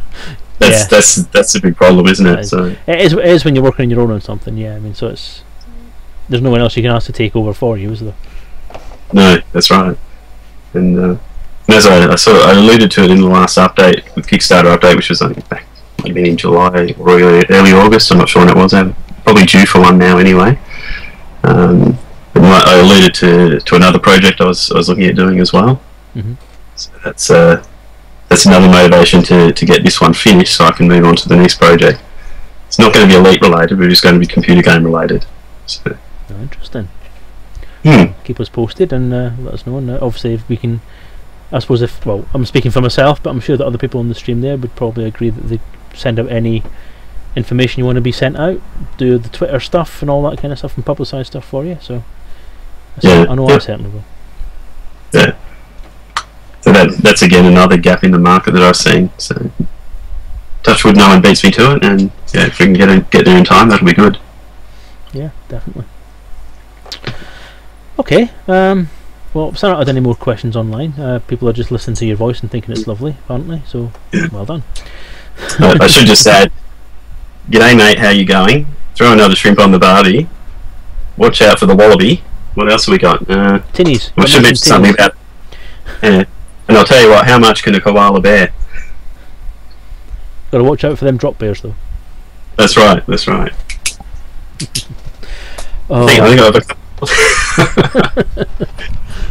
I'll tell you what, though, I went to. Well, it was a while ago now. It was probably about 6 months ago now. It was a bit late taking out the rubbish, and almost had a heart attack when I walked outside. There was bloody 2 big kangaroos sitting or standing on the front lawn. They're not as vicious as they may be made out to be, but still frighten the crap out of me. Yeah, there's a comic artist, a sort of webcomic guy called David Morgan Marr, does the regular webcomic on Darths and Droids, if you've not heard of him. He's an Aussie as well, and he keeps on ranting about the fact that everyone says that you can come to Australia and everything will try and kill you, and he's never once in his life seen a spider. Yeah, it's pretty dangerous. What's that? Something, dingo, something. Something, dingo, something, yeah. Wait, use a big knife. That's not a knife. That's a knife. Well, see, you've played Knifey Spoony before. Oh dear. So yeah, the crap impersonations now start. I do apologise. I was hoping to go for a bit of a fly in Elite Dangerous, but for some reason it's not going to let me. My voice will be quieter now because I'm turning away. I'm getting an empty response from the server. An empty response from the server. What's Ed done? Ed's pulled the plug out on his way out of the office, hasn't he?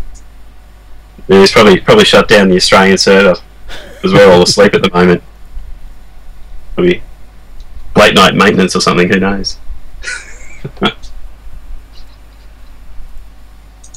I'll give it one more try. But, yeah, so does anyone on the stream have any questions about the Elite Archives or the collection or anything? Go on, everyone out there. Let's hear your questions. Wait for a few minutes to catch up. But yeah, I'm absolutely amazed at the different variations of Elite.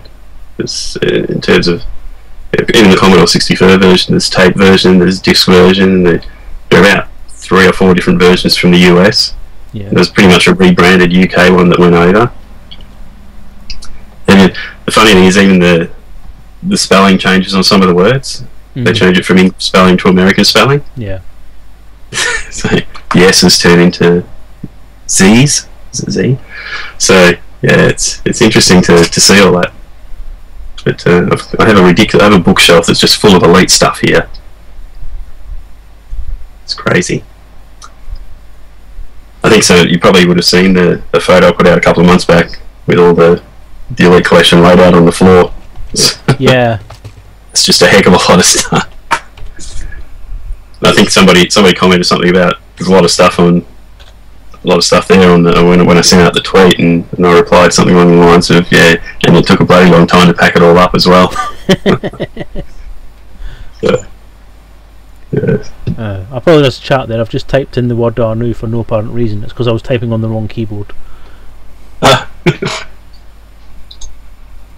it's probably my connection this end or something's not happy, but looks like it is working for most people. So well, Snubber said on the chat, no questions there, just keep up the good work. So Mech Shadow says he's in ED at the moment, it's okay for him, but I don't know where he is.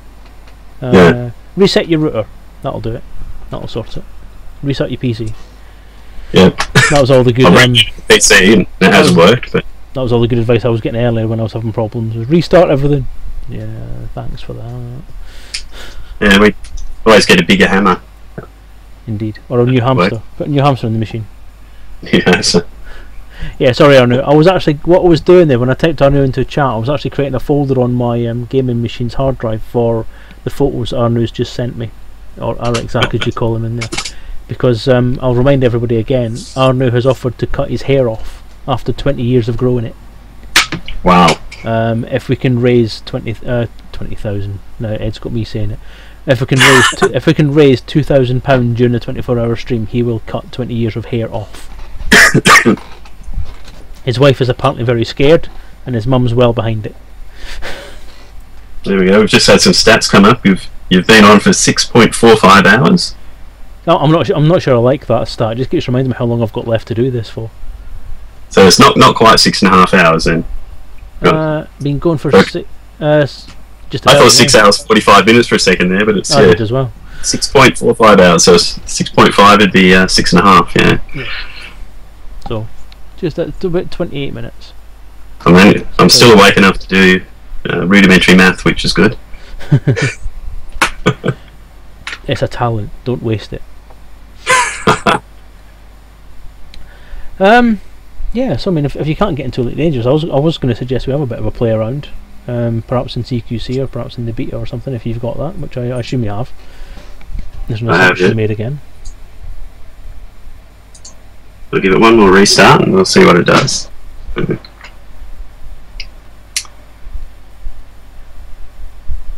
Yes. What So I scrolled all the way. I scrolled all the way through the draft copy of the Elite Archives book now. So almost, so just ducking through the novels at the back. So each novel is going to have a full page picture of the cover on the right hand side. Yeah. So when you open a book, essentially the right hand side is the one that generally sits on the table. Yeah. And then the words are on the other side. So you have the cover of each book on there.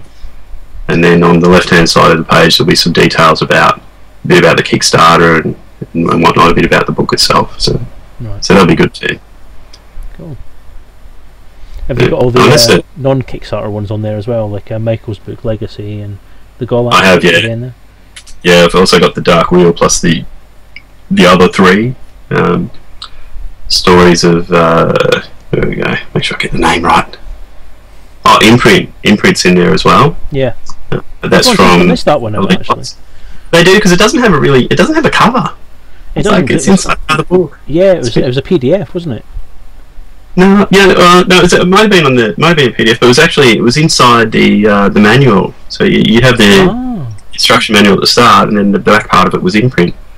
But so there'll be stories of life on the frontier and further stories of life on the frontier, and some foreign language ones as well. Put some happy snaps of some foreign language copies in there too. So there's German and French versions of those available. I actually was just lucky enough. I had seen a copy before, but last month I was lucky enough to pick up the German Amstrad version of Elite. Right. So that's I'm not sure if I pronounced it right, the Schneider CPC, which is pretty cool. Something a little bit different. Yeah. So like the Commodore 64 version from Germany still said Commodore 64. I guess that's what the product was marketed at in there. Yeah. And in fact, looking at the box on the front, it looked the same as the UK version, but the back was in a different language and the manuals were a different language as well. But and the other thing I found doing this book, which I did not know, one of the very early versions of Elite for the Commodore 64 in the US actually had that damn lens lock on it. Oh, can you believe it? I loaded it up. I got the disc from the US because it was a different version. This was even before I ran the Kickstarter. Put it into the disc drive, loaded it up, and there it was, the lens lock screen. My God. So Commodore 64 did have the lens lock as well, not just the Spectrum. I didn't know that. I thought it was a Spectrum only thing. Yeah, well, I always did too, but there you go. It snuck across the sea to the US. And I bet they were overjoyed. Yeah. Somebody from Firebird may have lost their job over that, I'm sure. Well, they should have.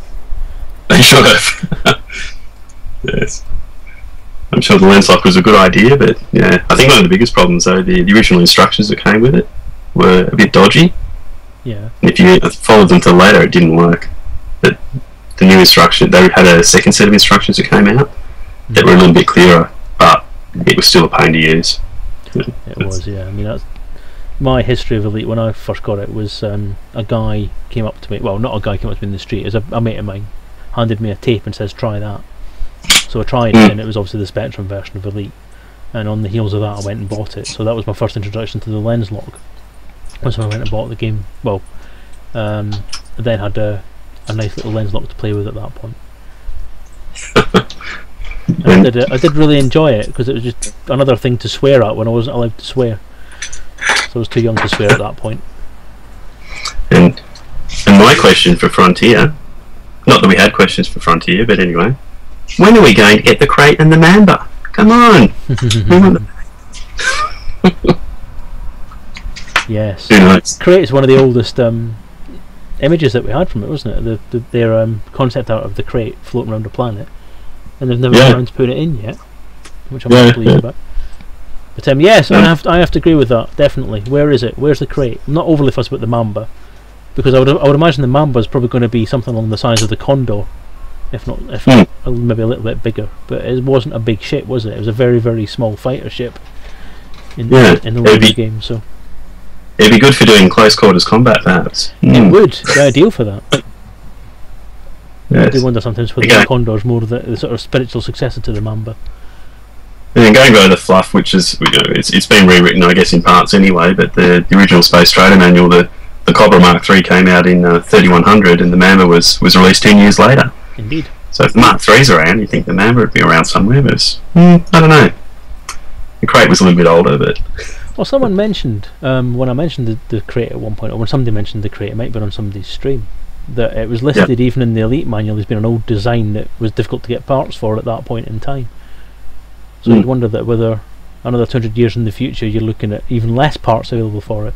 But Falcon de Lacy have this thing about buying everyone's ship design, so they maybe bring it back out again. Well, we've just got a Cobra Mark IV come out, and there's a new version of the Viper. You never know. Yeah. A new version of the Viper? Oh, you mean the Mark III? Sorry. Yeah, the Elite Dangerous one's Mark III, so it's new compared to the original Elite. Which explains why it looks different. Very different. Good shaping. Quite a lot of things look very different. Yeah, I'm really pleased the way the Cobra Mark III came out though. Like you look at the silhouette of it, it looks very similar. I think it does. Yeah, can't really mistake. I do find it quite interesting when you put the wireframe skin on it, and it does actually quite closely follow the lines of the ships, which is cool. And those thrusters in the back, fantastic. It's just that. I use the iconic word. It's that iconic shape, isn't it? It's just. It is. Yeah. It's a bit like sort of you look at the automotive industry and you have these classic designs from the 50s, 60s, 70s, and then almost through the 80s and 90s they kind of, for the most part, generally lost their way.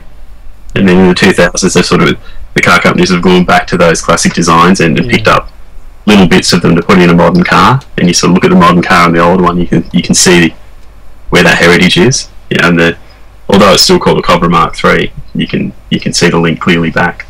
Yeah. The third Lance, I don't think has that. That one looks a little bit different. Yeah, I don't think it even looks vaguely like the original. I think just basically the arrowhead shape is about as close as it gets, and that's it. Yeah. I think the one that really sticks in my head sticks in my craw, as the phrase goes, is the adder, which I think they've. If I'm not being honest, I think they made a complete mess. Because I don't. It's the one big complaint. Well, there's two, but I think Drew will agree with me on the second one. The adder just doesn't look anything like the adder in the original game, because it was basically a flying brick. Yeah, and it's one of my favourite designs because it was just so simple but so functional, and I just thought that's an ideal ship for someone who's just starting out. It's like the equivalent of the Golf, the Mark II Golf. It's just boxy and functional and works. But then they've turned it into this basically a hauler with some wingtips that flap back, and that's the same. I just thought, no, I don't like that. Doesn't look quite right, does it? No. And then the other one's the baby courier. Spinning nacelles. Yeah, spinning nacelles, exactly. Or even nacelles that move in any way, shape or form. I did have a good bit of banter on Twitter with Drew at the time when he was putting out the spinning nacelles thing. So from the Federation point of view, saying, "Yeah, we want you to have your spinning nacelles because they're a really good target." Yeah. Just doing that. There we go. Yeah. Yes. So. No, it looks like Elite Dangerous is going to be extremely uncooperative. That's probably one. Well, probably the only big regret I have about doing the Elite Archives is I haven't had time to play Elite Dangerous. That's my probably only regret. But there's a lot of good things. But in terms of the bad things, I've lost a lot of time into doing the book. But that's going to give us a better product. But it's a bit sad missing out on playing Elite Dangerous through all the updates and everything. So when the archives is released, I'm really going to look forward to getting back into the game again. If the computer will let me. Indeed, yeah. I've just had a post on this in Storm UK was hoping for folding wings on the Adder in ED. Well, it does have folding wings, technically. It's just the very tips of the wings, the last quarter of the wings actually do fold up when you're landed. When you put your landing gear down and you land, those little wing tips fold up. So technically it does have folding wings. Not in the way you'd expect. And certainly not in a very impressive way, and certainly not anything that's really going to help you fly in atmospheres. Because where do you fall, Anthony, on the whole wingtip debate? On the winglet debate? For the Addo, or for everything. You know, the Cobra Mark IV, although it looks fairly nice, it seems the major part of the redesign has been putting little winglets on it. And I think there was a bit of a back and forward conversation on the forum about, is this the way that Frontier's designs are going to go now? Anytime they do an update to something, they just stick some wingtips on it, or winglets. Airbus and Boeing do it, so why not Frontier? Fair enough. I mean, in my head, essentially the reason for it is because they're obviously bringing that out for the planetary landings part, and obviously that's going to be an aid to planetary transport, maybe. Maybe, yeah. I haven't actually seen a Cobra Mark IV yet. Have you not? No, I'm too busy. It was in, well, I've not seen. Well, they're not in game yet because they're not coming out until 1.5 or 1.6 or 2. But there are photos. There was a peak of the week on one of the things was on there. If anyone in chat has got a link to the picture of the Cobra Mark IV, please stick it in there. I don't think my Nightbot is working, so you shouldn't really need permission for any posts, so just stick him in there, I don't mind. Hopefully one of those awesome guys will step up. Maybe Dr. Google will come up with one quickly as well. Ooh. I might need to put Elite Dangerous in there as well. There's some really cool Copper Road cars coming up. Ooh. There we go, there's a link in chat now. Have we got one there? Yeah. No. Oh yeah, I can see, there's the winglets. I'll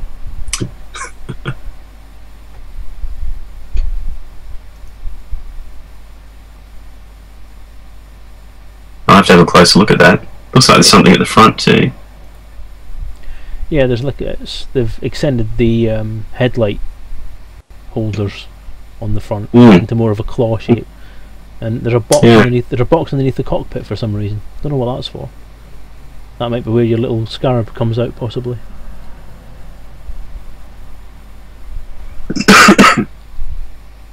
But it certainly looks good. It's an interesting redesign. It looks more like a beefier version with sort of more internal space from the look of it.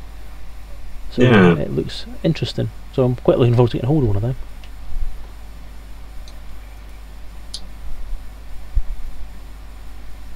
But we like it.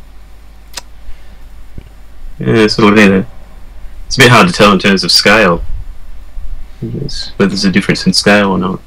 Yeah, it doesn't look like there's much of a difference. I'm kind of blah, blah. Is the stream off? I can't connect, but I can see the chat.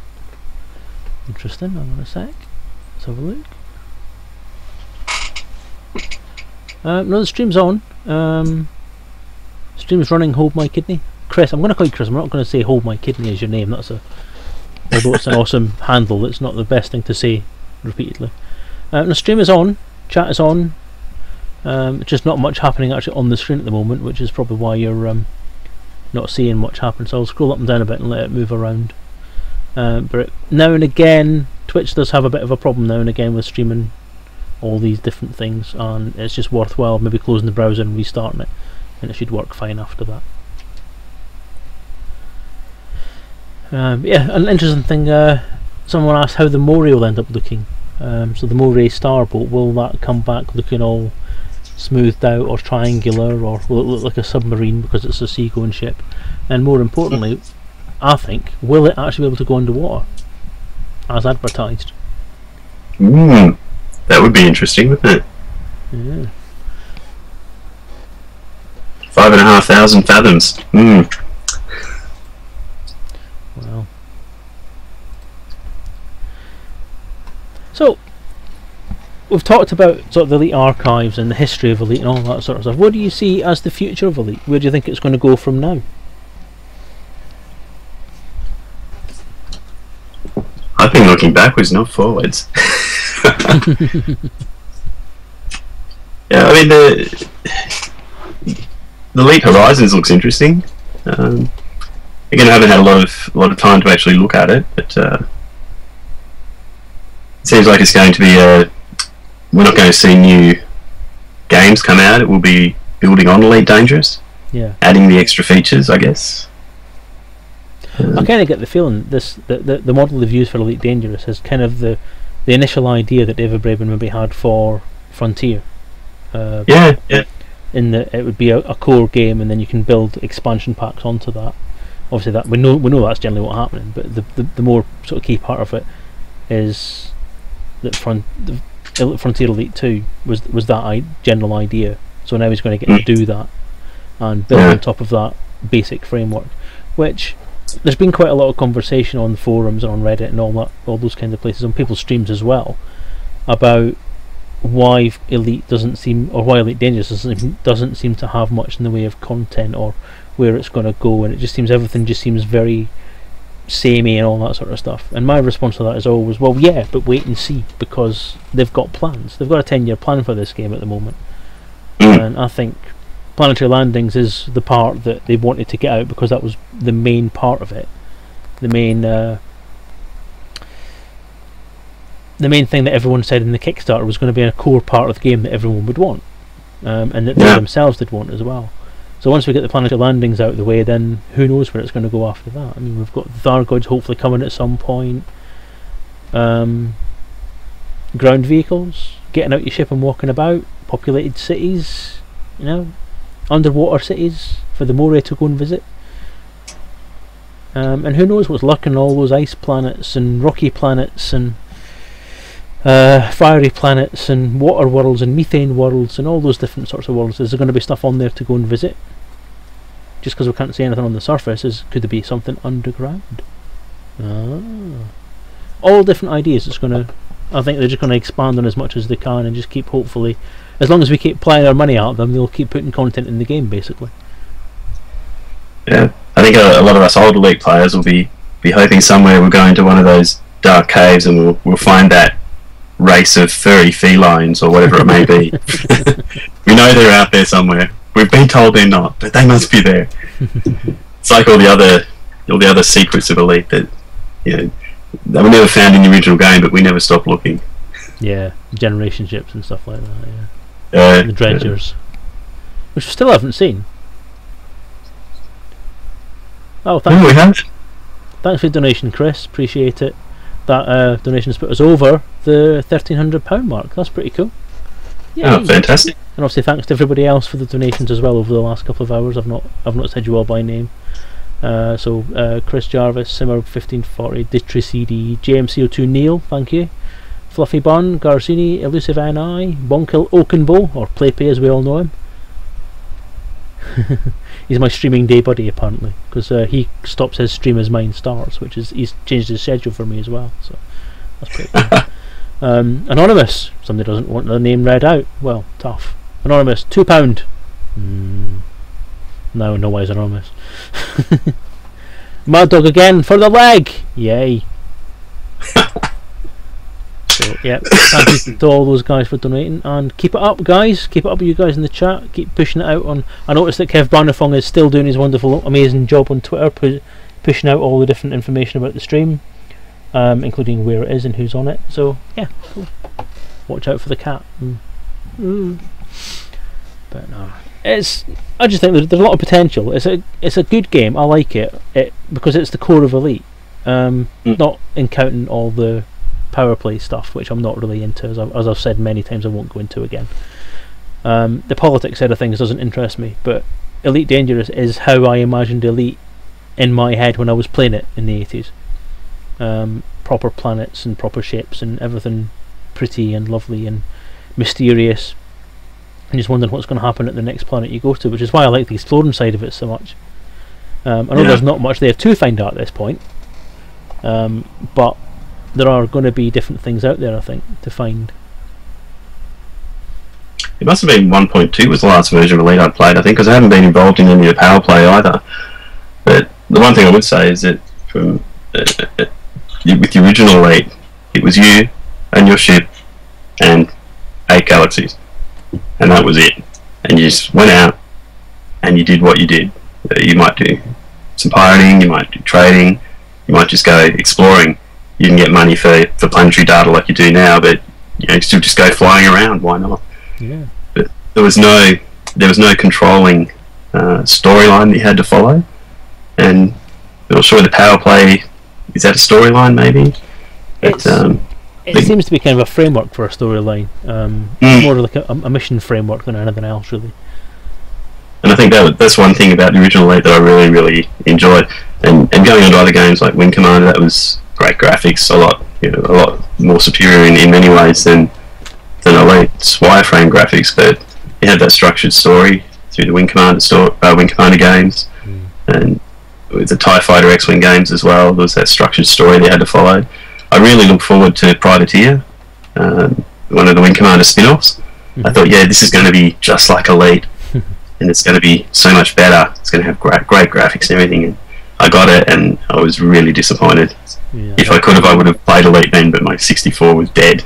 Dead and buried by that point. But, yeah. And maybe that's why I never went for Frontier, because I sort of already dabbled in some other games. Went, nah, I just like Elite. But yeah, it's interesting. I think, yeah, Elite Dangerous certainly has a lot of potential to go a long way. But that'll be another story, I guess. Sorry. I must admit that it was that aspect of it, that the whole imagination thing that went behind. So you're flying between planet and planet. You fill in the blanks in your head, and that's the kind of thing that got people being creative about it as time went by. And I think people like me and Drew and Alan and perhaps yourself, who have all sort of tried to put pen to paper and write fan fiction or books or short stories and stuff all based in the Elite universe, have all been kind of fired by that. I want to fill in the blanks. What's in between these white lines? Let's fill it in ourselves. And I think things like Frontier and TIE Fighter, for those genres, they gave you too much. They gave you the background, they gave you a plot to follow, and it was all there for you. Elite Dangerous, to an extent, the way it's presented. I mean, I know a little bit more about the sort of background stuff because I was involved with writing some of that stuff. But even if I don't take that into account, what you get presented in Frontier in Elite Dangerous itself is just enough. It gives you a framework around which you can then base quite a lot of stuff. There's a lot of plot hooks in there. There's a lot of outside influence to stuff that doesn't really affect you. So you look more at the sort of characterization and the character that you play or the characters that you encounter. You don't know anything about them in the same way you didn't know anything about anything in Elite. And although Senator Petraeus is out there doing his things out there, there's the Empire, the Federation, all doing all that stuff out there as well. You've still got so much scope for storytelling in there that it still keeps the imagination going. And even especially when you go out exploring, when you go out and you find a weird system or you find a planet that's got Earth-like qualities on it, and you think, well, and it comes up with a description saying with indigenous life, and you think, oh, what's that? What could that be? And your mind starts immediately starting to fill in those blanks, and I want to go down there and find out who they are. It could be little green men or hairy felines or something like that. I want to find them. I mean, so there's that, and I think the more, in a sense, I wonder, the more content Frontier puts into it, is that going to take away that imagination side of things? Is it going to make the creative mind less busy at that point? I mean, again, I haven't played Power Play, but it would seem to me that you can ignore it.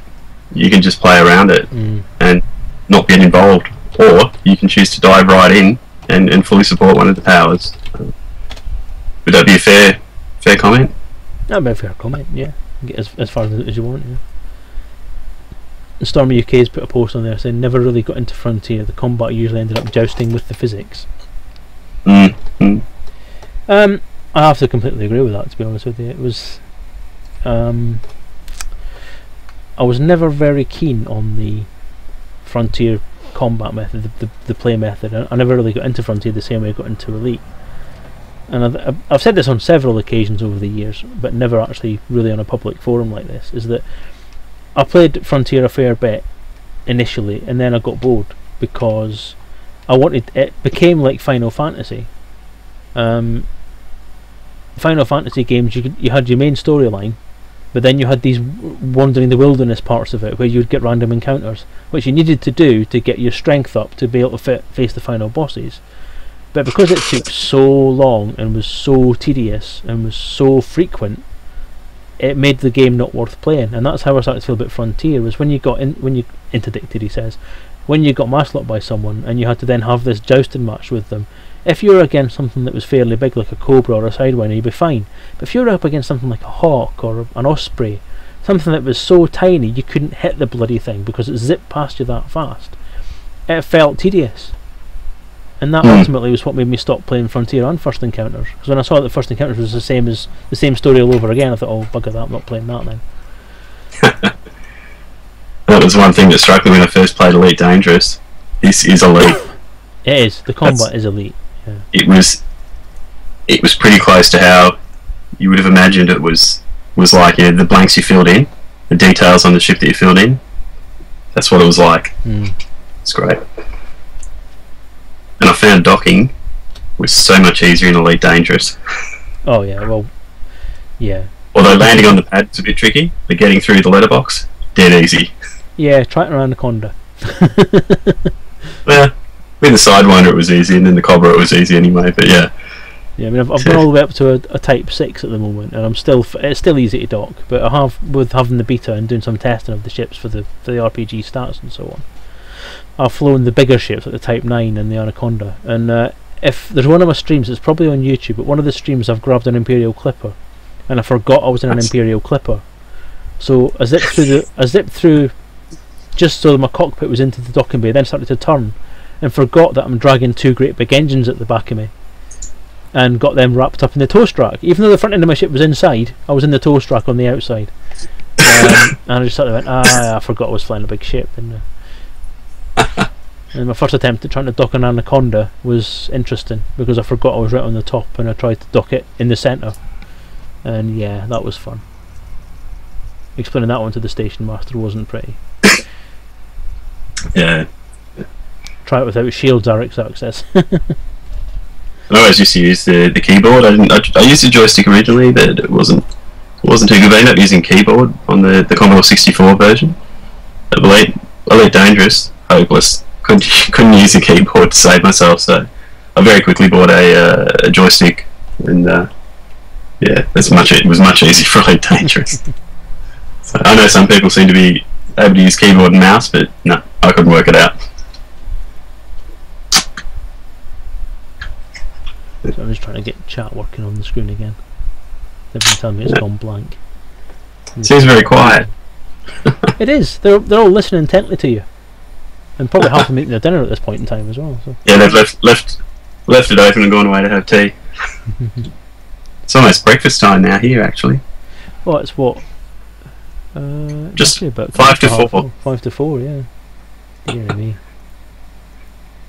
Like it's a Saturday night. It's a Saturday night here. Yeah. Technically, it's a Sunday morning here, but who's counting? You are, obviously. Should we sing, says Garzini? No, that'd be bad. Oh, look, I'm getting spam. Hang on, let me just ban some spam.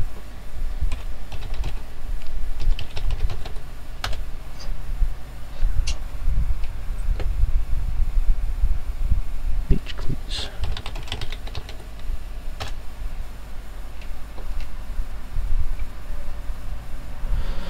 Wow.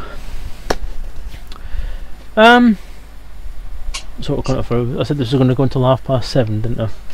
We're coming up for 7 o'clock. Anything else you want to talk about? I've just got into Elite Dangerous. You've got in! Woo! Oh no, it's training! What? Oh man. Forget it. Why has it done that? I think maybe I need to reset the router or something. But yes. Anyway, I think we've probably pretty well covered a fair bit of stuff. We've covered plenty on the book anyway. Okay, well, in that case then what I'll do is I'll unless you've got anything else you want to say or do at this point in time, I'll draw it to a close there and let you get to bed, because that's a ridiculous amount of time. It's ridiculously late down there where you are. It is, yeah. I can't believe we got it wrong by an hour. An Oh, hour, God. yeah. Yeah, Shocking.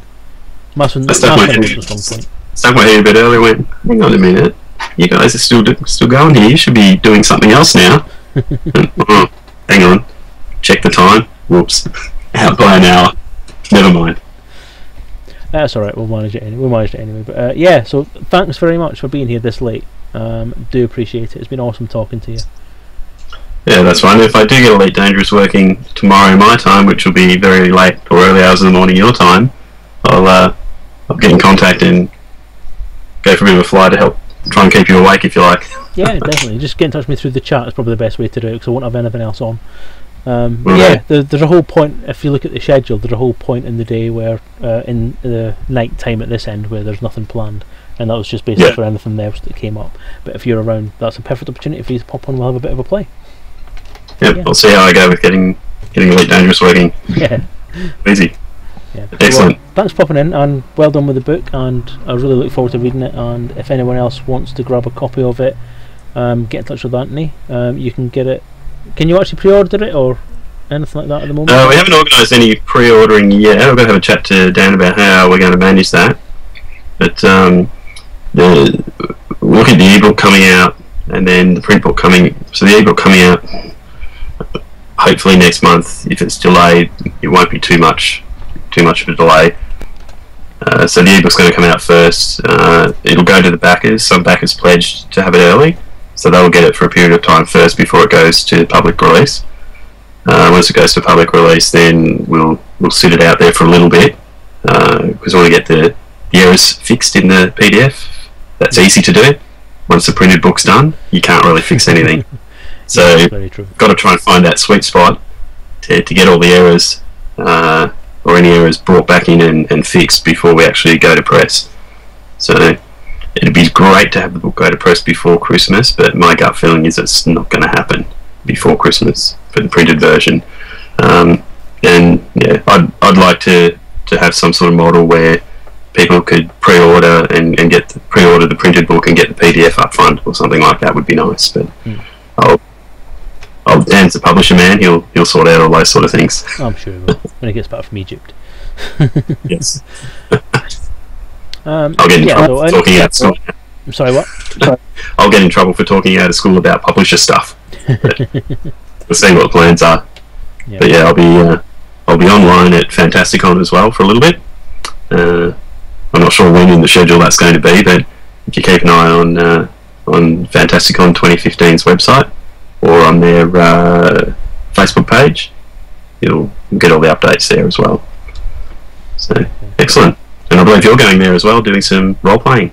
I will be. I'll be doing the game there. I'll be having my leg humped by Mad Dog, and I'll be having my head shaved for charity. Fantastic. Busy bee. But yeah, so Okay. please everyone just keep an eye on the Kickstarter for it. The Elite Archives Kickstarter has occasional messages popping up on it, and obviously you'll probably find out when it's coming out. Not entirely sure how yet, but I'm sure Anthony will keep everybody up to date with that. So yeah, thank you for that, Anthony. Yeah, well, thank you for your time. Thank you for yours, and I'll speak to you soon. Thank you to everybody who's listening. Cheers. Take care, mate. Bye. See ya.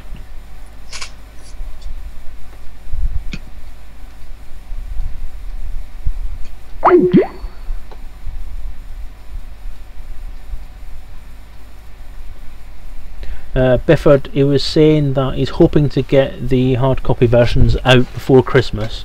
He's hoping to get the PDFs done way before Christmas as well. He's hoping to get them done for Fantasticon, but he's not entirely sure if he's going to manage to achieve that. But it'll be sometime around that point anyway. So, yeah, he's not entirely sure, essentially, in short. Okay, I'll close that window off. I'll use the right fucking keyboard for a change.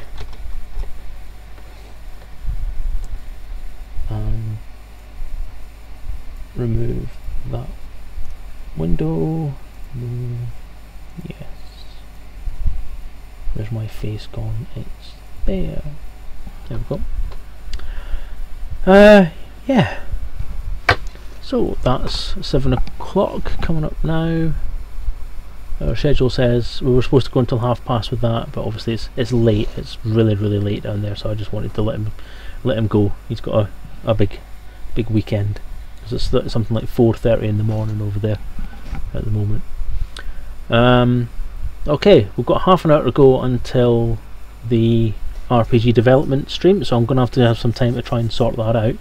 So what I'm going to do for the moment is I'm going to put a pause screen on. I'm going to stretch my legs for a few minutes, maybe go and grab a bite to eat, and I'll put some music on in the background. And then once I've done that, when I come back, I'm going to bounce the stream, just to put an actual break into it for when I upload it to YouTube, so it's not too long. I think I've been constantly on now for what, 4.5 hours for that particular part of the stream. So if that's okay with you guys, I shall bounce that temporarily. So I'll put some music on and a pretty screen for you to look at.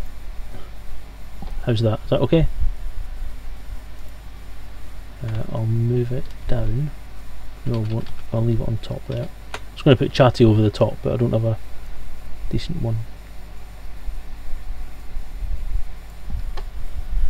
Okay, so I'll be back in about, let's say 20 minutes, and then I'll sort of come back on this on the Twitch, on the chat at least, while I get ready for the next part, which is making sure I've got TeamViewer set up for the RPG development.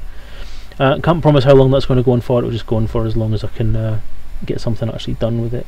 But I'm expecting it to be not particularly overly productive. It'll be me sort of going through a few of the things in the files, and then sort of answering questions you guys might have, or talking to you guys in chat about stuff anyway. So I shall pop the music back on for now.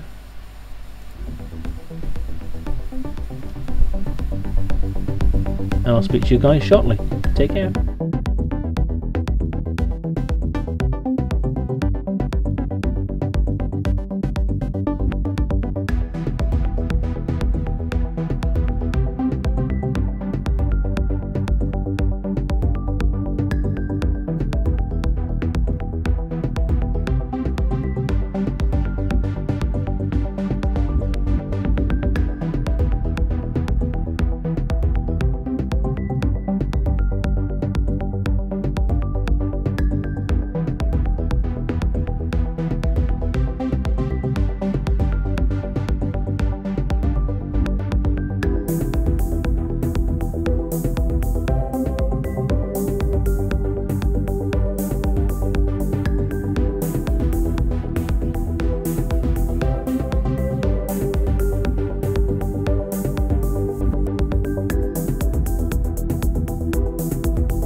Why have so many scientists accepted so readily the subjective interpretation of irreversibility?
I first dropped acid when I was 18.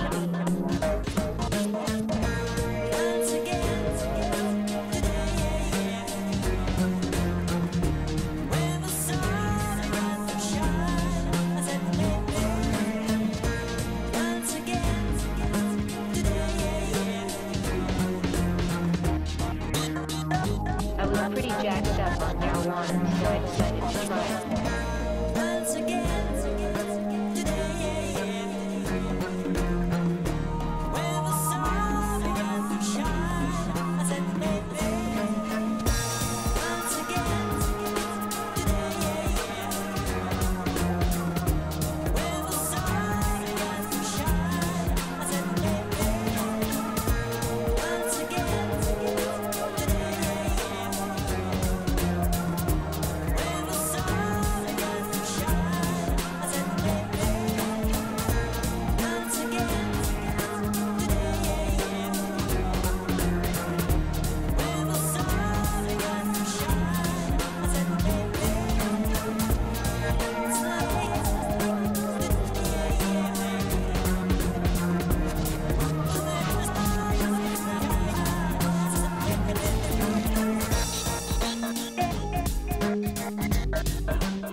taunt me with your passionate kisses, which you know cannot satisfy my thirst. My iron will devours, dismisses, mind and body entirely coerced.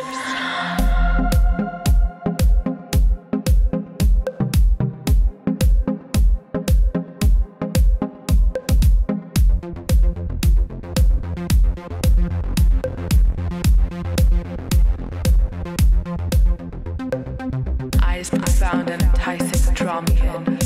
Erotic heat completely consumes me. Forbidding desire, the strongest sin. I need to give in to my body's plea. The flames in your touch sends chills to my spine.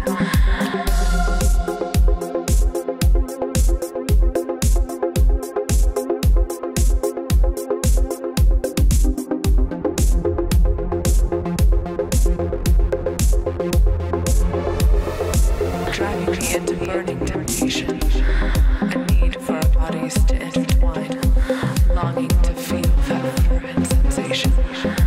The sweet seduction is haunting my dreams, yearning to activate debauching schemes.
Erotic heat completely consumes me.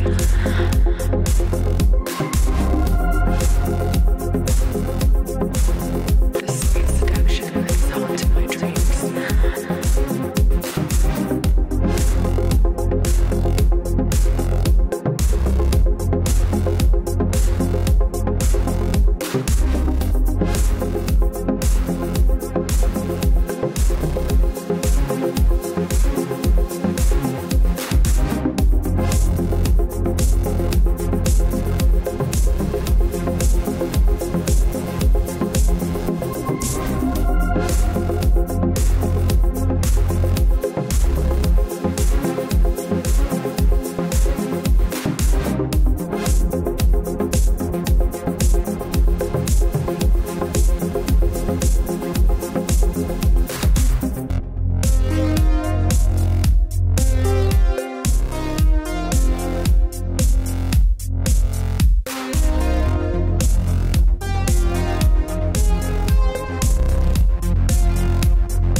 Passionate kisses, erotic heat.